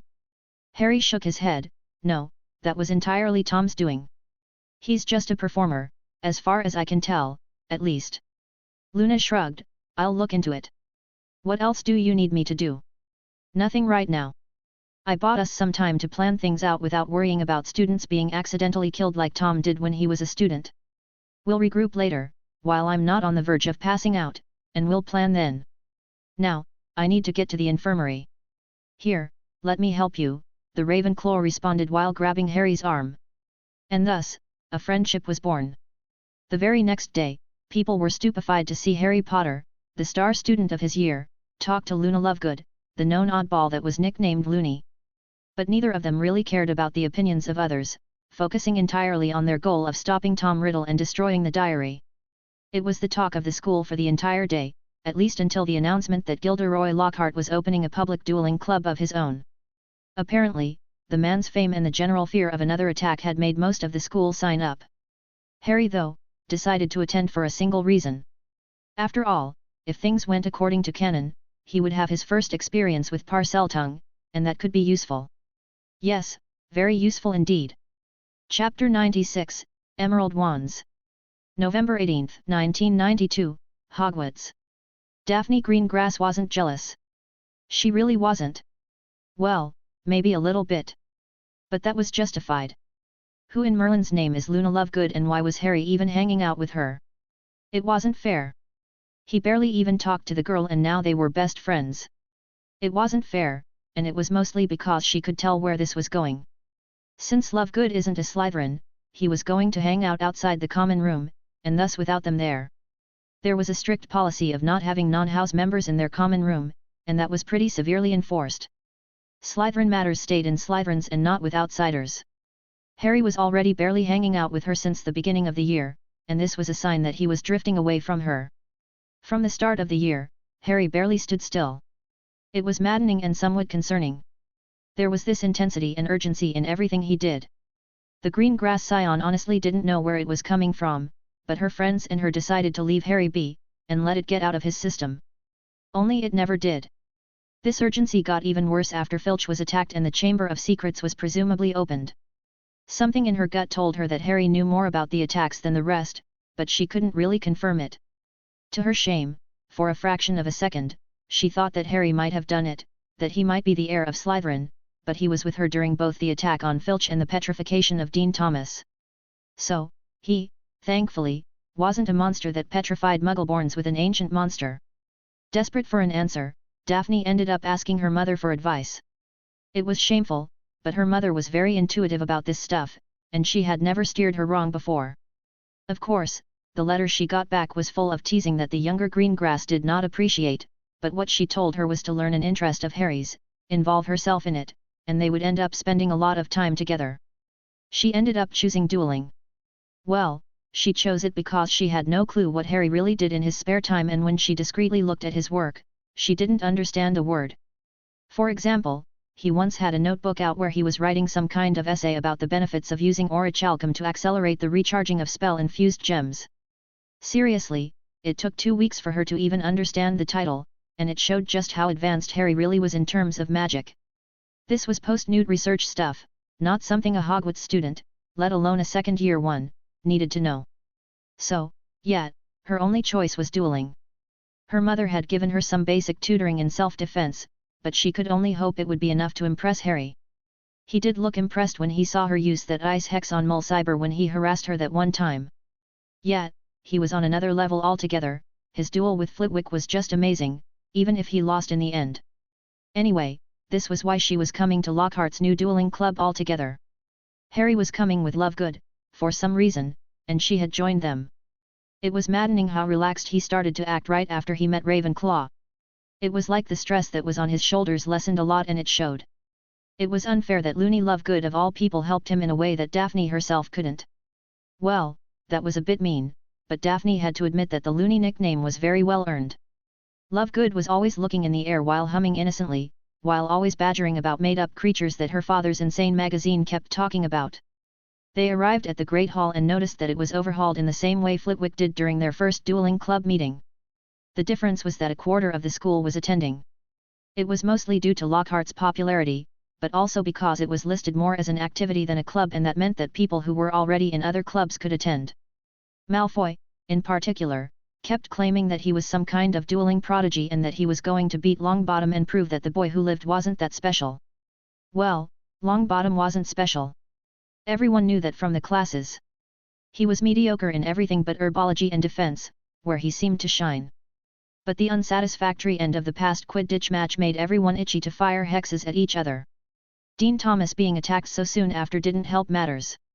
It showed in the uproarious chatter that permeated the air in the Great Hall that Daphne noticed the moment she entered the vast room with Harry and Lovegood at her side.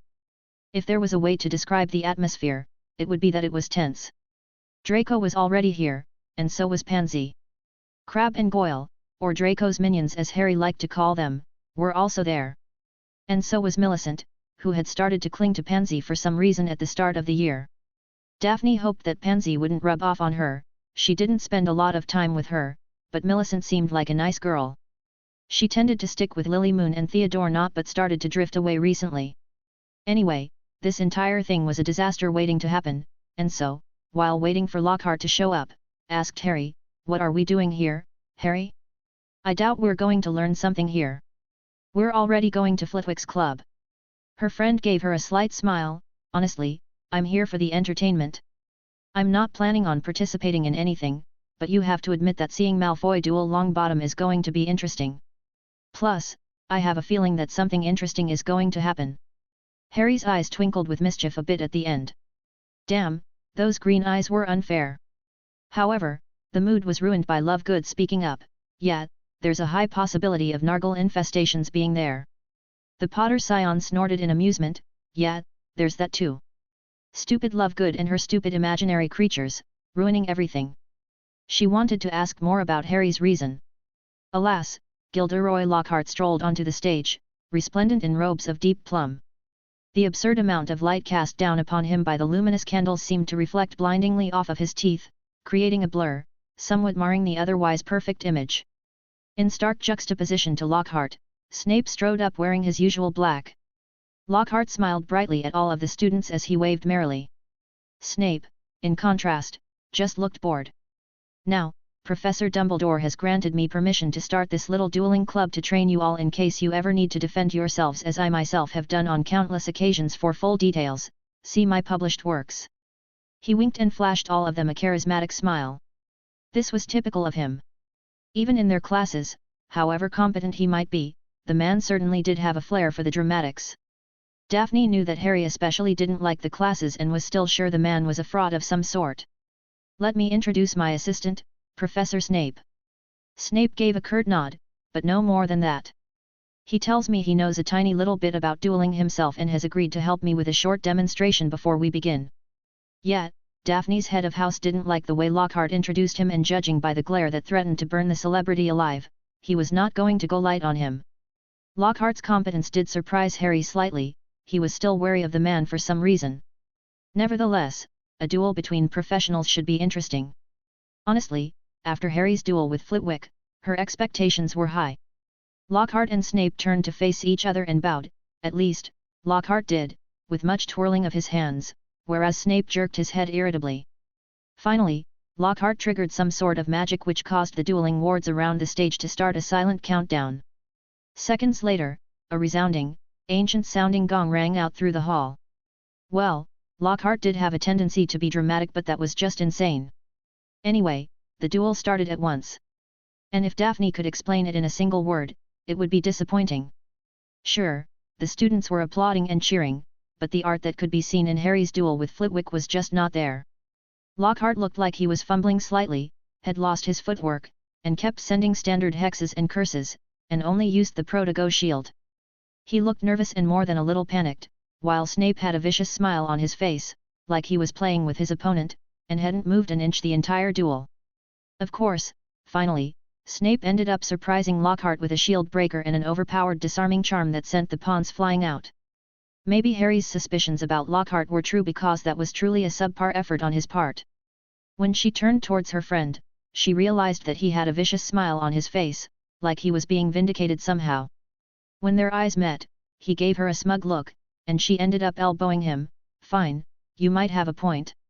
Don't let it get to your head. Tracy is going to be heartbroken when she hears about this. The girl kept defending him all semester and lorded Harry's mistake over his head for weeks.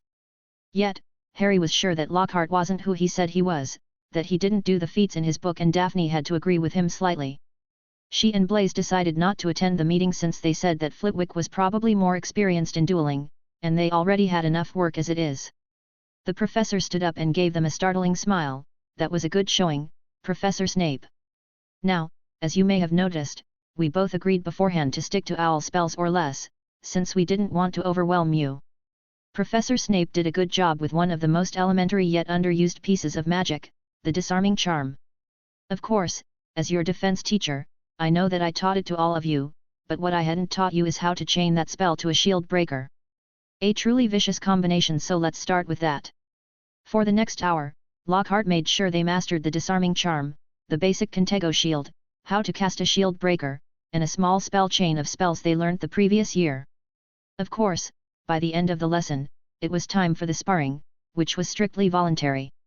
The duels tended to end in less than a minute. Daphne herself fought against some third-year Hufflepuff girl and won easily. Harry had given her a proud look afterwards. Ron Weasley, who had gotten a new wand for the safety of the entire school, ended up getting easily defeated by Theo Knott. But Crabbe and Goyle both lost their duels with Goldstein and Boot. Anyway, while humorous, the duel between Granger and Millicent was a disaster, especially since it ended up as a physical fight, where the Muggleborn ended up in a headlock and was whimpering in pain. The professors ended up disqualifying both of them since physical contact was illegal in dueling.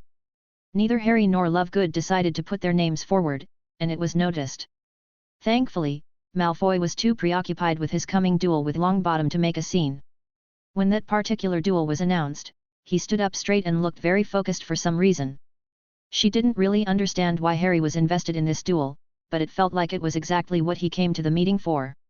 And if Harry is interested in something, the young green grass knew that it was worth keeping an eye on. So, as the dueling wards came down once more, and the boy who lived and the Malfoy scion prepared themselves, Daphne decided to see what got Harry to waste almost 2 hours of his precious time. Chapter 97, The Tongue of Serpents. November 18, 1992, Hogwarts. When Harry attended Lockhart's Dueling Club session, he didn't really know what to expect, especially with the blonde professor's surprising competence as a teacher. Honestly, the Potter scion only came to get a first glance at Parseltongue being used. The Tongue of Serpents isn't something that has been studied much, deemed as family magic more than any other spell. It didn't make any sense. Family magic was something that you had when you were born. You couldn't really give it to someone. Soul shard in his scar or not, if Parseltongue was genuine family magic, then Longbottom shouldn't be able to speak to snakes. And considering that in the story, the boy who lived was able to do it, and that was a mystery that Harry wanted to solve. Honestly, the mere existence of Parseltongue baffled Harry.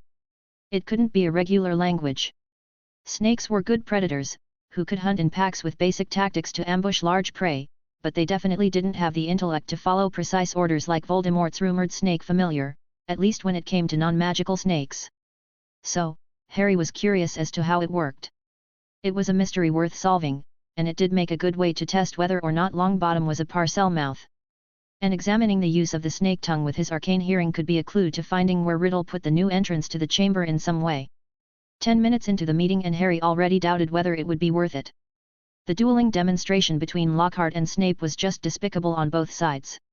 Sure, the spells were obviously limited to the standard curriculum until OWL level, but that made sense since this meeting was for first years to fourth years, so using any sort of advanced magic would go over most people's heads. But no, what made Harry suppress a sneer while watching the spar was the utter disregard for dueling as a sport was being shown. Snape was obviously a fighter, and so was using ambush and light aura tactics. He was also missing most of his arsenal since he obviously specialized in dark spells. Harry did see the man stiffen in the middle of a spell chain, or suddenly change wand movement, preparing to cast a curse by instinct. It just made him look sluggish. And speaking of instincts, Lockhart didn't have any and it was obvious. Riddle being stuck in the diary for at least a couple of months made whatever way Riddle was making him competent stop. The man just kept sending spells without any tactics in mind and cowered behind a Protego shield for most of the spar before Snape had enough of him and sent him flying. So, yeah, it was a disappointment. Even Luna and Daphne thought the same, considering the small frowns on their faces. The two girls had insisted to accompany him for some reason, even though he had told them that it would be a waste of time if they wanted to learn anything. After a practicing session that honestly felt like ages, Lockhart announced the spars to practice what they have learnt. The two girls ended up participating in a small duel each, both of them winning their own fight. Daphne was obviously a little more experienced, probably because of Flitwick's dueling sessions and whatever self-defense spells she had learned at home. Anyway, eventually, the duel Harry came to see appeared. Longbottom against Malfoy. For some reason, people were excited about the rivalry. The two boys were obviously incensed with each other. Malfoy was angry at Longbottom because he thinks that the boy who lived was the one who hexed the Bulger that attacked him to spare Gryffindor their humiliating defeat. The blonde pawns kept complaining about it in the common room, so much so that Harry wanted to punch him just to shut him up. Longbottom, though, just seemed angry in general ever since the attack. The fact that he was a suspect didn't help at all, since he was the one that discovered Filch's petrified body and Mrs. Nora's corpse. The fact that Dean Thomas, his roommate, was petrified later, felt more like a taunt than anything else. Apparently, the boy who lived had started a crusade and vowed publicly to the Gryffindor common room that he would get to the bottom of things and avenge their fallen comrades. That boy really was dramatic. Anyway, it was obvious to everyone that the two of them were going to ignore every restriction and go all out the moment the duel started, and well, they did. It was a relief that neither of the duelers knew any permanently harmful spells, and Snape being there would be able to deal with any real issue. Anyway, the duel turned into a common schoolyard scuffle, with practically no shielding and just common spells and hexes. Of course, things started to heat up a bit when Malfoy snarled and sent in a cutting curse of all things, Lacero. It wasn't really a dark curse, but it was a little frowned upon because it was optimized for cutting biological matter, like human flesh. Luckily, Longbottom dodged most of it, but he did end up with a thin red line on his gut, with blood slowly looking down on it. The boy who lived frowned, and well, he went all out on it. It seems that the Longbottom scion had started to learn some self-defense in his spare time because he snarled and started a pretty interesting spell chain. He started by casting a knockback jinx that threw the young Slytherin in the air and followed it with an impediment jinx, that froze him in the air. The boy who lived proceeded to cast a veritable barrage of pranking spells before finally casting a desk endo charm that pulled the boy back into the ground. By the end of it, Malfoy had orange skin with pink dots all around, pimples on his face, and a horn on his forehead like a unicorn. Yet, Longbottom was going to win this handsomely, but Neville's status as a Parselmouth hadn't been tested yet. Lockhart smiled blindingly and started to release the ward, "A round of applause for our winner, Mr. Neville Longbottom." And so, with the wards down a bit, Harry decided to involve himself a bit. He slowly used his legilimency to project the idea towards Malfoy. It wasn't even anything harmful. It barely even qualified as a compulsion. It was just an idea, that the Malfoy scion grasped like a lifeline while he was still lying on the ground and snarled, "Serpent Sortia." The end of his wand exploded. Longbottom watched, in pure disbelief, as a long black snake shot out of it, fell heavily onto the floor between them, and raised itself, ready to strike. There were screams as the crowd backed swiftly away, clearing the floor. Malfoy seemed to have fainted from the exertion of the last spell, but this was the exact scenario Harry wanted to see. The spell itself wasn't a conjuration but a summoning. It was very dangerous magic but not a particularly difficult one. The main danger was the sheer randomness of the outcome. This spell in particular simply finds a random non-magical snake and summons it at the end of the caster's wand. It could just as easily be a giant boa constrictor or a harmless garden snake. And thus, the magical price of the summoning changes with the result and the location, which explained why Malfoy fainted immediately after casting the spell. One thing was for certain, that snake came from Hogwarts, probably in the Forbidden Forest. The wards wouldn't allow something from outside to come in, especially with such an easy spell. To deal with the snake is pretty simple. You either could unsummon it, which teleports that snake back, or you could just kill it. Snape stepped forwards, offering to help out Longbottom, and so was Lockhart for that matter. Longbottom chose not to listen to them, and for some reason, he just tried to blast the damn thing. With surprising flexibility, the snake avoided the spell entirely and started to slither menacingly towards the boy who lived. The two professors tried to act quickly, but suddenly Longbottom started to hiss, and Harry finally started listening to Parseltongue for the first time in his life. It wasn't a language, the hisses and spits were meaningless.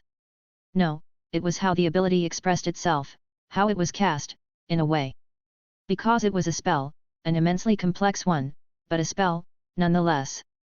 It was some kind of soul projection, that enveloped all snakes around and gave them a temporary spark of magic, and thus intelligence. The rest was just a way to communicate an intent in a way. It was like an idea, turned into a message, that communicated perfectly. The noise was some kind of mnemonic way to communicate. How fascinating! But in the end, it was a spell, which could be used by anyone, but would probably need decades of training to master. Yet, here was Longbottom doing it without even realizing it. No, it was more like he didn't even deal with the process of a spell. Why did that sound familiar? Oh, yes, magical crests. Salazar Slytherin must have put the ability as a spell in his magical crest.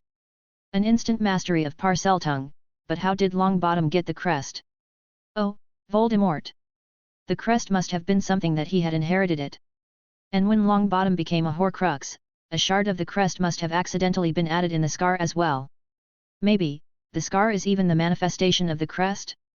Possible, but unlikely. Well, that gives a whole different meaning to the phrase, marked as an equal. Of course, back to the Dueling Club, the entire crowd was silent. Although, there were a few gasps around the hall. They all seemed to wait for the metaphorical bomb to go off as everyone started to realize that Neville Longbottom, the fucking boy who lived, was a Parselmouth. Before it could, Hermione and Weasley rushed forward and began to guide their dazed-looking friends swiftly out of the room. Just as the hall started muttering, Harry felt an arm wrap protectively around him and he was suddenly pulled right up against Daphne. She gave him a slight accusing glare, "Not here. We're leaving." With her arm still draped around his shoulders, Daphne began to lead Harry towards the hall's exit, walking at a very brisk pace. Luna tailed them while humming some unknown tune. The moment they were far enough away from the hall, she gave him an accusing look. "You knew that this was going to happen, that Longbottom was a Parselmouth. I was just testing a theory. Now, I know that Longbottom is a Parselmouth. Harry replied. Her eyes lit up. You arranged this to happen. Somehow, you made sure that Longbottom would be confronted by a snake. Her smile turned into a frown. He could have died, Harry. Harry shook his head, not with Snape around. The fastest non-magical snake venom takes 20 minutes to be lethal. It's more than enough time for Snape to give him a bezoar since he always carries a few with him. In the unlikely chance he didn't, he could have easily frozen the venom and carried him to the infirmary. There was practically no risk there. Hell, Malfoy's Lacero curse was more fatal. So, is Longbottom the heir of Slytherin? Daphne asked. Of course not. He was unconscious in one of the attacks, and while he was the one who found Filch, he's simply not clever enough to pull something like this off. No, I did this to get a good read on Parseltongue and on how it worked, which would be very useful to find the actual heir. You're going too far with this, Harry, Daphne interjected. We agreed that our time together should be about us, not about your manhunt for the heir of Slytherin. Harry looked down. I'm sorry. You better be. I want some time alone.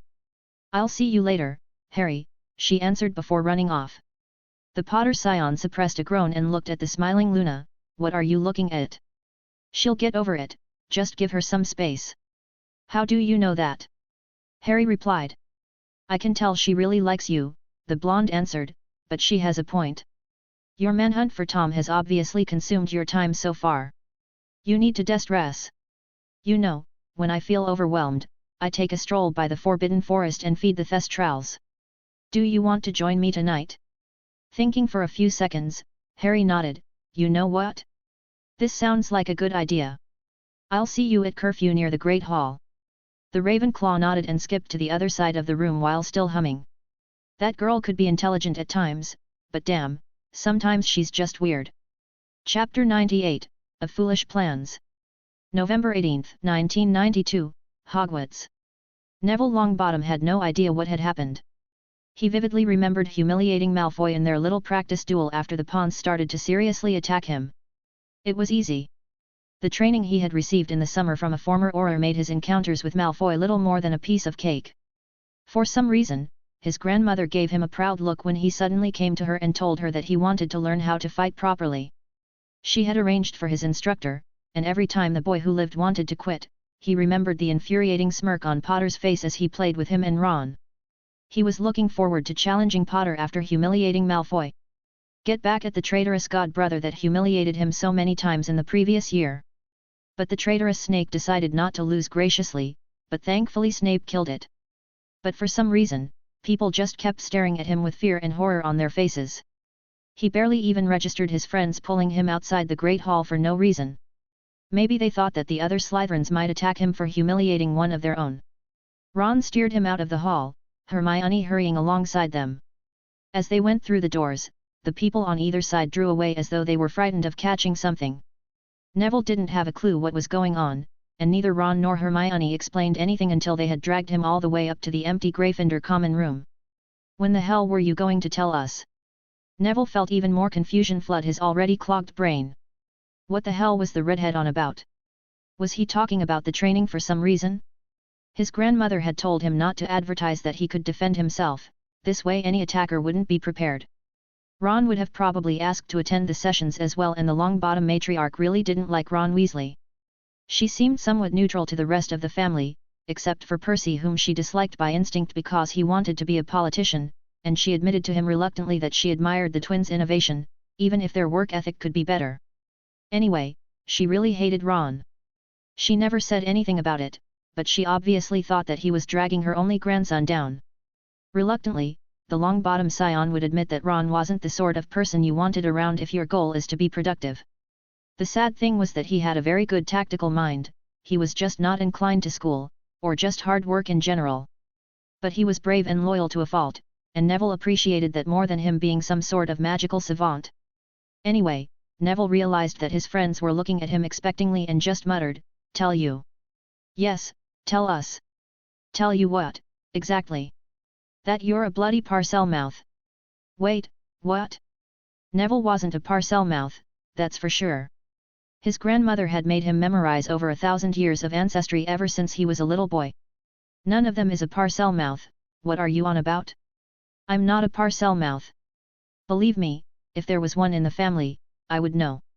Hell, my grandmother would definitely know, and you know that it's a family trait that's passed on by blood. Well, it sure looked like you were, Ron exclaimed. That didn't make any sense. Where would he have even looked like a Parselmouth? Thankfully, Hermione interjected, the snake, Neville. You commanded it, didn't you? Yeah, but he was scared out of his mind and that thing was huge. He just asked the thing to stop out of desperation, but, I only told it to stop. Oh, is that what you said to it? What do you mean? You heard me. I said it in front of the whole hall. Both of his friends shook their heads. Neville, Hermione said after taking a deep, heavy breath, we didn't hear anything you said. We just heard you speaking Parseltongue. To us, it just sounded like a bunch of incomprehensible hissing. Neville's mind just froze. You're not having me on, are you? Of course not. Did you look at everyone's faces in the Great Hall? Ron exclaimed. How the hell could he have been a Parselmouth? How did he even use it without realizing it? Even when he was a child and used accidental magic, Neville knew that he used magic somehow. And the Longbottoms didn't even have a link to Salazar Slytherin in any way. The man was rumored to be the greatest user of the snake tongue in history. Apparently, he did things with it that just weren't possible, especially considering the primitive magic that nomadic tribes tended to use the tongue for. This skill had turned him into a legend. Being a descendant of a founder of Hogwarts, even if it was Slytherin, was an honor, one that his ancestors would have bragged about, instead of their druidic origin. It just didn't make any sense. A small voice at the back of his head told him that one of them could have hidden it. Maybe a descendant of a squib from a half-blood that married into the family. There was a possibility that maybe his family was light-aligned, just wanted to deny, one that he accidentally revealed to the world. He needed to send an owl to his grandmother telling her what happened. This could have a large impact on the family's reputation after all. Neville opened his mouth, closed it, opened it again and tried to say anything. No words came out. He looked to Ron imploringly. Ron looked sheepish. You were speaking it, mate, he said apologetically. We all heard you, clear as day. We had no idea what you even said to it. But, obviously I was telling it to stop. His two friends exchanged looks. Plenty of people thought you were sending it after Malfoy even when he was passed out, Hermione admitted. Ron continued, and now everyone thinks that you're the heir of Slytherin, that you're attacking Muggleborns. But I'm not, Neville protested. Of course, you're not attacking anyone, but how are you going to prove that you weren't responsible? Hermione interjected. I was knocked out in the infirmary when Dean was attacked, and I was at Nick's death party with you when Filch was petrified. Isn't that proof enough? Dean's attack had seemed like a personal insult at the time. The Muggleborn was barely a few rooms away from the infirmary when he was petrified. It was like the heir of Slytherin was taunting him, telling him that he could have gotten him too if he wanted to. Ron shrugged. You could have been pretending to sleep in the infirmary, especially since Dean was attacked near you, cursed the Bulger to attack you and clear you as a suspect. And you were the first person to find Filch because of that voice you were following. Relax, Hermione, and I believe you, but the rest of the school won't. There probably isn't going to be an official investigation since the petrification isn't permanent. No one was really hurt but Mrs. Norris, so Dumbledore is going to protect you. However, the school won't care about that, especially if the attacks continue. Neville couldn't help but think that this was exactly why he was friends with Ron. That boy was loyal to a fault, and there were some rare instances, when he chooses to use his head, that showed just how smart he would be if he applied himself. And he was right on the nose here. There was no concrete evidence other than him being a Parselmouth, meaning that the Aurors weren't going to be called. Other than him finding the body the first time, there was nothing linking him to any of the attacks. But there was one thing for certain. He was going to be the school pariah, and that was unacceptable. I need to clear my name, and there's only one way I can do this. Hermione seemed to grasp where he was going quickly since she paled in fear. You mean? Yes, we need to catch the heir of Slytherin. We were already going to interrogate Malfoy and Potter using Polyjuice. So, we're already halfway there, Neville continued. She hesitated for a moment. Yeah, but we were only going to ask them what they knew. We don't know if they were the heir, really, only that they knew something, Malfoy because of his father, and Harry because of just how smart he was. Ron groaned. Come on, Hermione, you can't just keep hanging on to that guy. He's a Slytherin, which means he's bad news. I know that you used to be friends, but he was probably using you to spy on other Gryffindors or just to help him with his homework. The Muggleborn shook her head. He never really asked me anything about my house, and he didn't need help with homework. We just talked about magic and certain useful spells. But trust me, I know Harry, he's not the kind to do these attacks, but he's exactly the kind of guy that would put pieces together that no one has before. It's the only reason I agreed to the Polyjuice, and that was only because I knew he wouldn't say anything if we asked him directly. We haven't talked in a long time. I don't want you to get any illusion that it's a sting operation of some sort. If he confesses, then I'll help you take him down, but other than that, he's not a suspect. I know you weren't looking at him when Neville started talking in Parseltongue, but I did.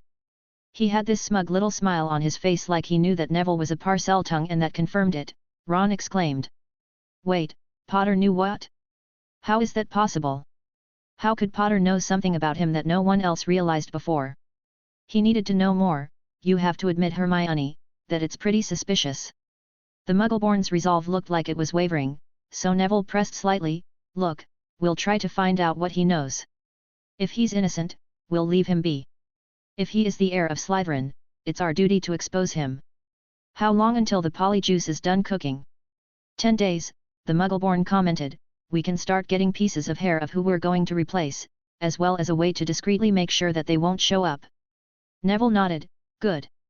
Also, Ron, I want you to ask Fred and George to follow Potter and Malfoy closely. They're our main suspects and we need to know their comings and goings. They could lead us to the entrance to the Chamber of Secrets and we could catch them in the act. The redhead agreed. I'll tell them as soon as I see them. Now, we have another lead, Neville continued. Dobby accidentally let out that the Chamber of Secrets was opened before. That means that the three of us will need to research in the library about it. Similar attacks had to have been there before. If whoever had done it was caught, then a family member or a descendant could be doing it now. Ron groaned. I thought we were done with researching stuff after the mess with Flamel last year. It took months just to find who he was. Can we ask for more help instead? Let's just keep it between us, Neville replied while shaking his head. We don't want to tip the air off that we're looking into past attacks. If they knew about them, they could easily find the books we were looking for and hide them just to throw us off their trail. We need to be discreet, and we need to be smart about this. Yet, Neville Longbottom was going to catch the heir of Slytherin and clear his name. But until then, he knew that his time in Hogwarts was going to be rough. He only hoped he could hold on until his status was back as the savior of the magical world once more. Chapter 99, of Fantastic Beasts. November 18, 1992, Hogwarts. That night, Harry waited until curfew and snuck out of the common room using his invisibility cloak. He was strangely excited for what was essentially a walk in a forest with his new friend. To be perfectly honest, he could see why Tom was so taken with the young Ravenclaw. Harry had spent less than a handful of hours with Luna and he had to admit that she was unique. She just saw the world differently, something that made sense since she was a clairvoyant. In general, clairvoyance is a magical skill that allows someone to perceive the world differently, to see beyond what can be perceived with the naked eye. In a way, Harry's arcane hearing might be a form of clairvoyance since he could perceive magic in a way others just don't, but the general definition involves a more conceptual nature of the skill. Luna, for example, can just discern the true nature of something. Whether someone is good or bad, kind or mean, hateful or loving. She could see if someone was hexed or was under some kind of compulsion, and probably so much more. The girl tried to stay away from her gift as much as possible and Harry had the impression that she was strangely resentful towards it. Anyway, Harry knew that it was this skill that made Luna confide in him so easily. He was honestly tempted to ask her how she perceived him, but she must have known in some way that he meant her no harm. Yet, the young Ravenclaw was just so kind despite her gift. In a way, Harry could understand how it was possible, but in another, it was baffling. The truth was that people were complex, and Luna could probably see that. Everyone, especially children, had a kindness to them, an innocence, that Luna probably couldn't see in older men and women, one that made Luna forgive their obvious spiteful attempts at putting her down and bullying her. That kind of kindness, that kind of forgiveness was just something that Harry couldn't understand. Luna had suffered, yet she just ignored her pain and moved on to her carefree life. She wasn't putting on a mask or hiding her suffering, she just forgave them and didn't care, and that was unnatural, that was inhuman. A human being is not supposed to act like that. Even good people simply repressed the urge to have some kind of vengeance, something that would have been quite easy for Luna to pull off, but she just let go. No wonder Tom Riddle was fascinated with her. He had suffered at the hand of other children, yet he always got back at his attackers. Yet, through pure understanding, Luna Lovegood had shown him that there was another way, a better way. She had shown Harry this, but honestly, with all his maturity, he didn't think he would be able to shrug off slights like she did. Before he could realize it, Harry found himself at the entrance to the Great Hall and saw Luna waiting for him while humming. Security was pretty lax now that Filch wasn't there to scare the crap out of the younger years. Prefect patrols had increased, apparently, but they didn't intimidate the younger students as Filch did. The Potter scion honestly thought that Dumbledore hired the squib just for the crazy old man aura that he projected, that children would instinctively fear, even though the average second-year student was technically more dangerous than him. He took off his cloak and revealed himself. "Hello, Luna." The girl twirled around and smiled at him. "Hello, Harry Potter. It seems that we chose a good night for our stroll. There's magic in the air." Harry simply shrugged, having started to be used to her weirdness. "Sure, shall we?" The girl didn't answer him and just started skipping away. They simply walked in silence, their footsteps echoing softly in the empty corridors. The dim glow of moonlight filtered through the tall windows, casting long shadows that danced along the cold stone walls. Minutes later and they had left the castle and made their way towards the forest. They walked past the Black Lake, its dark waters reflecting the silver glow of the stars above. Harry watched Luna's graceful movements, feeling a sense of calm wash over him. The familiar sound of her humming echoed through the night, harmonizing with the soft rustling of leaves and the distant hooting of an owl. Luna's ethereal presence seemed to blend seamlessly with the enchanted atmosphere of the Forbidden Forest as if she were a part of it. They reached the edge of the forest, its boundary marked by ancient, towering trees that loomed like silent sentinels. Moonbeams filtered through the dense foliage, casting intricate patterns of light and shadow on the forest floor. The magic of the forest was as oppressive as ever. Harry's arcane hearing was all over the place. There was this large magical enchantment that was around the entire forest, that was playful and protective, but with a weird sinister tint, yet there were so many creatures inside, that it had another layer that just sounded like noise more than anything. There were the cold-blooded predators, the soft magical plants, the severity and discipline that probably belonged to the centaurs. In all truth, it was magnificent in some kind of organized chaotic paradox that just fascinated him. It was an entire magical ecosystem, and it was as complex as it sounded. They arrived at a clearing, where Luna just stopped suddenly, and stood still. "I always like to stay here. It's just on the edge of centaur territory, so the really dangerous creatures tend to stay away, and sometimes I get a few visitors, who I just like to talk to. I find Thestrals to be wonderful listeners. Here they come." Yet, Harry could sense them too. They felt like fleeting shadows, that were somehow skittish, their dark forms blending seamlessly with the surrounding darkness. Luna approached them with serene confidence, her pale blue eyes filled with a gentle understanding. The creatures, shrouded in an aura of mystery, seemed to recognize her, responding to her silent call. Luna started stroking one of the smaller Thestrals and then proceeded to take a few slabs of meat from her bag and feed it to them. She giggled as the skeletal winged horses licked her hand after finishing the food. Harry was smiling for some reason. He was feeling content. He hadn't felt that way in years, and wasn't that a bizarre revelation? After a few minutes, he chose to break their comfortable silence. "You can see them." "Yes," the girl answered with an airy voice, "it was my mother. She was a spellcrafter, you see. She did something wrong and it backfired. She was like me and had this gift, but it wasn't as strong for her. I guess I considered it a curse in some way. It wasn't nice, feeling her soul leave her body, seeing the sheer terror of death that she felt when it happened. I didn't want to let go of her, and I guess I went too far. Ever since then, I could see the creatures my mother made up for me for my bedtime. She told me stories about Raxperts whenever I was scared, and she told me I could chase them away with positive thoughts, and other silly things. I guess I wanted a piece of her to stay with me, and my gift agreed. Now, every time I see someone, I see a part of my mother. What about you? You can see them too, right?"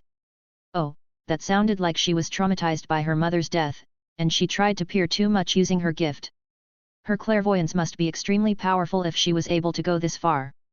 Maybe it was just the fact that she saw and felt her mother's death that made her repress her gifts in a way that only expressed itself in the form of creatures. Honestly, Harry wasn't going to judge her. A traumatized child didn't need more on her plate from the sound of it. Instead, the Potter Scion replied, I guess you can say that death is an old friend. I have to ask though, I know that the other students give you a hard time and you just let things slide. Why are you so angry at Tom for doing what he did? What makes him different? I couldn't see Tom with my clairvoyance. I just thought it was like a portrait in diary form.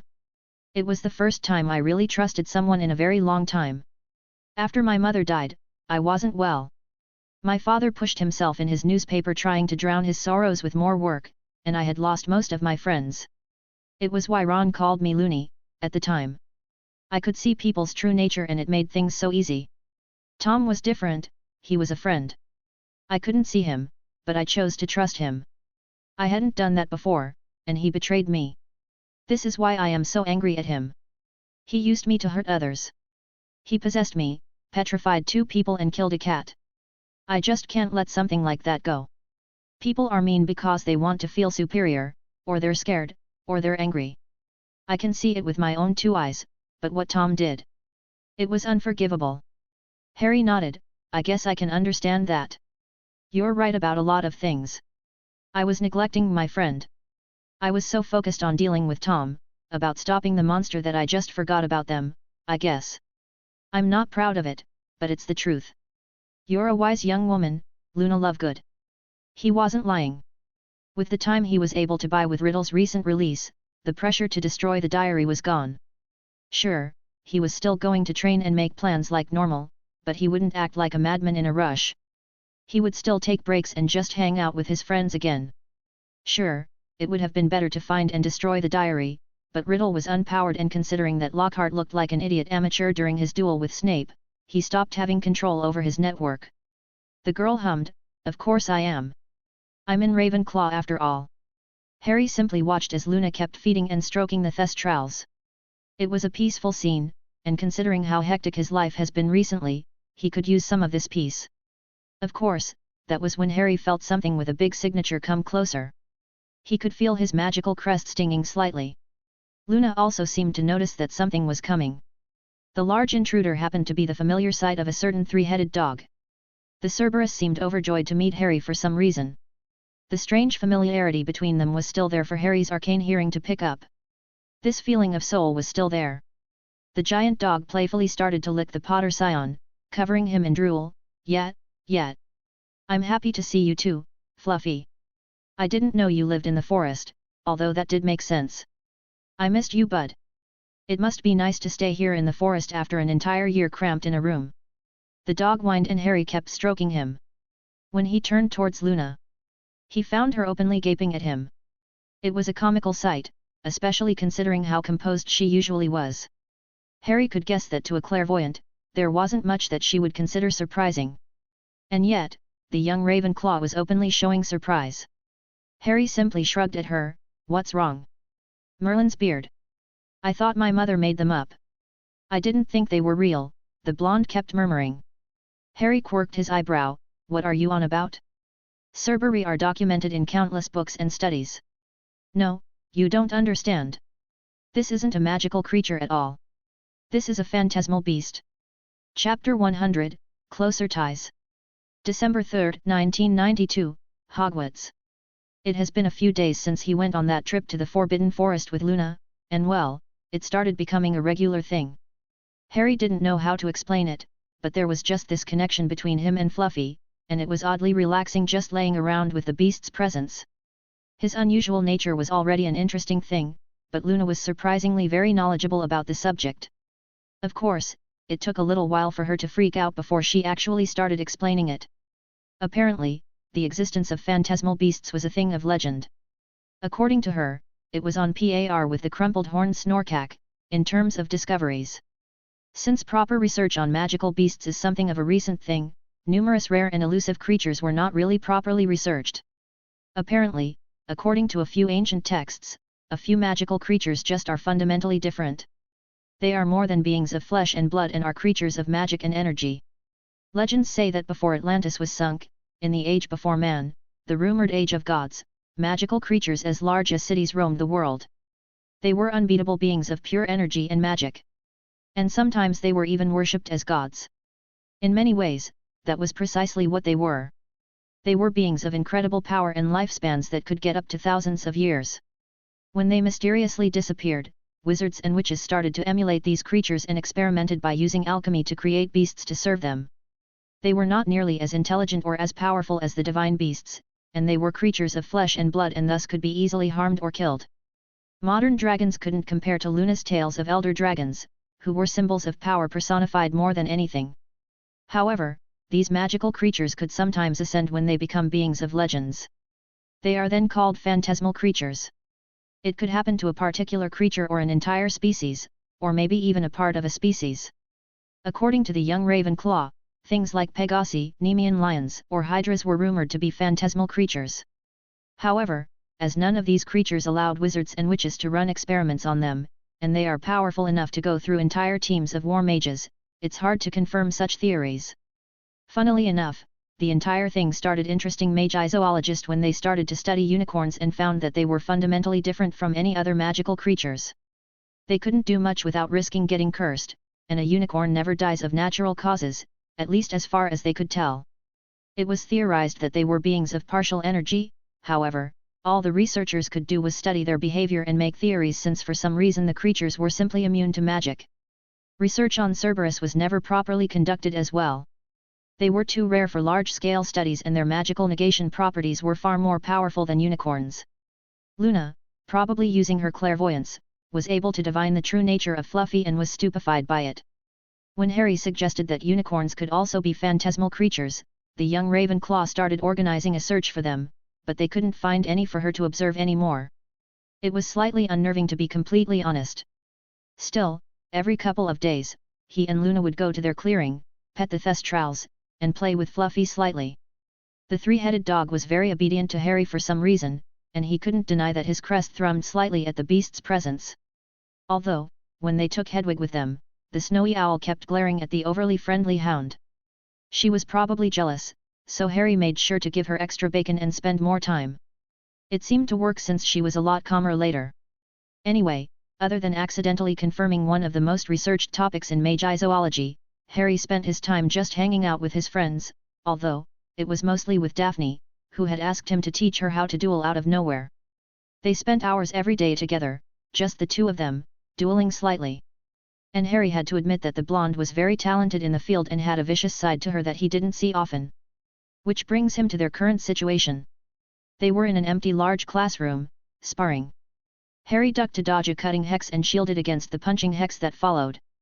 He smiled slightly as the girl huffed in exasperation as her tutor easily countered her spell chain. She then sent a new spell, her hand glowing slightly where her family crest resided, Ligament Planty. Giant roots appeared from the ground and tried to bind Harry. However, the Potter Scion simply waved his wand and yelled back, Impedimenta. Radix Evanescit. The first spell simply slowed down the roots massively, and the second one vanished them into ash. It was a modified vanishing charm that Harry made on the spot that only vanished plants in a wide area. It was faster than doing it individually but far more energy consuming. Honestly, it wasn't exactly fair, since Harry was, for lack of a better term, a savant when it came to magic. He could easily modify spells on the fly and technically this wouldn't be authorized. Well, it would be if it was done silently as official duels normally are since it was technically a vanishing charm and not an entirely new spell altogether. Alas, the Green Grass Scion had used one of her family spells, which was definitely illegal. Well, the spell wasn't exactly one cast using the crest. She was going to fully unlock it on her birthday, which was in a few months, but her father had given her a list of spells to warm it up, in a way. They weren't powerful, and Daphne did need to learn how to cast them, but she was naturally gifted when it came to using them. Still, obscure spells rarely surprised Harry altogether. To his arcane hearing, spells were painfully obvious. While enchantments and wards felt more like songs in the background, spells felt more like bullets filled to the brim with magic and intent. The purpose of a spell was usually clear a fraction of a second after it was fired, as such, Harry was able to easily figure out the goal of Daphne's spell. The Potter Scion grinned, "You're doing very well, Daphne. It's a big improvement in such a small amount of time, but remember to not use any family spells since it's illegal in tournaments and you would be disqualified." Instead of answering back, she snarled at him, "Flipendo. Expelliarmus. Glacis." Harry simply waved his arm, "Don't let your emotions cloud your judgment and definitely don't let your enemy lead your actions. Protego. Incendio." The shield deflected the Flipendo spell towards the disarming charm, and the fire-making charm countered the Glacis spell, turning it into a battle of wills. The freezing charm and fire-making charm are complete opposites. They weren't really elemental spells since they were just spells that caused an object to burn or freeze. They did not manipulate an element in a way. And since these spells are arithmetically opposite, it is possible to turn it into a battle of wills of sorts. Of course, Harry could easily win such a contest with Daphne, but what he didn't need to. Daphne's own disarming charm went back at her and sent her wand flying back. Harry grinned once more, "And be mindful of your surroundings, especially the spells that you cast." The blonde grumbled, "I still didn't land a hit on you." "Daph, landing a hit in a duel means that you've won the exchange unless it's mitigated somehow. And not to sound arrogant, but I'm a little better than the average second year when it comes to magic. Believe me, you're far ahead of the curve." The green grass scion didn't seem to believe him and so, he continued, "Look, your progress is phenomenal and even Professor Flitwick thinks so. You know how hard he is when it comes to dueling. You just need to learn a style that suits you and after a bit of practice, you'll be golden." "A style?" the blonde asked with a puzzled expression on her face. "Oh, right.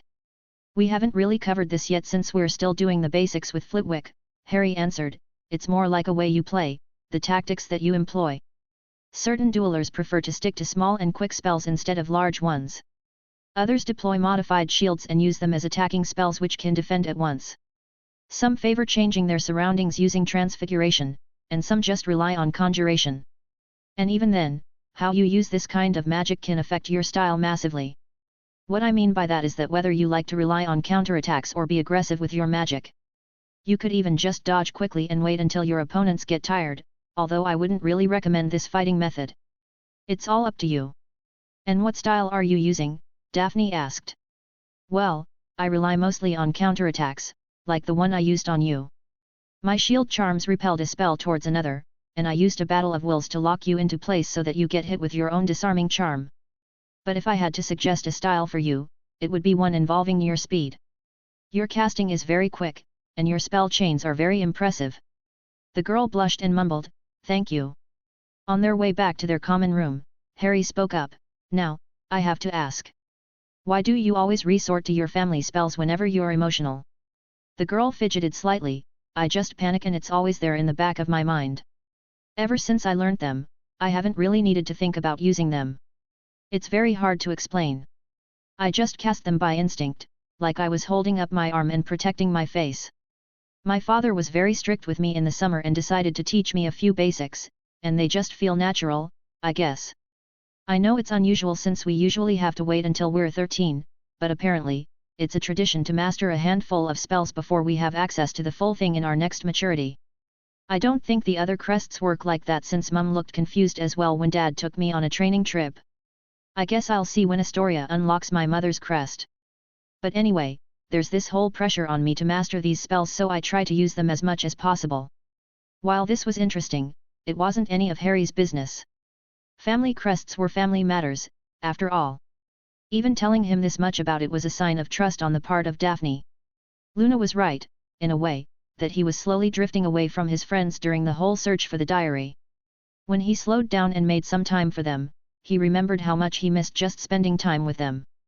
They were now closer than ever, even if he was far closer to Daphne than to Blaise and Tracy. Anyway, the Potter Scion walked his friends to the entrance of the girls' dormitory and prepared to go shower. He was planning on finishing his anti-basilisk glare goggles soon since he made a lot of progress in the last few weeks. Oddly enough, he was held up by Crabbe and Goyle of all people.